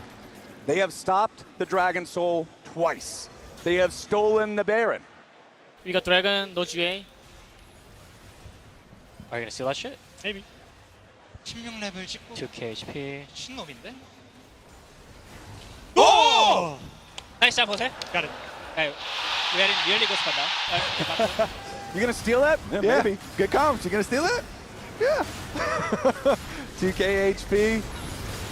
2.6 right now, 2.4. He gets locked up by every CC already used, you know. Nautilus already uses the auto. They already use the hook. They already use the Senna Snare. He gets in there. Look at that timing, too. Barely able. It was 15, 30 something about there. So it gets the combo. Split second damage. Holy. Spawn got to be happy for the first time this game on that one. Hey, if they pull this comeback off, you know the spirits will be high. That will fully regenerate all the motivation and the vibes on the team. If you're able to make a very difficult comeback in a game like that. That's tough stuff, man. Jose Diodo locking in when they need him as Morgan tries to go for his recall. Isles gonna stop him as Berserker's Dawning Shadow interrupted the recall to buy enough time for that. But Morgan can get himself away, at least for now. I don't think Lyon wants to overcommit trying to kill the Gragas. Yeah, thanks to the Baron buff that Jose stole. He's got the quick recall to get out of there, and they're pushing back for some money. Okay, Lyon. Maybe looking for an opportunity here for a fight. Teleport about to arrive from Morgan. That's an AP Gragas. He's not very tanky, but a nice petrifying gaze coming in from Quid. Isles is already down. Lyon still scrambling a bit as Team Liquid team fighting is really shining now, Kobe. Yeah, it was shining bright there with the Zonias from Morgan. He teleports in. They send on him with Lyon going for the engage onto the Gragas on teleport arrival, but Morgan had the arm guard. He pops it, he buys the time, and Quid uses the Lyon engage against them with his Cassiopeia ult. They burn down the counter kill. Team Liquid, step by step, they're working their way back into it. That was slither by slither. That was Quid having the timing, stopping that engage. Beautiful stuff there. Seraphs, 10-stack Rod of Ages, Void Staff completed. He's got his empowered boots, of course. He's doing plenty of damage to anybody that steps in range. And now it's 15 seconds. It's time to hold the Dragon Soul yet again. Here we go.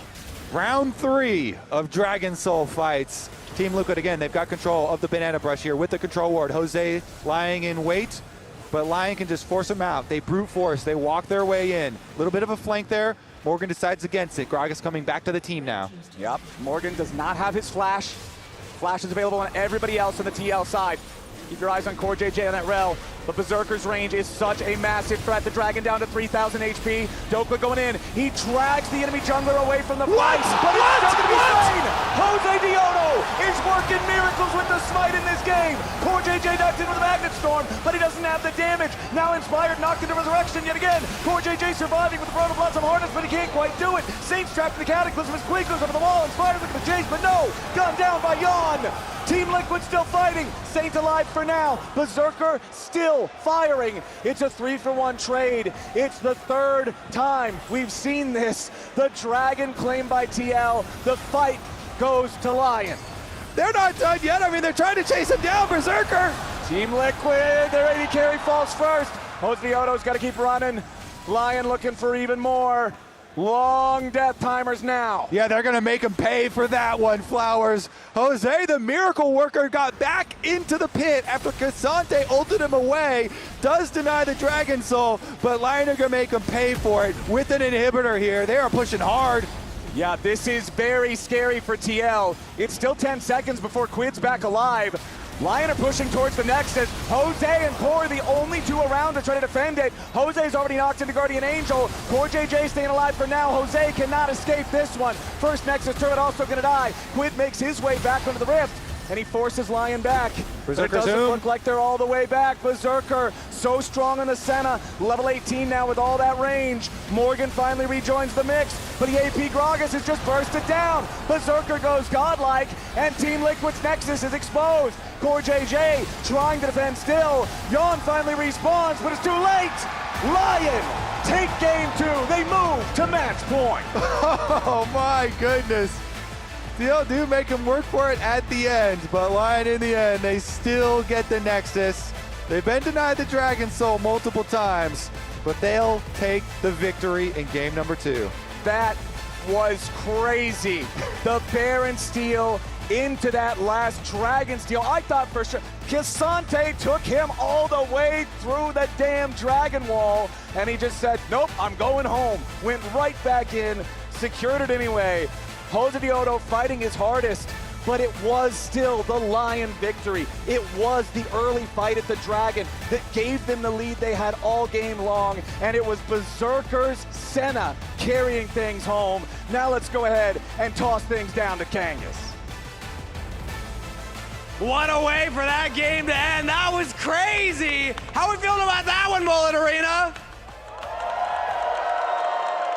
Jose with multiple steals, but still weren't able to take it out at the very end. But hey, that's game number 2. We still have more ahead of us. But while we're waiting for that, we got the ASU collegiate squad here in the arena. And I got to talk to President Ali about the program. First off, what's it like running a collegiate esports program? Oh my God, it's so much fun, but so much work, but it's the most rewarding thing I've ever done. We have an amazing program here with tons of awesome students who are super engaged, really willing to put in tons of hard work and make their dreams come true, so it's a lot of fun to be a part of. That's awesome. We also have Vice President Eric on my right here. What message do you have for anybody, thank you, anybody maybe in high school who's looking at graduation, looking to attend a university and wants to get involved in a program? Come over to ASU. We got the party school, of course. We got the best League of Legends program in the West here at ASU. Absolutely. Come here. And what conference do you compete in for ASU? Yeah, so we compete in CLAW West as well as NECC. Those are our main 2 leagues that we compete in here at ASU. So if you're interested, you're in high school, come check us out. We would love to have you here at ASU competing for us. Ali, who's your biggest rival in the conference? Our biggest rival is UCI. UCI, are you better than UCI? What do we think? The players, we better than UCI? Light work, light work. Light work, right? Light work. UCI, your move. All right, we also have the team with us right now. Shout out the ASU squad. And we're gonna do a little segment called Armchair Analyst here. Guys, this series could be over quite soon here. How is Team Liquid gonna bounce back? What's your name and what's your position? Liam, I'm the support on the team, and you know, they're just warming up right now. Yeah. I think they got 3 in a row on them, you know. They're gonna bring this right back. I know my boys got it.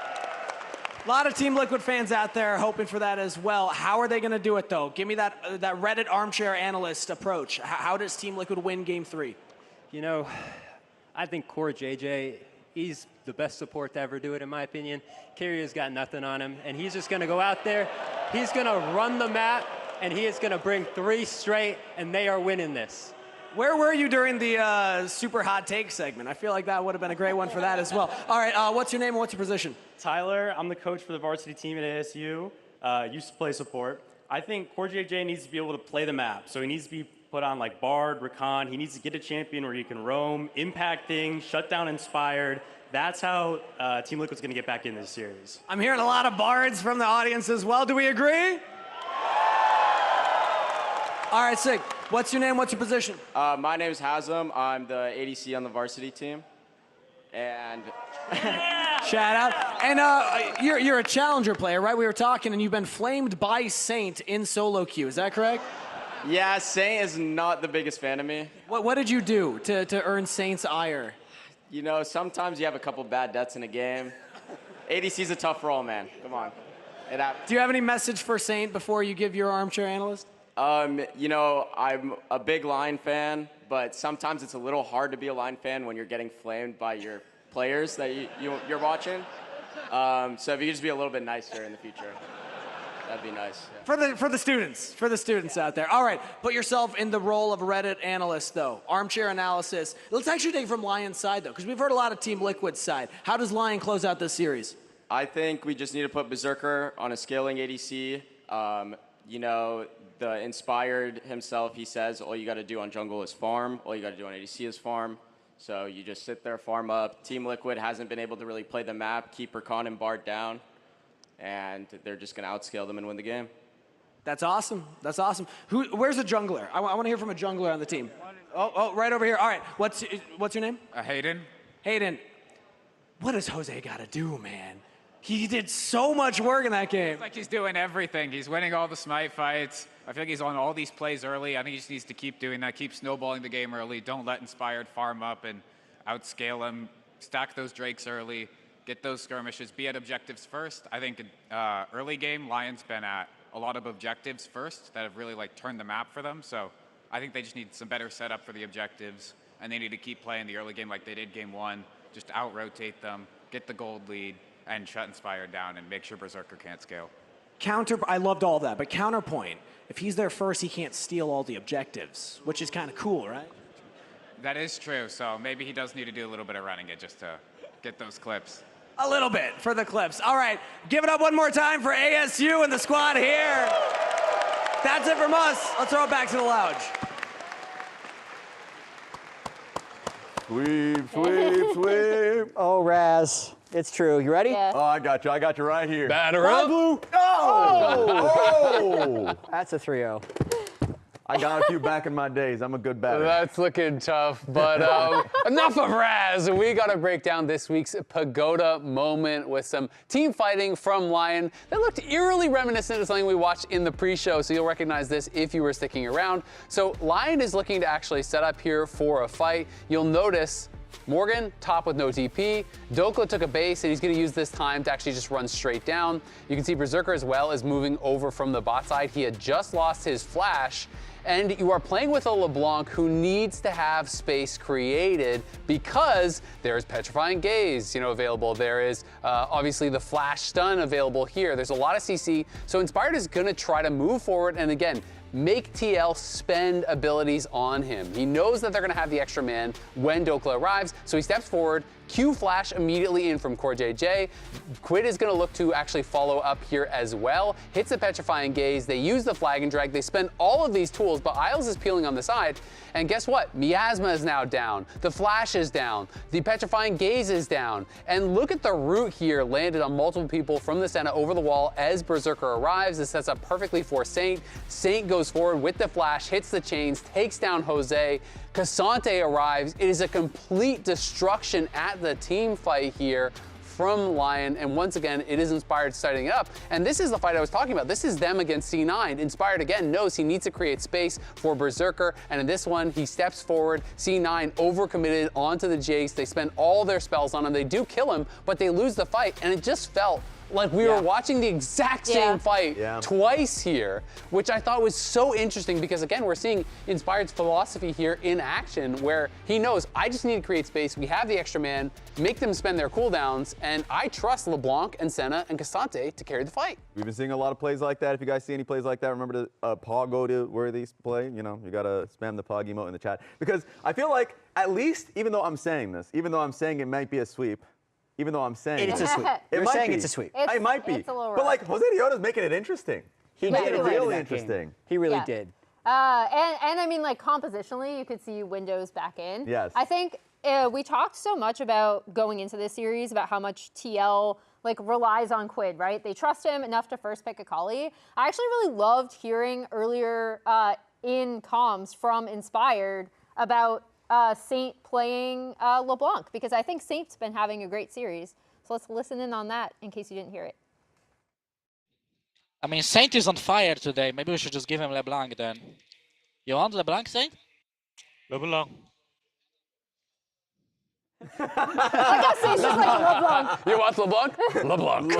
I mean, he had a great early game. Inspired had a good game. Player of the game, though, is going to Berserker, who was untouched in so many of these fights, dishing out a massive amount of damage. Looks like the casters were also unanimous in going for him. Yeah. But they're just such good team fighters that they're creating so much space for him as well. Exactly, and that's kind of like where I was. I could see both sides. I think Berserker played the fights really, really well, but also, his teammates allowed him to do that by absorbing all of these spells, by creating that space. And that is the strength, the beauty of Lyon teamfighting, is they have faith that anyone can carry. They just have to set them up for success. Yeah, fight after fight, you're seeing something new. Like, I think Dokla has been finding really good angles on his Cassante to be able to create fights as well. And there are times where Morgan is trying to do the exact same thing, but you're a damage-heavy Gragas that cannot create space for long. So I think everybody on Lyon's side has really been contributing. And returning to the big picture, as you're surrounded by TL detritus A pretty big over picture. there. Yeah, I agree with you on the picture. Inspired is 1 game away from his 7th North American title. Out of 12 splits. It would make him, 7 and 12. Yeah. 7 titles won out of 12 possible titles. On 3 That's different organizations. Insane. With lots of new young players as well across different rosters. And I just think it is insane how well he is playing. He always seems to know exactly what to do in the moment to get the win. He sets up for his teammates incredibly well. He elevates his teammates around him, split after split, team after team. That's why I felt like there was so much doubt this offseason that he would be able to do something similar, right? Because FlyQuest roster was seen as such a super team with how much like it was built around him, like and of course mid and top. But I feel like he is able to uplift, and of course the team has a great environment to be able to do the same thing. So like real credit to him and the team to be able to like yes, even if you're at a bad moment in the beginning of the year, to really rise to the occasion. Yeah, well, this one might not be for us. You got to take a break, but don't miss any LCS action when you get your favorite foods delivered on Uber Eats for less gold. We are going to break. Game 3 is up next. It might be a 6-0 weekend. No! Lyon are dominating. Come on, Team Liquid, please.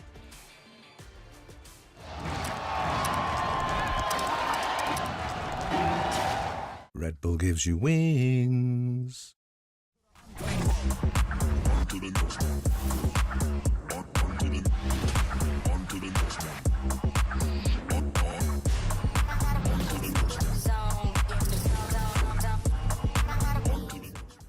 The human body was built to move. Not trapped at a desk in one singular posture for 12 hours a day.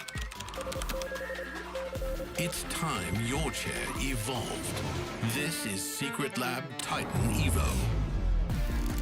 Ergonomically engineered for you, gamers, hybrid workers, artists, backing your every move. Rich in the ground before Dub can even get there. In time to try to knock out as Impact gets bursted. Don't feed. Get fed. Scan the QR code for deals only on Uber Eats.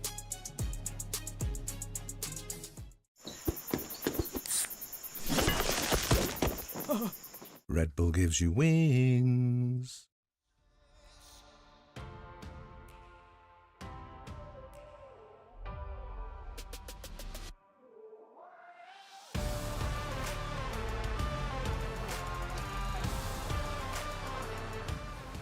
Slow now, slow. Find the weekend. Can you heal me? Heal me, heal me, heal me. Take it slow, take it slow. Look, jump. Nice, nice. Take it slow, take it slow. I'm okay, I'm okay. Hook in 3, hook in 3. Cassio, I'm still looking. Cassio has ult. Cassio has ult flash. We can look. Cassio has flash. Up I need to heal up. I think bad, right? Yeah, but Take it slow, take it slow. It's okay, it's okay. Then I can carry. No flash No from flash, Gragas. Gragas. Tank from maybe? Nice. Seems fine. Gragas I think we no flash. win. Cassio has, I think. Okay. Has, I think. Oh, no flash, no flash. 와, 사거리 뭐야, 근데? Eat that. Yum. Whoa. Your range is crazy. I don't know if you guys can I end. don't think we can add. I mean, we should try. I think try. I think try. Cassiopeia also no flash. Everyone no flash. Common. No flash, no flash. No flash. Hit a little bit. And J4 again. Kill J4, one tower. Cassio up. No, guys, calm down. No flashes, everyone. Yeah, I'm fine. I flash. No flash, Cassio, and Gragas has no flash, right? Yeah, no flash on Gragas. Okay, no flash, everyone. Take it slow. Senna is hitting the tower. Kill him. Okay. Hit the tower slowly. I'll mock Cassio. No Just keep flash. hitting the Nexus. I think keep hitting the Nexus, you can finish. Hit the Nexus, yeah. We're fine. Oh, my bad, this guy. Guys. Sorry, guys. I mean, I missed the spite on the Nash. Whatever. Just when it looked like TL might have finally found something, they find the business end of Berserker's rifle.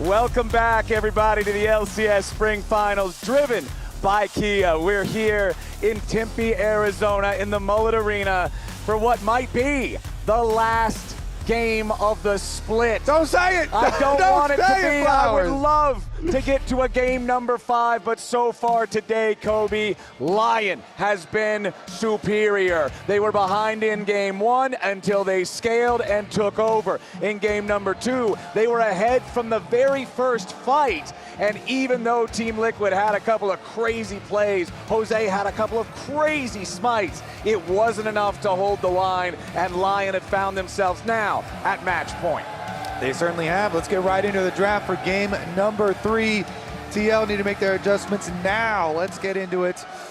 In the last game, as you say, they had some steals to keep themselves alive, some little glimmers of hope, but still extinguished by Lyon in the end. And if you end up losing the game anyways, then people will just look back at it. If it ends up being a 3-0, they're not going to remember, oh yeah, you stole some dragons. Oh yeah, you got us a little excited at the end there. So gonna actually have to put that win on the scoreboard. So far, Lyon don't have to change their target bans because they keep on winning. So assume they're gonna keep them the same. Well, they do a little adjustment here. They haven't quite yet banned the Rakan. So here's the interesting thing. Team Liquid last time, they chose first pick. This time around, they're going for the last pick instead. It's the Vi banned out by TL. Lyon's going to continue banning away the Lee Sin, but that Rakan that's been banned alongside it so far is missing. It's Nefiri prioritized second instead. Now, Lyon, of course, still have that third ban, but they also have the opportunity. Maybe you just steal Rakan away. We will see. Also, what is their planned counter pick? You know, maybe it's going to go into the hands of Morgan. Maybe it actually is a different role counter pick. We'll have to see. Yep. In the end, it's not going to go to Quid's Yone. Lions say we are not losing to a Quid Yone. A lot of teams have, but not us. Yesterday, we certainly saw what happens when Quid Yone gets out of control, completely dominated that game against Cloud9. And none of that's going to matter unless you can step up here. Team Liquid, how do they want to go about this? Okay, so the Rise is banned out, the Jace is banned out.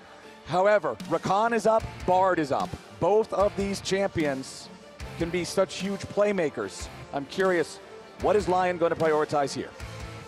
Yeah, the Caitlyn Bard lane is very powerful for bottom side. A lot of pushing opportunities with some Bard stuff later. It's fun to play with the emotions of League of Legends players, huh? With some hovers. Yeah, Dokla really enjoys this, but that is also a ban that was missing in this third draft compared to the previous two. Team Liquid had banned out Nocturne both times to keep it away from Inspired. This time it falls through those bans, and that is Lion's first ban. Yeah, Inspired loves what Nocturne can do for team fights here, turning out the information for the enemy team. Also, obviously, attacking solo laners and side laners specifically.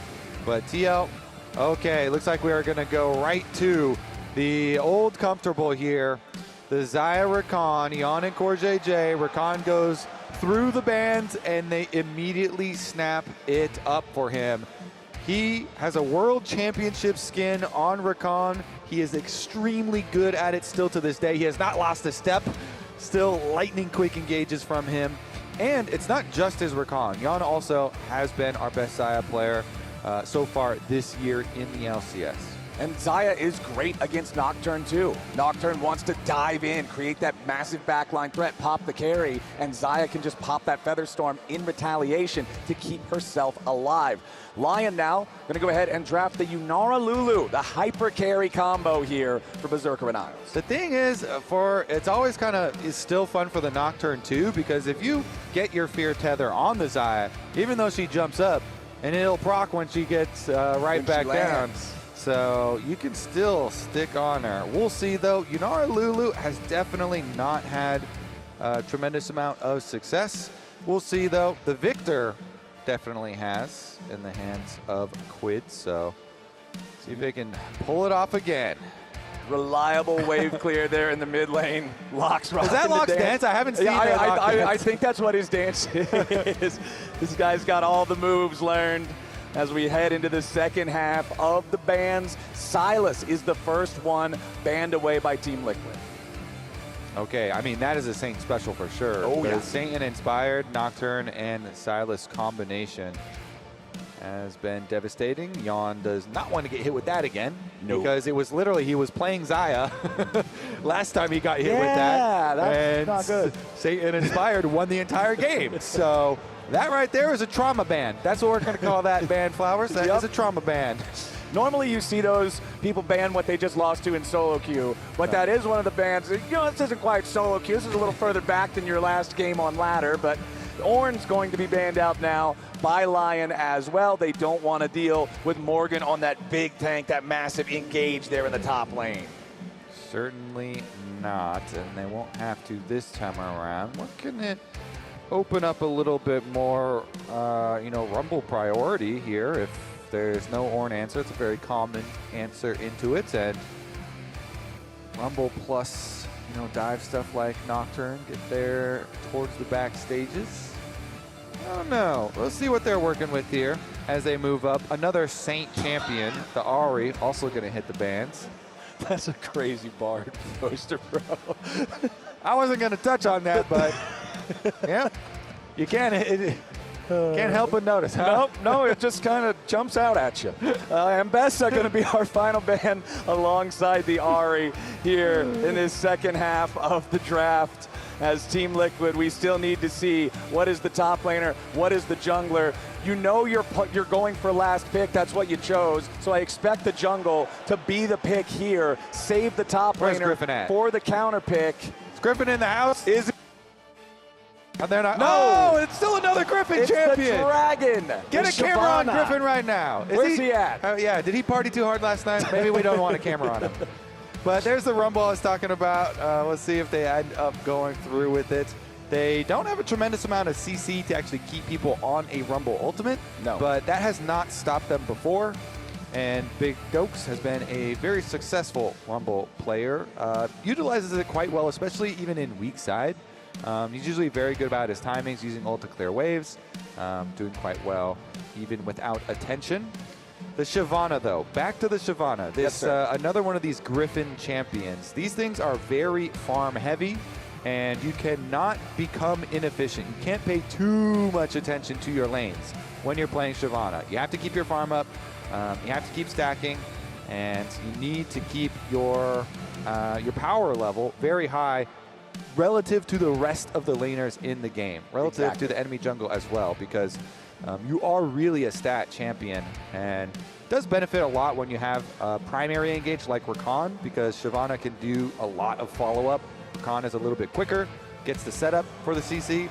Shyvana ult can come on through. Okay, so we got the Galio locked in for Lyon. That prevents their opponents from taking that as a counter pick into the Rumble. Also gives you more reinforcements to protect your Yunara, which this entire comp seems to be very good at doing. But over on the other side, the last pick, the choice in draft for Team Liquid is to put Morgan on the Yorick and have that split push threat. This is one of the most heavily skewed towards split pushing champions in the entire game.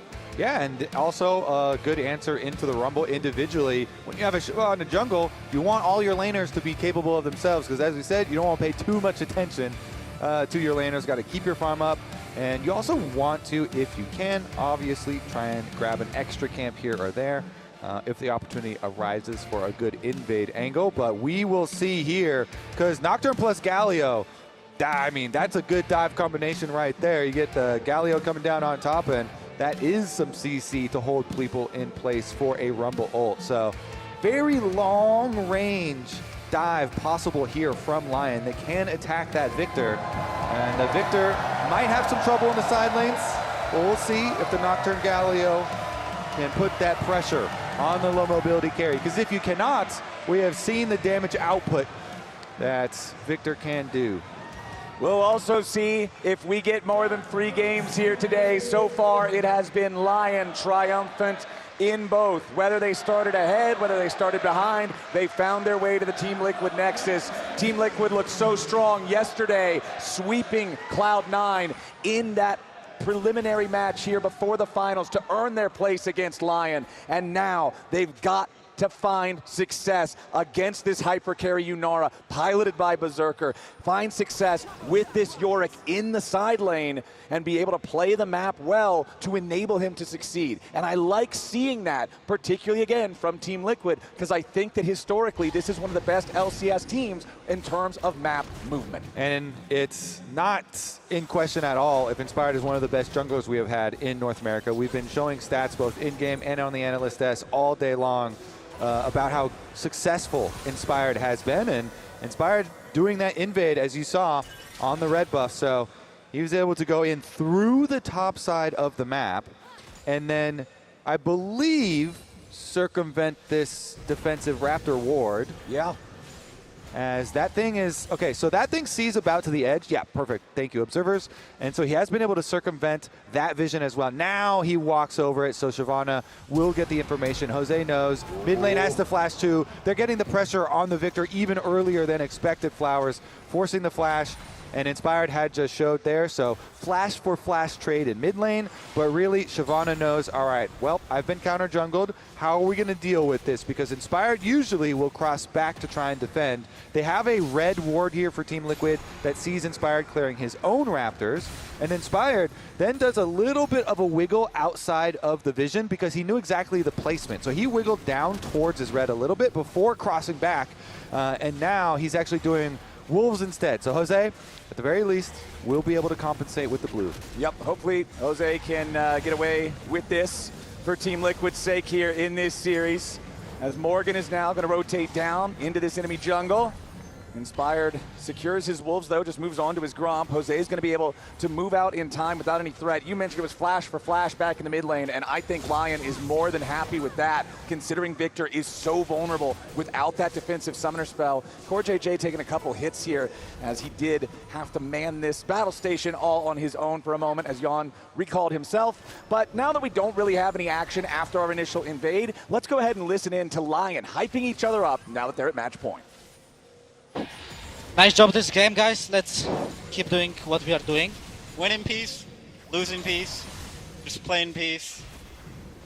If we win, it's players cap. If we lose, it's coach cap. You know how it goes. I love that from Dokla, a very monk mentality as Quid takes a ton of damage there from the Justice Punch. There's no way out. It's first blood for Inspired, and the tower can't get one back. Lyon are off to the races, 3.5 minutes in. Oh, man, and Saint sets it up so well on the Galio. Inspired's like, oh, great, I will follow up on this play. Uses the flash, knows there's no escape for the victor. They get it as well. Nice spell shield on the way out from him as well, and right back to it. Lyon, they're going to win in peace, they're going to lose in peace. Looks more like they're going to win in peace, but here we go. Saint canceled his recall and is like, well, Quid is walking up. He did this because Quid, as he was clearing the minion wave, had been walking and positioning like he was going to come check it. So Saint says that is illegal. Indeed it is, and they both are able to get out of the tower range too. Really nice, just heads up moment there from Saint, recognizing the positioning, the movement from the victor here. He knows he has no flash. He says, hey, Inspired, we're gonna punish this. Don't worry, I got you. And they do. First blood into the Nocturne Flowers. That is very scary because that affects all laners on the map. Yep. It further funds money for an early Hex plate for him, which will reduce the ult cooldown too even earlier in the game, and definitely can't snowball. Yeah, you saw as soon as Jan used the Blade Collar, Berserker and Isles knew they could continue chasing, trying to get a very advantageous trade. Second Blade Collar there. That's why you wait till that thing's gone and then chase. Unfortunately for them, Jan got it back in time, so does find a mostly even trade there at the end of things as Isles just continues trying to harass these guys, keep them down, create problems here in the bottom lane. Man, oh man, Team Liquid. Okay, it's only one kill so far. It's not like the game is completely running away from you. But we also started off with the non-ideal situation in the jungle, right? The counter jungling that you're talking about. Shyvana has got to stay on pace or ahead of pace if she wants to be relevant in the game. Hosdiodo still just trying to do that, but it's Inspired invading, threatening him at the Krugs. Attaches the Fear Tether. He's too close to the turret to really do anything else, but he does force him back out of the jungle.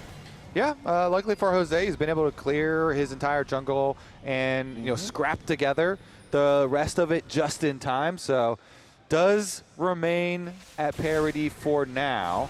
Still with the first blood that gives a lot of extra gold to Inspired, so that's less than ideal for them. But at least as far as the farm goes, is doing okay in the aftermath of the invade. We'll see it though once the level 6s do come in. That can be a big moment for Nocturne. Inspired's going to come for this river priority as well. See what Jose can do, because CoreJJ is going to back him up. Look at as well, here comes the Xayah. Jan going to come for the Scuttle Crab first. Inspired wants to step forward. Heroic entrance slams down from Saint, but everybody on Team Liquid gets out in time. Nice Blade Collar there on the enemy mid laner from Jan. However, Saint is unafraid, continues to go forward, but the gravity field does stun him up. Team Liquid continuing to disperse. And once more, Kobe, it looks a lot like it looked in game number 2. It's Lyon bringing the extra man. It's Dokla roaming down to the fight. He's the one who makes the difference, forcing TL back. Fortunately for Team Liquid, they lose no one. Our team fight comps is so good. Yeah, we just need to survive early. Well, they did survive. That's the important part. Again, even though they don't get the dragon, even though that looks similar to game number 2, the big difference is you don't lose multiple players there. Yeah, and key again. Dokla had earned the extra teleport advantage, as you stated. He comes down to the play. Morgan had to use his teleport to go back to lane, and so they get the advantage there. But TL, it's okay. They're focused in. We scale. They scale. Lyon also, though, pretty happy probably to get that first blood and that dragon. Ooh, and that recall interrupt just being as obnoxious as possible, trying to ruin your opponent's pacing there as Berserker and Isles continue just pushing Yon and Core JJ away with the power of this Yunara Lulu. There is a pretty significant CS gap in the bottom lane, Kobe, as Berserker continues firing forward. He is transcended, and Yon has ended. Berserker in the 2v2 stands tall. So, earlier we showed some stats for Inspired's all-time win rate. I want to show you some stats from Berserker's all-time win rate from bot laners. And look at the names that are up there with him as well. Some throwbacks here. Sneaky up there, Danny up there, Hansama even in his Team Liquid time. But Berserker also, again, Berserker was very successful on Cloud9, so that also helps a lot with that all-time win rate. But again, you were just talking about the Yunara. Now the Yunara gets the kill on top of the CS lead. And all of a sudden, if you're repeating, don't worry guys, we scale, it has a little bit different of a tone. Yeah. After Berserker gets that kill. Hyper carry is so scary, man. Yon and Core already down about 3 waves worth of minions. And as soon as Berserker sees the opportunity, as soon as he ticks over to level 6 and unlocks that ultimate, he just immediately dashes forward. The Arc of Ruin with the slow kaboom. Yeah, it was really nice. Glitterland set it up, and they got the level 6 power spike. Hold on, though. Now it's Morgan in danger. Wild Growth from Isles working together with Inspired. They cut down the Yorick. They kill off the Maiden. And the entire time, what's Berserker doing? Playing Minecraft with the Tier 1 turret. Just mining gold day in, day out. 2,000 gold lead for Lyon 9 minutes into the game. Don't worry, Flowers, we scale. Do you believe me? No. Okay, we'll see. Berserker's over 1,000 gold ahead. Yeah. Lyon here out to a very nice, healthy lead there. Going for a play for Core. He really wanted to stop these recalls. He does succeed in doing so. But at the cost of the quickness. That's a lot of power that'll be missing until that ulti comes off of cooldown. At least for them, there's not really anything that you're going to be forced to immediately fight for in that duration. Also, you know, as you answer this poll in chat, look at these wards, super deep wards all over the top side. So while their recalls were stopped, they're going to see any approach. Yeah, thank you, observers. So they're going to see any approach. The thing about Shyvana is they're going to see Shyvana finish Raptors and move over here, and their ward does expire. They're going to be, it's a little bit easier to track her, but Shyvana crossing now, so Jose is walking through river, and the pings go down though. They did see, as that ward expired by Raptors, they saw him finish up there. And we do have our MasterCard Power Spike completed here with the Experimental Hex Plate on Inspired. Very powerful item with Nocturne. Inspired already has 2 out of the 3 kills on his team. Very accelerated on this champion. Jose Daejeon has not been able to do a whole lot on the Shyvana, but again, that's not really what you expect. You expect him to farm, you expect him to stay ahead. Problem is he's 900 gold behind. Yeah. Somehow, too, I feel like Griffin always just finds some kills randomly. Yeah, just walk up, grab a kill. When Griffin's doing it. We'll see if it has the same effect this time, but yep, they got to keep on focusing on keeping their income stable here. Yon moved up. Try and get some extra pressure on the tower, but Big Dog's under a little bit of danger. Yeah, he does manage to get himself out of the Dark Procession. It is nice when you have the extra attack speed from being overheated, because remember that Yorick's Cage only has instant space health, like a ward, versus having actual HP like a unit. So as long as you can just hit it a couple of times, you'll knock the thing down and get yourself away before he can really rack up the damage with the ghouls. We have a lot of pressure here around the top side from Lyon. There are 25 seconds left on the clock until that next Drake spawns. So we are going to see Isles and Inspired start moving over towards the mid lane. Quid does have his flashback on the Victor to evade any sort of threat that might head his way. And let's see the results of our poll here. Will Jose Daejeon... Ooh.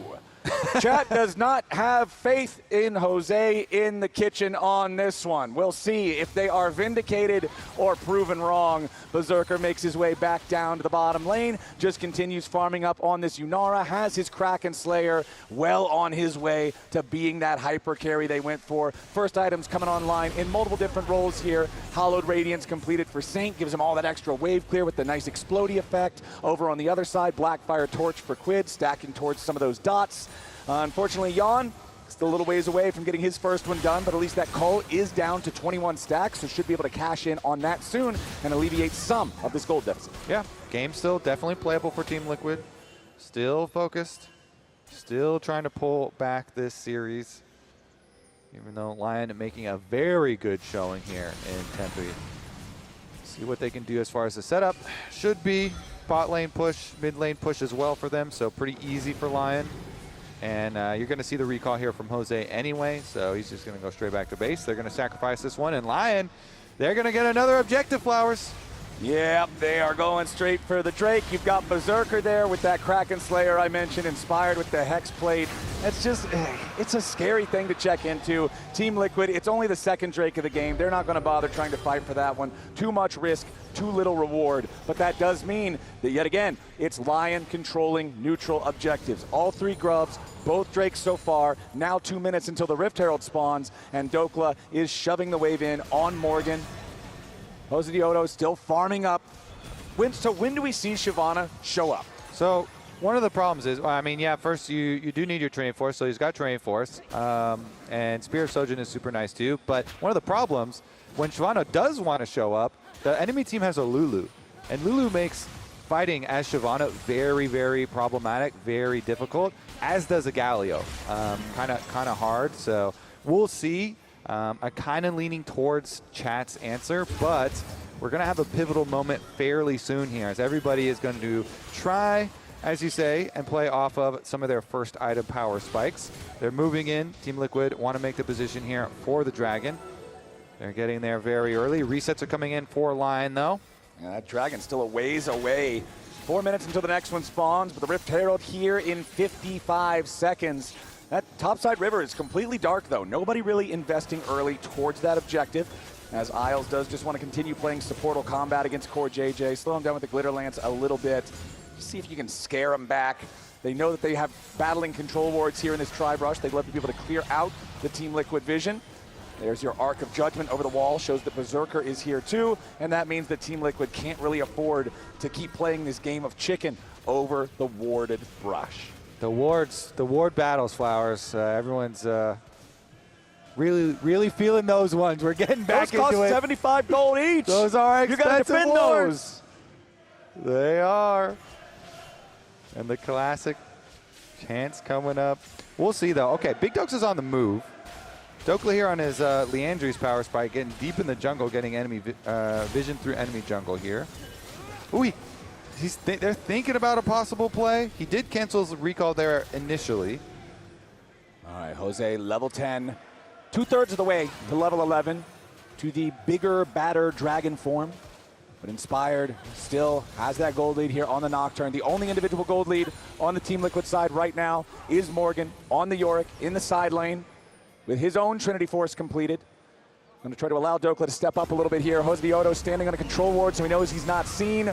Morgan goes forward, finds a little bit of damage onto Big Dokes, but here comes the Nocturne. Inspired wants to go after the Yorick, and Morgan is not long for this world. Lyon sent everybody. They already killed Morgan. Core JJ is going to be next to fall. He flashes, trying to stay alive. The Arc of Ruin barely misses him.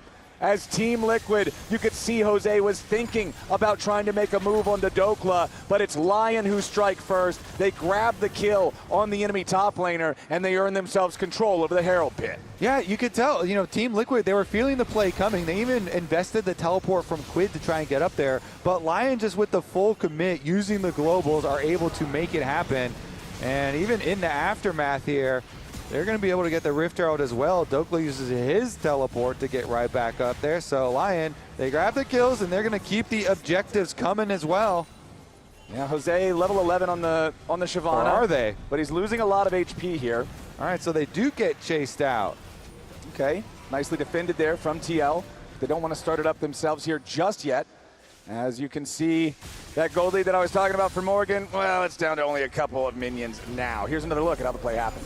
So again, this is going to be first teleport from Galio, then they're going to get the reaction teleport from Quid at the tower, as you can see. But early flash from Nocturne, Inspired was like, yeah, I'm going to get ahead of this one so you can't get away from my fear, and they've already deleted him. Then on everybody else trying to approach, they just get cut off. Berserker there doing too much damage on the Yunar with Lulu right behind him. This is a tale of two series for Team Liquid Girl in the audience. She was having the time of her life yesterday. I remember that fan cam react. Yeah. Today, it is a much scarier prospect here for Team Liquid. They are still down 2,000 gold in this one. The Rift Herald at least still on the map, but it's continued pressure from Lyon here in the mid lane. Fiend Hunter bolts completed for Berserker. This is when Yunara can start to one-shot people. However, he has to try to get away now. Wild Growth and Mikhails both had to be committed as Jan stepped forward, caught him with the Blade Caller, forced that CC relief from the item, from the Lulu, to make sure that the Yunara doesn't drop right there. That could have been a big pick for TL. Yeah, good peel there for Isles, or from Isles, to be able to get Berserker out of a tough spot without Berserker having to use actual summoner spells himself. And here they go again. Oh boy, this time it's going to be Quid. He flashes away to keep himself alive. He throws down the gravity field in a spot that if Inspired kept chasing, he would have been caught underneath the turret. Herald's going to be slain now by the Team Liquid side. They got to try to pick up the eye. It looks like CoreJJ was able to grab it. Here comes the TP. Lyon trying to escape now as Berserker very early flashes over the wall. Does not want to risk being caught.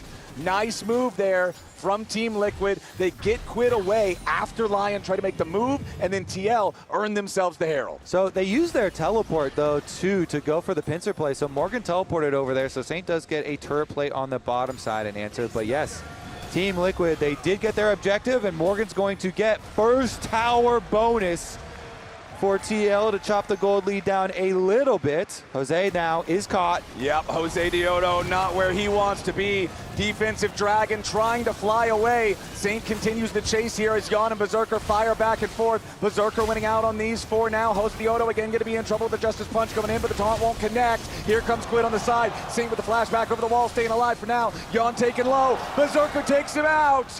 Berserker is the better AD carry so far today. Man, and Isles right there doing some work with the Lulu, too. These guys, they're winning their own little fight out on the other side, Flowers. They kept it a fair fight. 2v2 out on the left side. Well, it looked like Inspired couldn't decide whether or not he wanted to fight with Saints. Ooh, here comes your Arcane Storm. Quid wanted to try to punish Isles, but instead, Quid's the one who now might be in some danger. CoreJJ looking to play defensively, protect his mid laner, but he only dies beside him. It's a 7-0 lead for Lyon and Kobe. They're about to get another turret. They're about to go to Soul Point, not even 20 minutes into the game. This has been a crazy weekend, Flowers. Yesterday, Team Liquid doing the stomping, and now they are getting stomped. One day, you are the boot. The next, the butt. That is the way of League of Legends. And here's another look at how that last fight happened. Okay, so they know we can full send on this Victor. Rumble ultimate doing a lot. Fear procs into the Gallia ultimate that just on the edge of the range gets him. And they're just, again, we knew from draft they're going to try and keep on going for this Victor, punish him every time he doesn't have flash.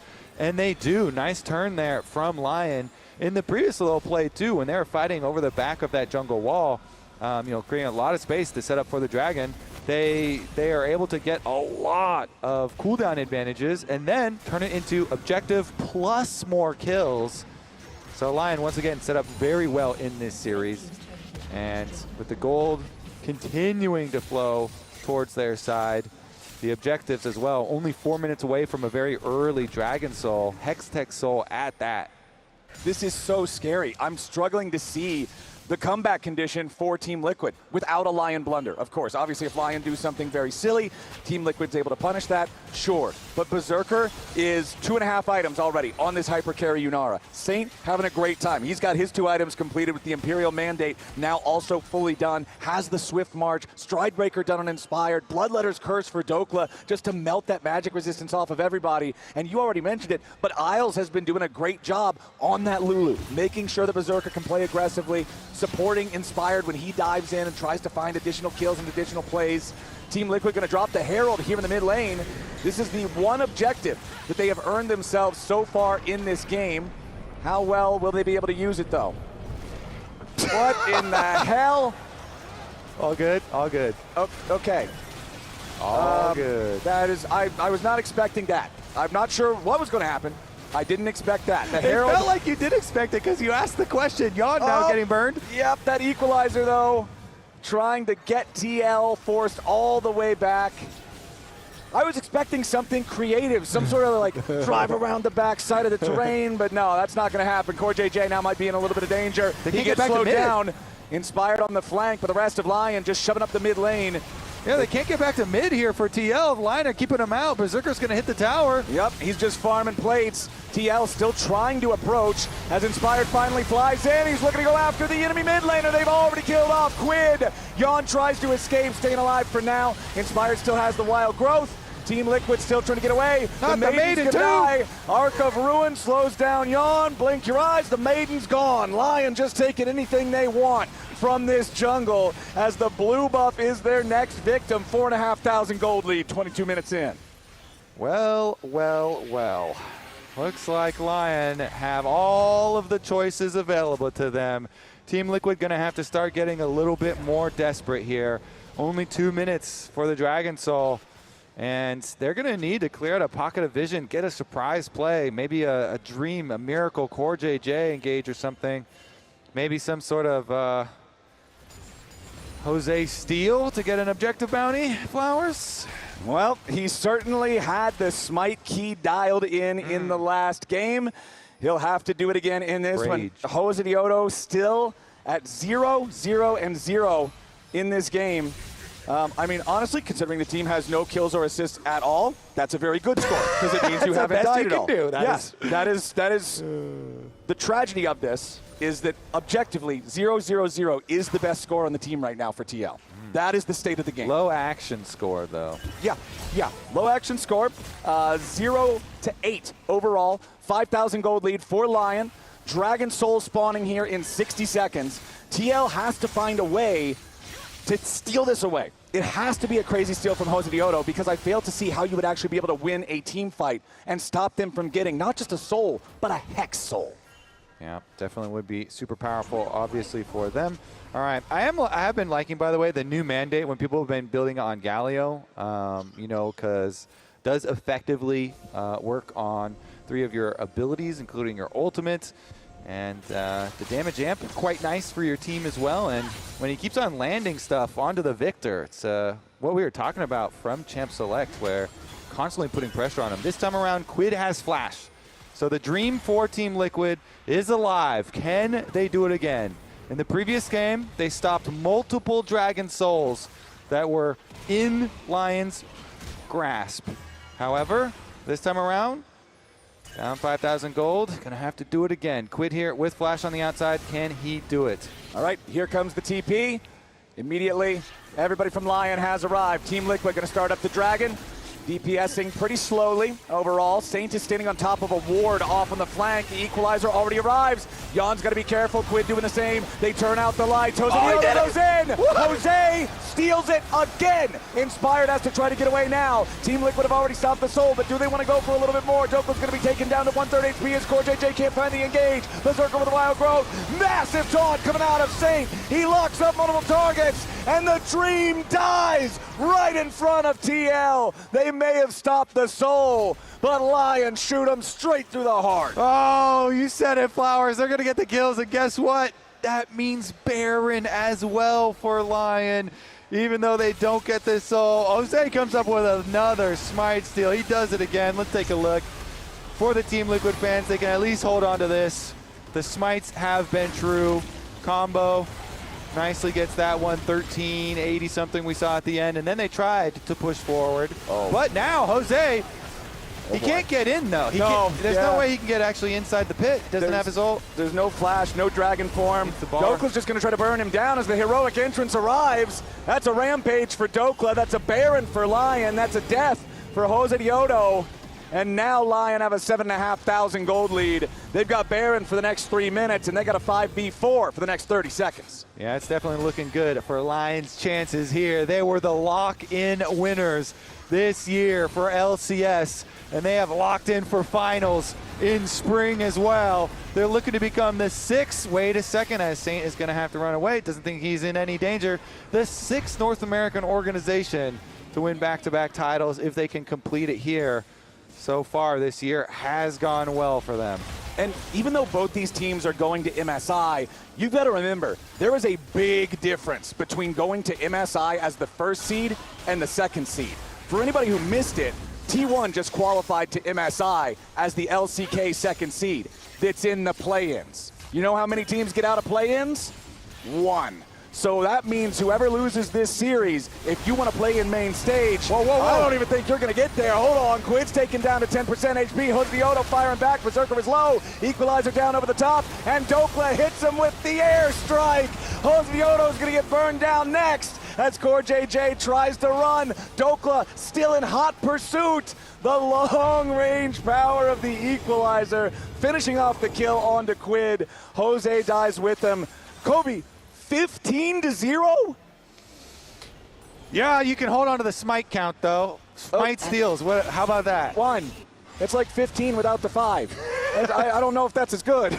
I mean, we can say it again here for Lyon, though. They had first-team All-Pro mid laner Saint, first-team All-Pro bot laner Berserker, and although Inspired did lose the first-team All-Pro to Jose Daejeon, you know the caliber of this player and what he brings to teams in shot calling. And adding Big Dokes to this team really has sent them to another level. Well, you can also say adding Castle to kind of light the fire under Dokes. Adding Castle to the team has sent Big Dokes to another level. Yeah, that sent Big Dokes into the stratosphere here. So this Lyon squad here really has been the pinnacle of the LCS, and they're showing it here in Spring Finals yet again, looking very good as they approach another victory. Oh, the equalizer. Yawn is already nearly dead. The Xayah burning away down to 100 HP. Yawn's going to go all the way back to the fountain as Lyon continues sieging the tier 3 turret up here in the top lane, doing the same thing over in mid. Saints ready to crash that wave, and with Inspired and Berserker rotating over, that turret's first to fall. Yeah, and I think there's going to be more turrets falling very shortly, Flowers. The destruction of the Team Liquid base will continue. And I do not think morale will improve. Lyon is turning this third game into an absolute beating. 13,000 gold lead, 29 minutes in. 15 kills to 0. It is so hard to close out a deathless game of League of Legends. Just the natural way you play a fight, generally, you got to lose somebody. But again, we got to go back. Inspired, 11 possible titles he could have won playing in North America. Of those, he has won 6. If he wins here, which is looking incredibly likely, that means he goes to 7 out of 12. That's like 56, 57% win rate in titles, man. And most people can't even get that in games in solo queue. And the teams and the players that he has done it with, that Evil Geniuses team, FlyQuest on there for a long time, from the early stages as well, building them up into that juggernaut that eventually was able to challenge Gen G at internationals very closely, pushing to 5 games. Regardless, though, Inspired, obviously lots of accolades, lots of awards, very successful, and this Lyon team already being put together and finding so much success, winning both Lock-In and Spring, every title that has been available to them since their creation this year. And now, yeah, Dokla's in danger. They're going to full send it after Big Dokes. Team Liquid, they finally make their way on the board. 30 minutes into the game, TL will find their first kill, but it comes at the cost of that Hexal. Inspired was taking that the entire time, so now Lyon add yet another tool to their arsenal. It's okay. Every comeback starts with 1 kill. 1 kill at a time. Okay. I respect your optimism, man. We were 15-0, now we're 15-1. Step 1 done, 14 more to go. Uh-huh. And now that the Hexal is down, Elder Dragon will be spawning. Or maybe your Nexus won't hold out that long, but maybe you can get a flip. And with Jose's ability to steal objectives, they are hoping they can get an Elder flip, an Elder steal or something, and work some miracles here in Arizona. Well, you're going to have to work those miracles against a Yunara that now has Infinity Edge, that has Mercurial Scimitar. You've still got the Mikhails on Isles from earlier. It is so hard to do anything to Berserker on this Yunara that is just scaled so far ahead. Jan at least has his 3-item core, right? He's got his Infinity Edge up at least, but it feels like before every fight even starts, just the threat of damage from Inspired, from Dokla's equalizers, is getting Jan completely out of the fight. Certainly is. Lyon have done such an excellent job this game, and now with 2 inhibitors down, makes it very difficult for Team Liquid to retain map control while still being able to check for this Baron. They're going to try and do it, though.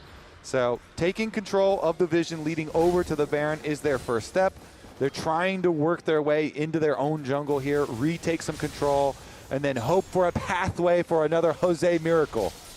That's got to be what it is. Dokla down there in that bottom lane. Remember, that is the only lane with an inhibitor still standing on the TL side. Dokla will apply pressure there. He has his teleport to join the rest of the team at the Baron pit if and when he's needed. I don't even know if they will need him. They are so strong at this point. He will have his Seeker's Arm Guard as well. Guardian Angel up on Inspired. Zonya's available for Saint.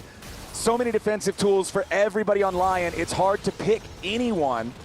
As the blast cone being protected, being guarded by Saint. They don't want to allow Jose, the man with the magic smite key, to get in there. And that's Baron secured for Inspired and Lyon. They make the call, Team Liquid, hey, even if you full sent in there, Jose, and you did it again, like, we believe you could do it, but you would die doing it, and then we would still lose the game. So they're going to hold off, and they're going to hope for the team fight defense instead.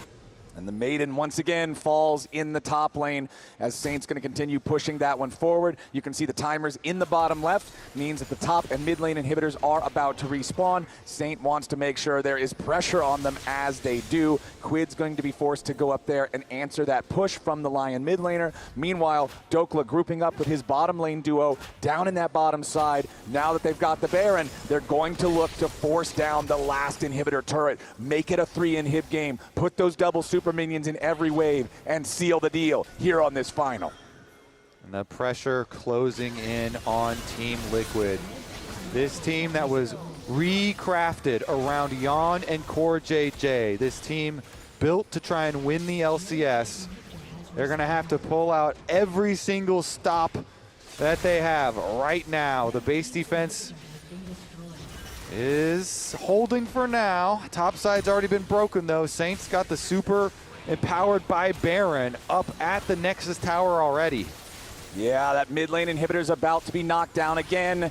First Nexus turret is already down to 1/3 HP too. There's so many points of pressure coming from Lyon. Team Liquid, they're pulled in so many different directions. It's so difficult to defend. Berserker thinking about going forward. Arc of Judgment finds a tag on Quid. TL falling back to the Nexus now. The castle has fallen. They must defend the keep. Lyon pushing forward. Yawn gets hit with the equalizer, immediately goes up into the Featherstorm. Berserker firing forward, goes in with the Fiend Hunter bolts as Joseyoto tries to dive into the back line as a shutdown for Quid. They at least kill off Isles. Berserker tries to get away, but no, he's going to die to the Arcane Storm. Lions on the push, they want to go for the end right now. The Nexus falls, and Lyon will sweep Team Liquid out of Arizona, the same they did to Cloud9. Lyon will win back-to-back titles in North America and represent the LCS as champions. Clearly and definitively the best team in the LCS this year. Lyon have done it again. What a final game. Game number 1, they're behind for half of it. They come back, they win. Game number 2, they're ahead for most of it. It gets a little dicey, but they win. Game number 3, there was never a question. They slammed this series.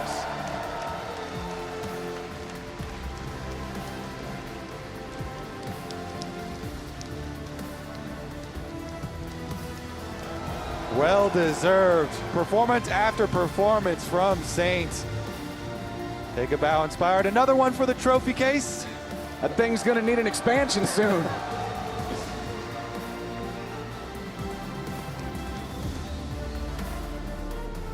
And Big Dokes. Every time the pressure is on, Big Dokes is not a man to back down from the challenge. And Isles, man, really showing his stuff since joining this team. Has been making so many impressive plays and doing so much to enable Berserker to truly shine as the mechanical master that we have seen him be so many times.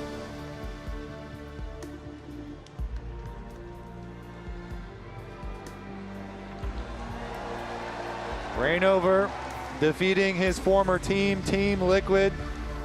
Must feel good. Rigby as well. Well deserved for the entire squad. And now, with the trophy lift complete, we're going to toss things to Kangas, who's on stage with our spring champions. Thank you so much. We have up first Isles. Congratulations on the 3-0 sweep in the finals. You said going into the upper bracket in general, you'd never been in the upper bracket. So now that you've ran through the upper bracket, how you feeling? Is it easier than you thought? Honestly, today I was not sure like what Team Liquid's form looked like, and I mean, I made a comment yesterday about I thought Cloud9 just looked weak and we weren't really as good as I thought. But after today, you know, I'm full of confidence again. I think we didn't play our best game today, and it was still got it done with no problems at all. So happy to be here. Don't even think you played your best game. Okay, so you think that the ceiling is still higher for Lyon going into MSI because you're going to be the first seed representing LCS. I mean, I think there were a lot of small things that happened today. That the games went a little bit longer than they had to. But I mean, more than ever, a win is a win on this day. So super happy about that. A win is a win. And speaking of, Berserker gave you some advice yesterday as to how to approach your first LCS Arena Finals. I believe he said, play better, don't die for fun. Do you feel like you lived up to that? I mean, I definitely could have played better, so maybe not the first part, but I was playing for KDA today. I didn't die too many times, so yeah. All right, well, congratulations on the 3-0. Give it up for Isles. Let's get Dokla in here. Dokla, come on. Big Dokes, everybody. Dokla, was that easier than you expected? Yeah, I think we won draft every single time, so credit to our coaches, and I think we just outplayed them in team fights as well. Morgan seemed like he was on a heater coming into today, especially after how good he looked against C9. So were you preparing for anything in particular against him, or were you just focused on playing your game? I think it's just easy to look good against C9, so you shouldn't take it for, you know, just chill on it. But no, he's a good player. Game 1, he definitely outlaned me, and game 2 and 3, I think I got the better of him, so happy about my performance. Well, now this is back-to-back titles, but the first time now winning another split championship since 2023 when you're on the Energy roster. Last time you were on an arena stage, you won. Now you've won again here, but that's a while back, so I want you to reflect. What's different about the Dokla that we see on stage now compared to almost 3 years ago? I think I'm a lot more confident, and I feel like I know how to play the map a lot better. And yeah, this split was just a journey as well, from just, you know, playing really bad in the beginning to 6-man into just winning the split at the end of it. So didn't expect it wasn't a smooth ride, I will say. Well, one thing that definitely has changed since that last time is how much the fans have connected to you, and specifically what you've been doing on your socials. So we got the Ni Hao Dokla. Have you been practicing your Korean ahead of MSI? Yeah, 안녕하세요, Dokla. Yeah, it'll be coming up. Happy to go as the first seed. We also get to go to EWC, so that's nice. Yeah, just really happy with how our team played, and glad we could win. All right, one other thing, every NA fan always loves to pay attention very closely to how we do against EU at international events. Do you have any message for the EU players? I mean, G2 beat Gen G, so, you know, got to put respect on them. They have funny picks in draft, but so do we. I think it'll be a close series if we do play against each other, but I'm always looking forward to it. We've had EU's number for a while now, so we're going to keep it that way. All right, well, we'll all be cheering you on. Thank you so much, Dokla. Congratulations. All right, let's get Berserker over here. Oh, wait, no, he's working on the trophy. Inspired, let's get you over here instead. All right, Inspired. Man, I gotta say, I've interviewed you so many times on the winning stage at this point. And even earlier in this split, you had an interview with LCS on the Spanish-speaking broadcast, and you said, quote, winning another title wouldn't mean much to me. At this point, it would be pure ego. How's the ego feeling? I mean, good, especially after yesterday's interview, and they said we just farm. Today we farmed, and we still farmed them, so that's pretty funny.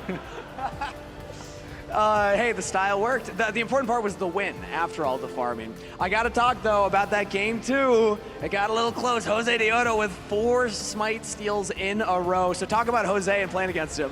he was owning. I don't know. Like, I don't know. He just won every smite. We played to him. But sadly, jungle is useless, so I can't do anything.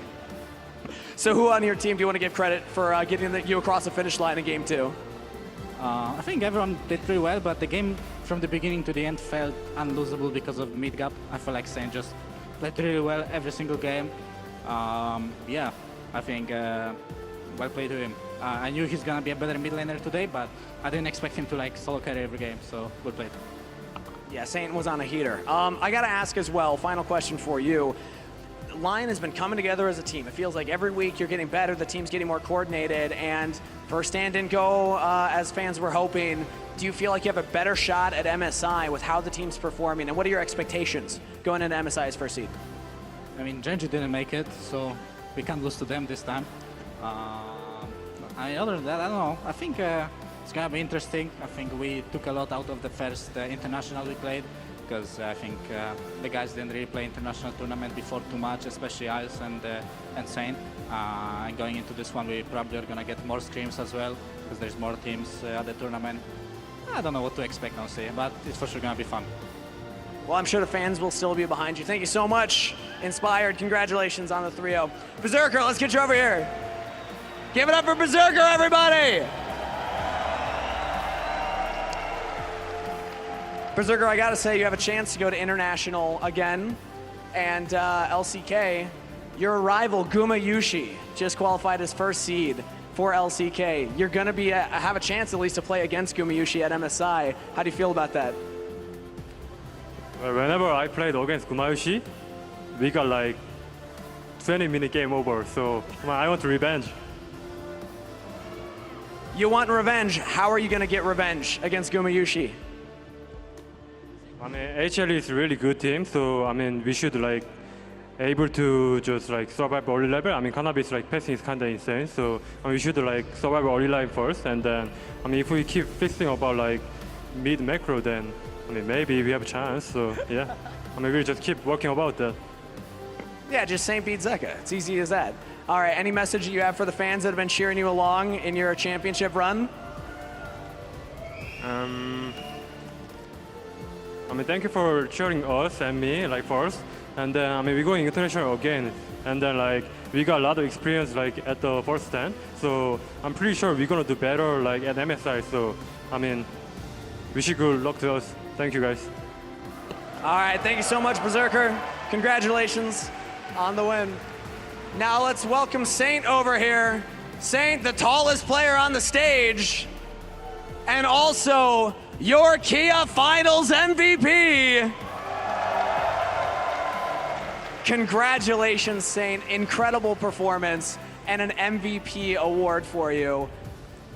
This felt like you've just kept improving every single series you've played. We knew last year you looked so good, and Lyon rebuilt the roster around you. How does it feel to have the organization keep you for this year and say, we're going to give you a roster that's going to work? First, I want to say thank you for my owner, Bibelos, because he made like this roster. And yeah, that's it. Was he the one in the luchador mask? Yeah. You also have an opportunity to go up against some legends at the international stage. Now first seed from the LCS. You have Zeka ahead of you on HLE. I want to get your thoughts on Zeka. Are you excited to play against him? Yeah, I'm excited.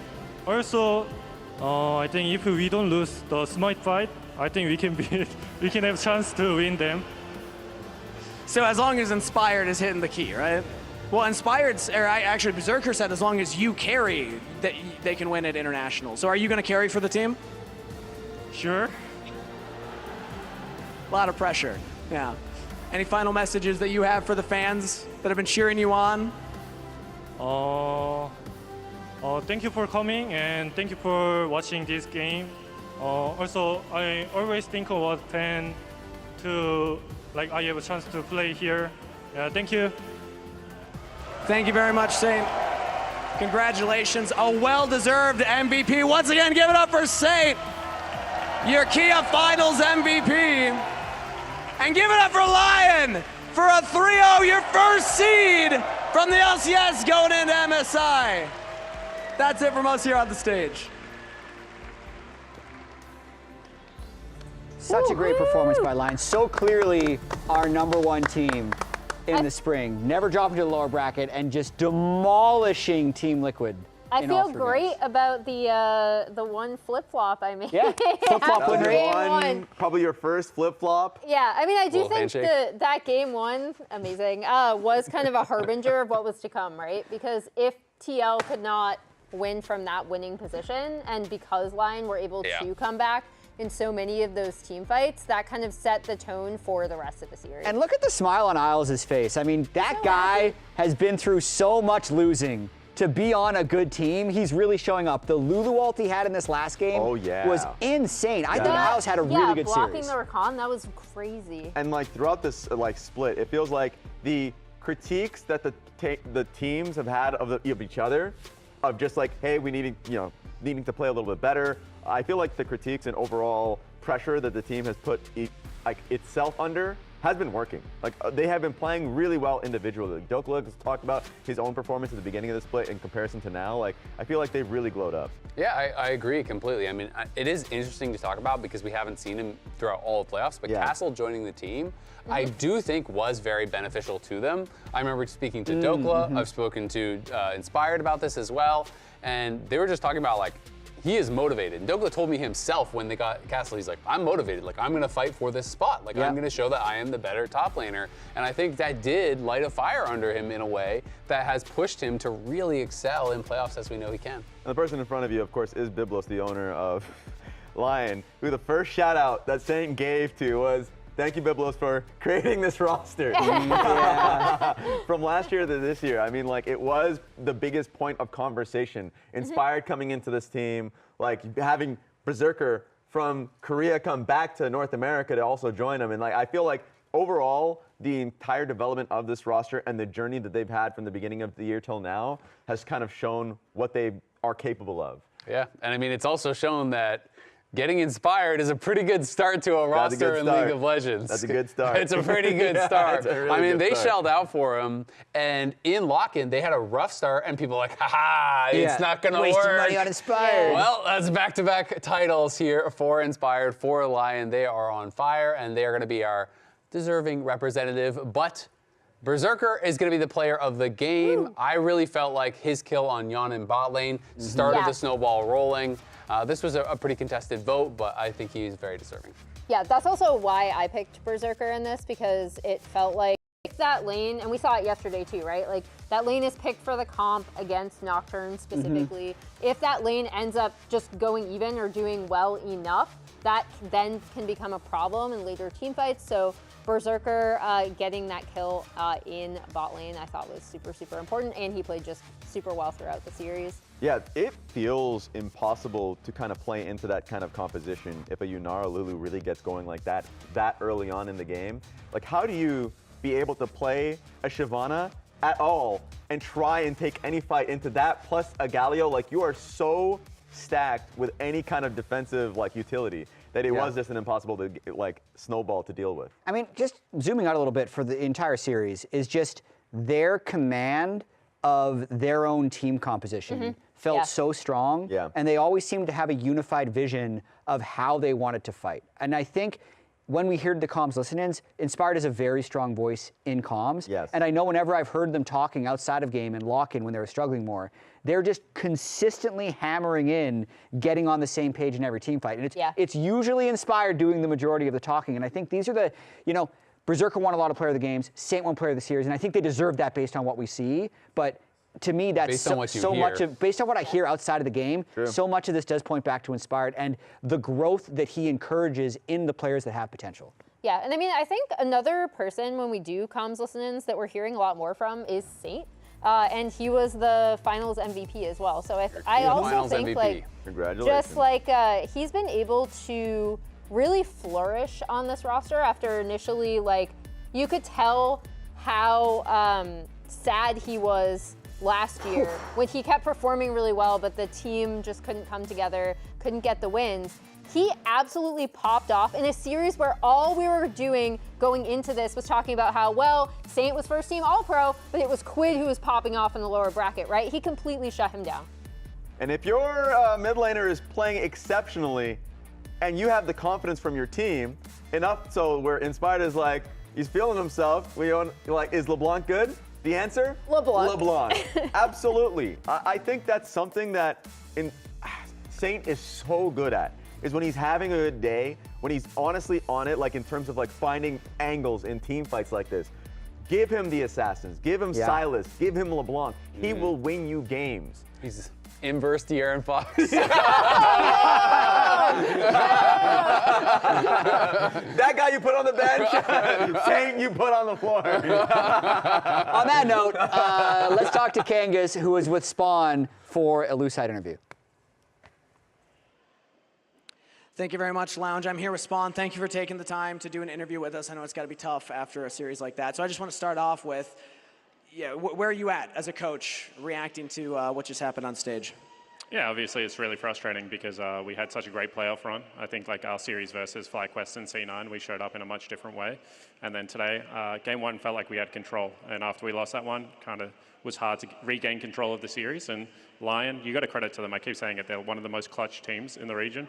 In big moments, they stand up. And then in the easy moments, they make it look very, very easy. So, you know, a little bit disappointed, but also at the same time, very proud of the run that we had to get to the finals. Speaking of clutch, game two, Jose was very clutch, stealing multiple objectives and almost keeping the team in the game. It felt like maybe something was going to happen there. So talk about Jose and the mentality that he had in this series and just the team in general's mentality. Yeah, I mean, Jose kind of personifies how we want to play the game, right? He's a very free-flowing player, you know, enjoys the game a lot and looks for a lot of creative plays. And I think that today he was able to keep us in. It's one of the things we talk about a lot. We actually want to be quite difficult to beat. Didn't really look that way today in a couple of the games, but game two, he made it hard for them, and that's a nice thing. I want to highlight something as well, not just from the players, but you as a coach, because we saw this video put out by Team Liquid of the speech you gave them before the series yesterday, talking about having fun and playing the game. As long as you play the game and lose, it doesn't matter. I loved that sentiment. And also we saw you having fun in the coach's room doing the little the dive thing. So talk about just the general vibes of Team Liquid, because you are still going to MSI. I know it must sting to lose in the finals, but how's the team atmosphere right now heading into International? Yeah, I mean, pretty good, to be honest. Like, outside of the defeat today, like, we thought that we really leveled up how we were playing the game throughout playoffs. And I think that you guys saw, like, how much we can enjoy the game. And when we do play the game with that spirit, then, you know, everyone's looking for their own individual play, and we're trying to bring it together. And I think mine and Sam's job is to allow the guys to have that creativity. Like I've always said, like, you don't bring Jose, Quid, Yon on the same team and then, like, coach them into submission. You know, you got to let these guys play the game how they want to play the game. And I think that we've done a really good job of balancing that lately. So, you know, going into MSI, we're going to look to do the same thing.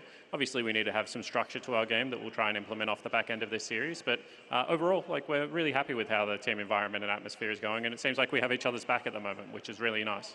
It's got to be a great feeling for a roster to have. And I'm happy you highlighted MSI, because that's what's coming next for Team Liquid here. So you're going to be in the play-ins.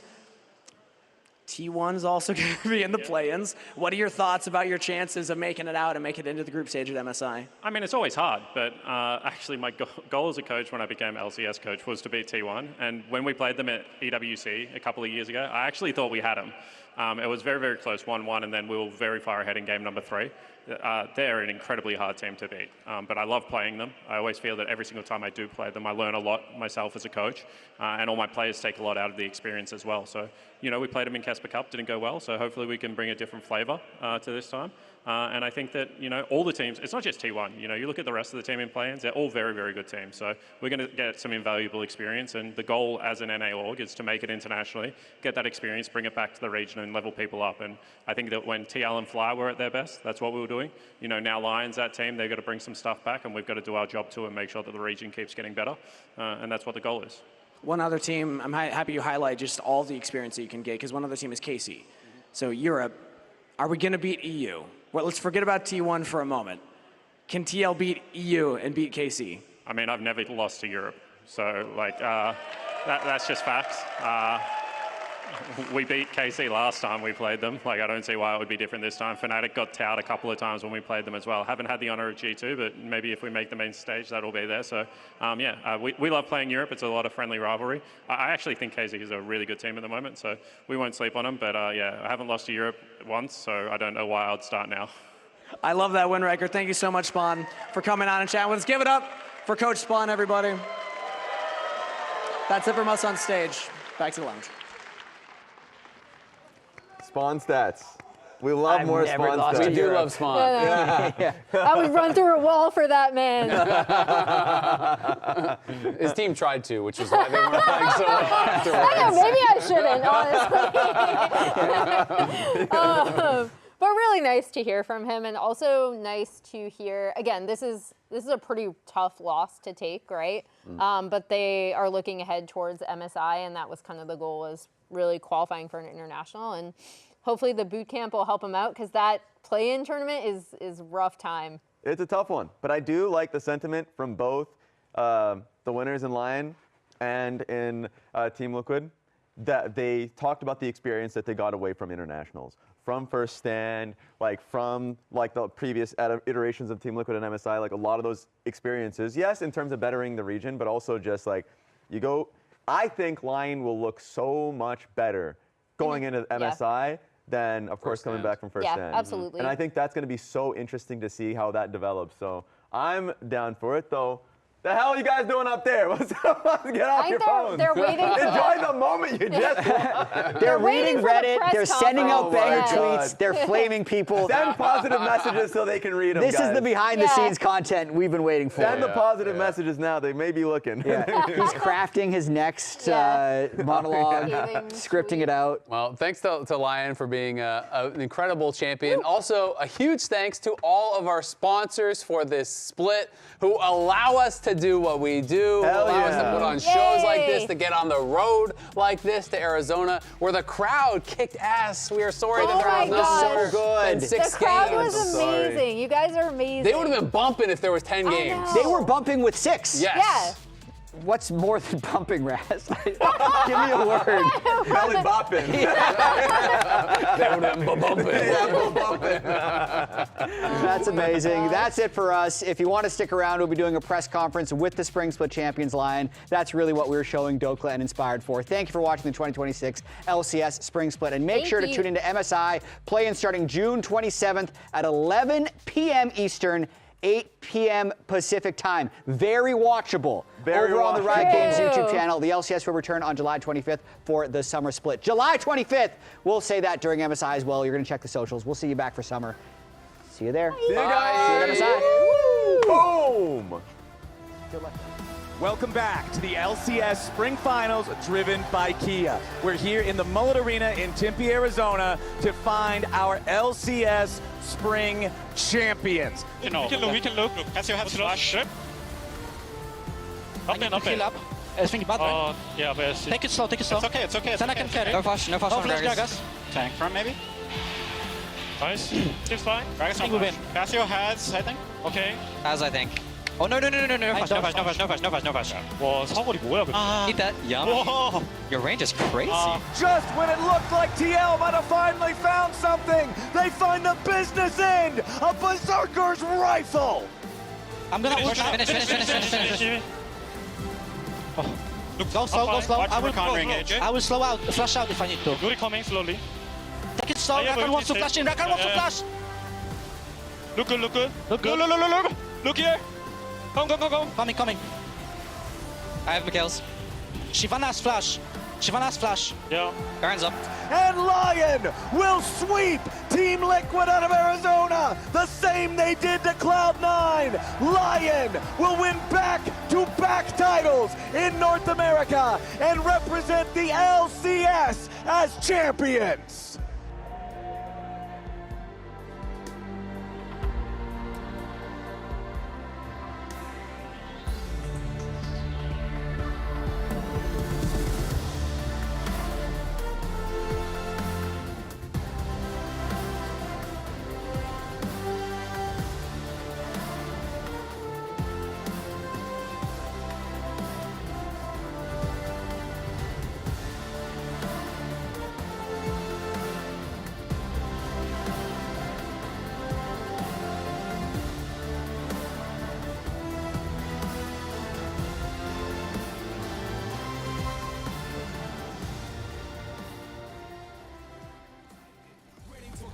back, we're ready to fight.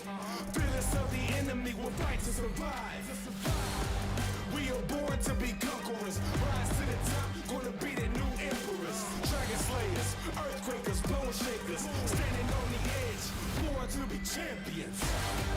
We can touch the sky, we are flying high. Fighting eye to eye, we start a fire. We will blow your mind. We are gladiators, world dominators, yeah. We can touch the sky, we can make the sky. We'll make the rise through the ring of fire. In the darkest times, we are gladiators, world dominators, yeah.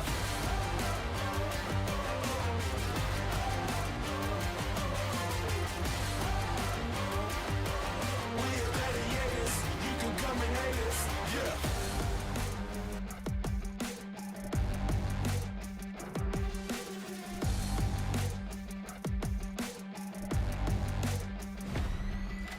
Hands to the sky as we enter the arena, wild animals. We are lions, we're hyenas. Blood pumping, waiting for the enemy, the battle's coming. We're creating our destiny. Open up the floodgates, bearing our souls. Nothing can stop us now, we're going for gold. This time is for heroes, a new era unfolds. Cutting through the darkness like a thunderbolt. Boom. We can touch the sky, we are flying high, fighting eye to eye. We start a fire, we will blow your mind. We are gladiators, world dominators, yeah. We can touch the sky, we can make the sky. We are made to rise through the ring of fire. In the darkest times, we are gladiators, world dominators, yeah. We are soldiers, we are heroes, we are fighters. We can save you through the fire, through the blaze. We are gladiators, world dominators, yeah.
Hello and welcome everybody to the Grand Finals press conference. with your #1 seed from the LCS Lyon and Spring Split champions. Congratulations again to the team. We're going to have some questions from the press live here. I have some questions from press online as well. I'm sure a lot of them will be about this finals, but then also looking forward to MSI because they will be advancing straight to the group stage. Are you relieved about that, Berserker? Straight to the group stage? You don't have to do play-ins?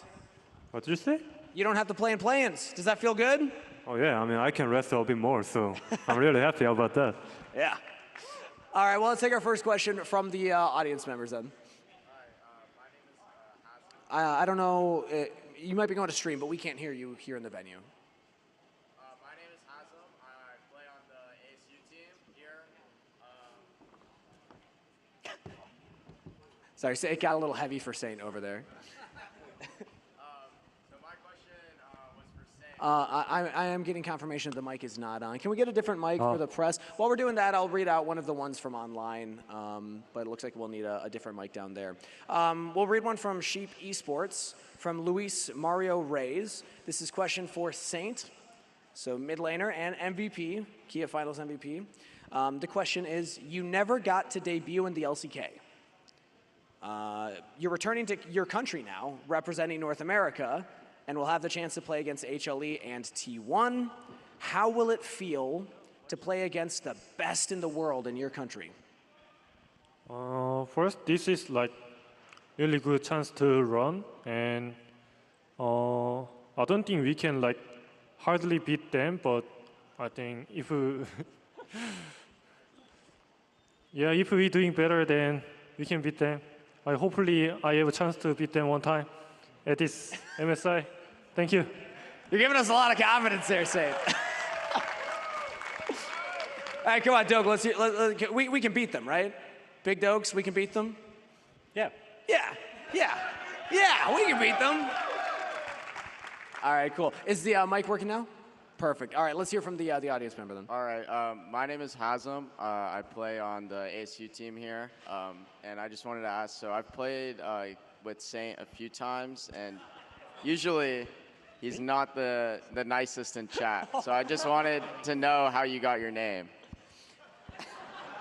I have no idea. You don't know how you got your name? Maybe that was not me. It was somebody else typing to him in solo queue. Okay, can you say the question again? Like, he said he's played in solo queue games with you. He's a challenger AD carry, and he said that you haven't always been the nicest to him in chat. He said I always blame someone. No, you haven't been nice to him. So maybe you said something mean in chat. So then he asked, how did you get your name? Because Saint usually means like a good, like nice person, right? So how did you get the name Saint? Do you remember, did you come up with it? In Korean, my name is Sungin. Sungin is Saint. Same like same so word. we can blame his parents then. I'm not that good person.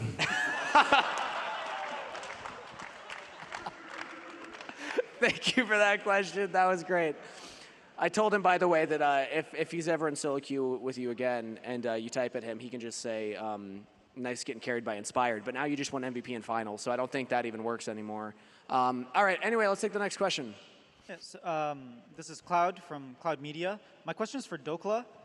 You are sort of the embodiment of perseverance. You know, your time in Optic and then going back down to Academy, then coming up on CLG, winning on Energy, not doing too well the year after, not finding a team, then getting on a team, then doing well at Worlds, not finding a team again, getting onto Lyon, winning again. Like, at some point it must be very tiring, it must be very like mentally exhausting. You've talked this split about how sometimes your mentality wasn't great and you needed some time. So just where do you get your perseverance and how do you keep going despite the obstacles? That's a good question. I don't know. I mean, I just like playing League, so that's like the biggest thing. Because if I didn't enjoy it, then I don't think I would keep going through all this ups and downs, the roller coaster of emotion. So that's generally where it starts. But yeah, I mean, life's not going to be easy. You know, there's going to be ups and downs, and it's never going to be smooth sailing. So when you ride the wave and you're at the top, you better enjoy it while you can. So yeah, just life's not going to be easy, and you're going to have challenges. So these are my challenges. Well said. I like that. Good question, also. Great question. All right, let's do another one from the audience. Hi there, this is Jay Silver with Jay Silver Presents. My question is for Berserker. First of all, congrats on the win today. We saw you have some good plays on your more comfort champions. So how will you take the momentum from today's win and carry it with you to MSI? Translate, Casper? Like you played well today, so how are you going to take it to MSI? I mean, yeah, I mean, I do think that like I played okay today, but I mean, I still think that we need to like working better at like the macro, like yeah. So I mean, we need to like working like keep like getting better. So yeah, I mean, we should just like keep working about that, and then if we just fix our like mid macro, then I think we can beat the like Asian team. So yeah, I'm trying to. We will try our best. Is there a moment from this past series that is in your mind that you think about, like, oh, that was a mistake, like a macro mistake that you made? Yeah, I mean, even in like third game when I play Yunara, I mean, I swapped at like 10 minutes or something, and then I got base cancel, and then our tempo is kind of like bad for like Drake. So I mean, not only about that, like Dokla was like die, like when we know that like they are all top side, and then he's just walking away and dead, right? So those kind of things, if we fix about that, then yeah, I mean, I do think that we have chance for like win Asian team. So yeah. All right, Dokla, any comment? Yeah, I just want to apologize because I realized after I died that could have been the perfect game. We were like 15-0 and no one had to die, so it would have been a good way to close it out. But yeah, I just ran it down, so I'm sorry. All right, we're going to do one of our online media questions and then go back to the media here. This one is from Luka Yurazov from Hotspawn. This question is for Inspired, so if we can get the mic to Inspired. If you could go back to the start of your career and give your younger self one piece of advice, what would it be? Be yourself. Don't change anything. And yeah, I think I did that, so I don't know. So to be clear, you're going to give yourself advice that you already took?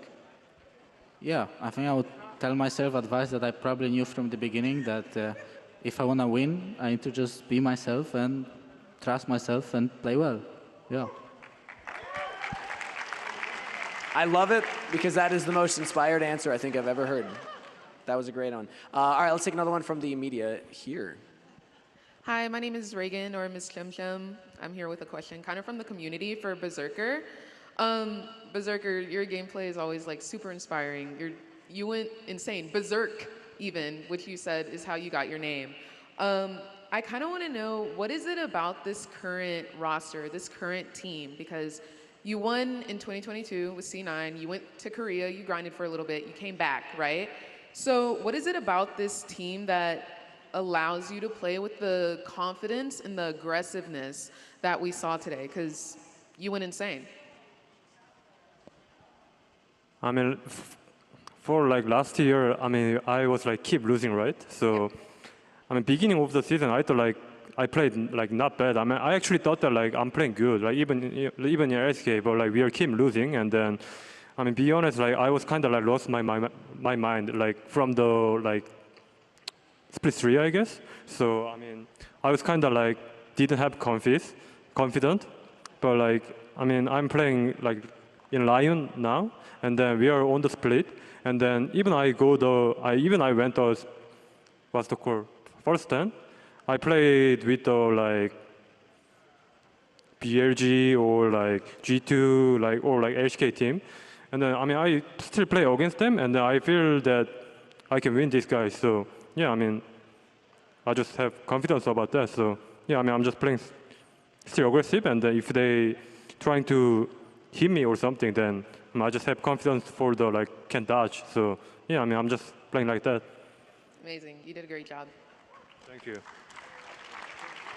All right, we're going to do 2 from the online media because they're both for the coaching staff. So I actually want to hear from the Lyon coaching staff. We haven't gotten to hear from you yet. The first one is for Rainover.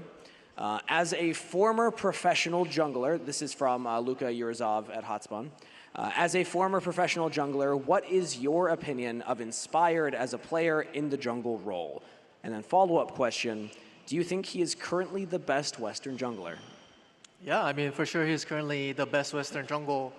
I mean, working with Inspired is really fantastic. Like, he's very smart. He's actually our in-game leader and then captain of the team, and I think he's doing a fantastic job doing that. The reason why our team is very good is first, like, his shuffling is really good, and then all the players are capable to follow that. And then our problem solving is also really good, like, especially like the game one, he was the one who was able to like problem solve like really well throughout the game, so we were able to like win this game as well. So yeah, I mean, I'm very happy and satisfied working with Inspired, and he's definitely the best Western jungle right now. I mean, how many titles now? 7 titles out of, I believe it was like 6 out of 11 going into today. Now 7 out of 12 possible. That's pretty impressive. Pretty impressive. If you could also pass the microphone down. The next question here is from Luis Mario Reyes from Sheep Esports. And this is for both the coaches, but I figured Rigby could answer. How has Lyon evolved from the previous international appearance to improve the result that we saw at First Stand? So how has Lyon improved since First Stand? To me? This was for coaching staff, yeah, for Rigby. Rigby? Rigby too. I mean, we play snowballing style and then scaling style, like both of it well. And then we're kind of like now at a state where we make mistake, we realize it in game. And then just going into MSI, we'll feel more of that in game. And then if you recognize it in game, that's where you start to like get better, fix it inside the game. So we're just at the state, and then I eventually hope that we beat Asian teams because, you know, I only got 1 LCS offer last year. Like, I didn't even get like a LCK tier 2 offers. So I want to like shit on them pretty bad. Some revenge tour. So if I heard you correctly, though, to follow up on that, does that mean that at First Stand you felt that there wasn't that problem-solving in-game element, but now Lyon has that? I mean, we know how big our mistake was after the game when we reviewed together. Mm-hmm. That's how it was in First Stand, at least from my point of view.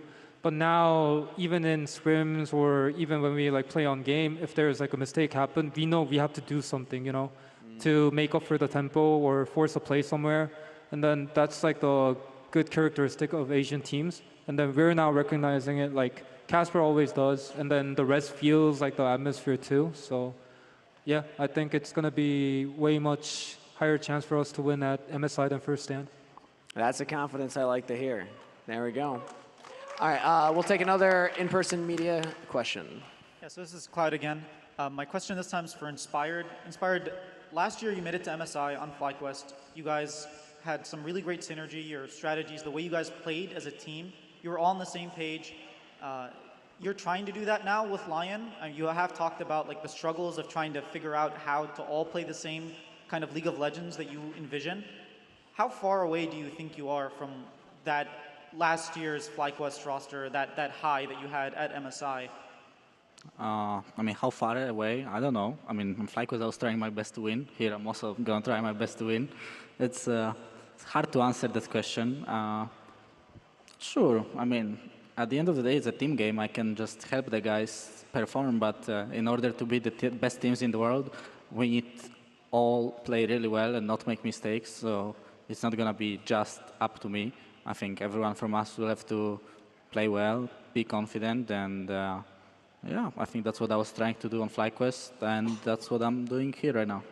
I mean, more like as a team, like when comparing both teams, do you feel like there's a big difference, or are you close to that sort of level of all playing together as a team? I mean, I would have to like compare player by player, right? Like, I think on FlyQuest, obviously Buipo was like a very clutch factor for our team, while I think Dokla is more of a stable player on our team. I think Quad was a stable player on FlyQuest, while I think on our team, Saint is more of a Buipo type of player.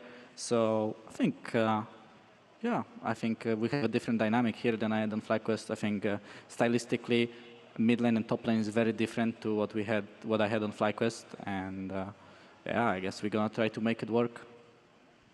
Bit of an inverse, it sounds like. So that's a cool insight, though. I like it.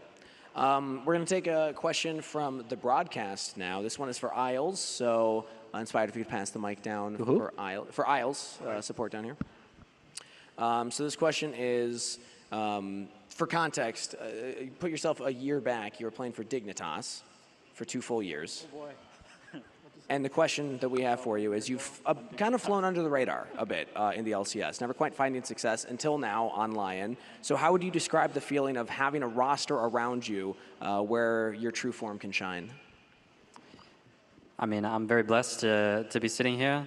I think it's a really big privilege to be able to play with the teammates that I have, to be given this opportunity.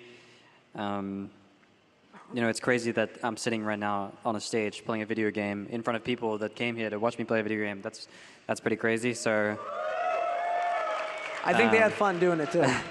You really do have to take it every day, day by day. I think obviously last year was the year before.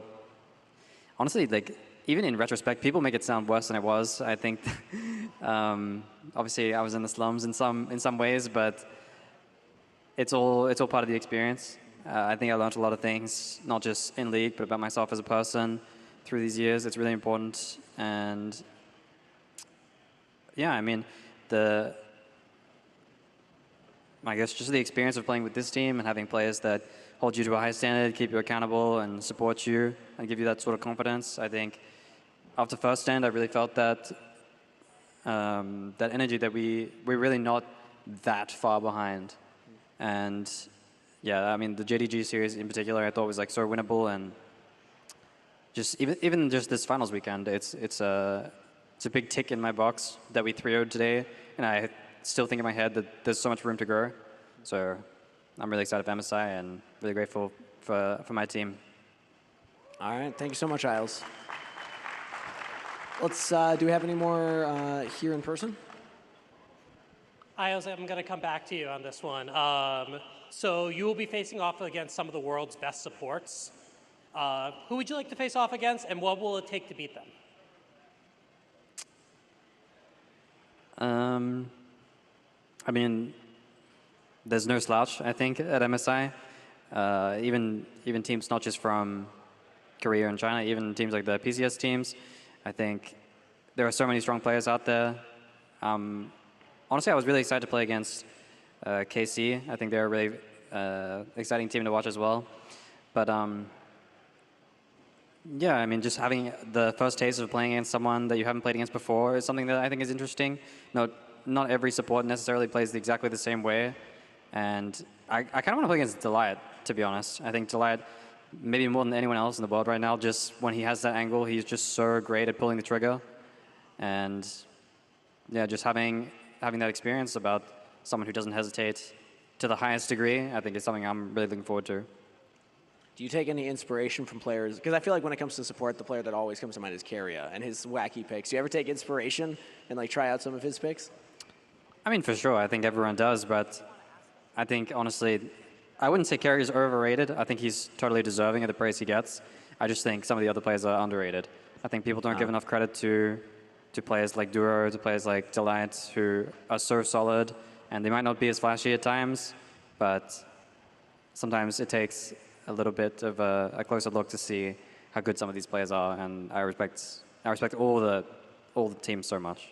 As a fellow support player, give me Nux right there. Yeah, we do things in games, okay?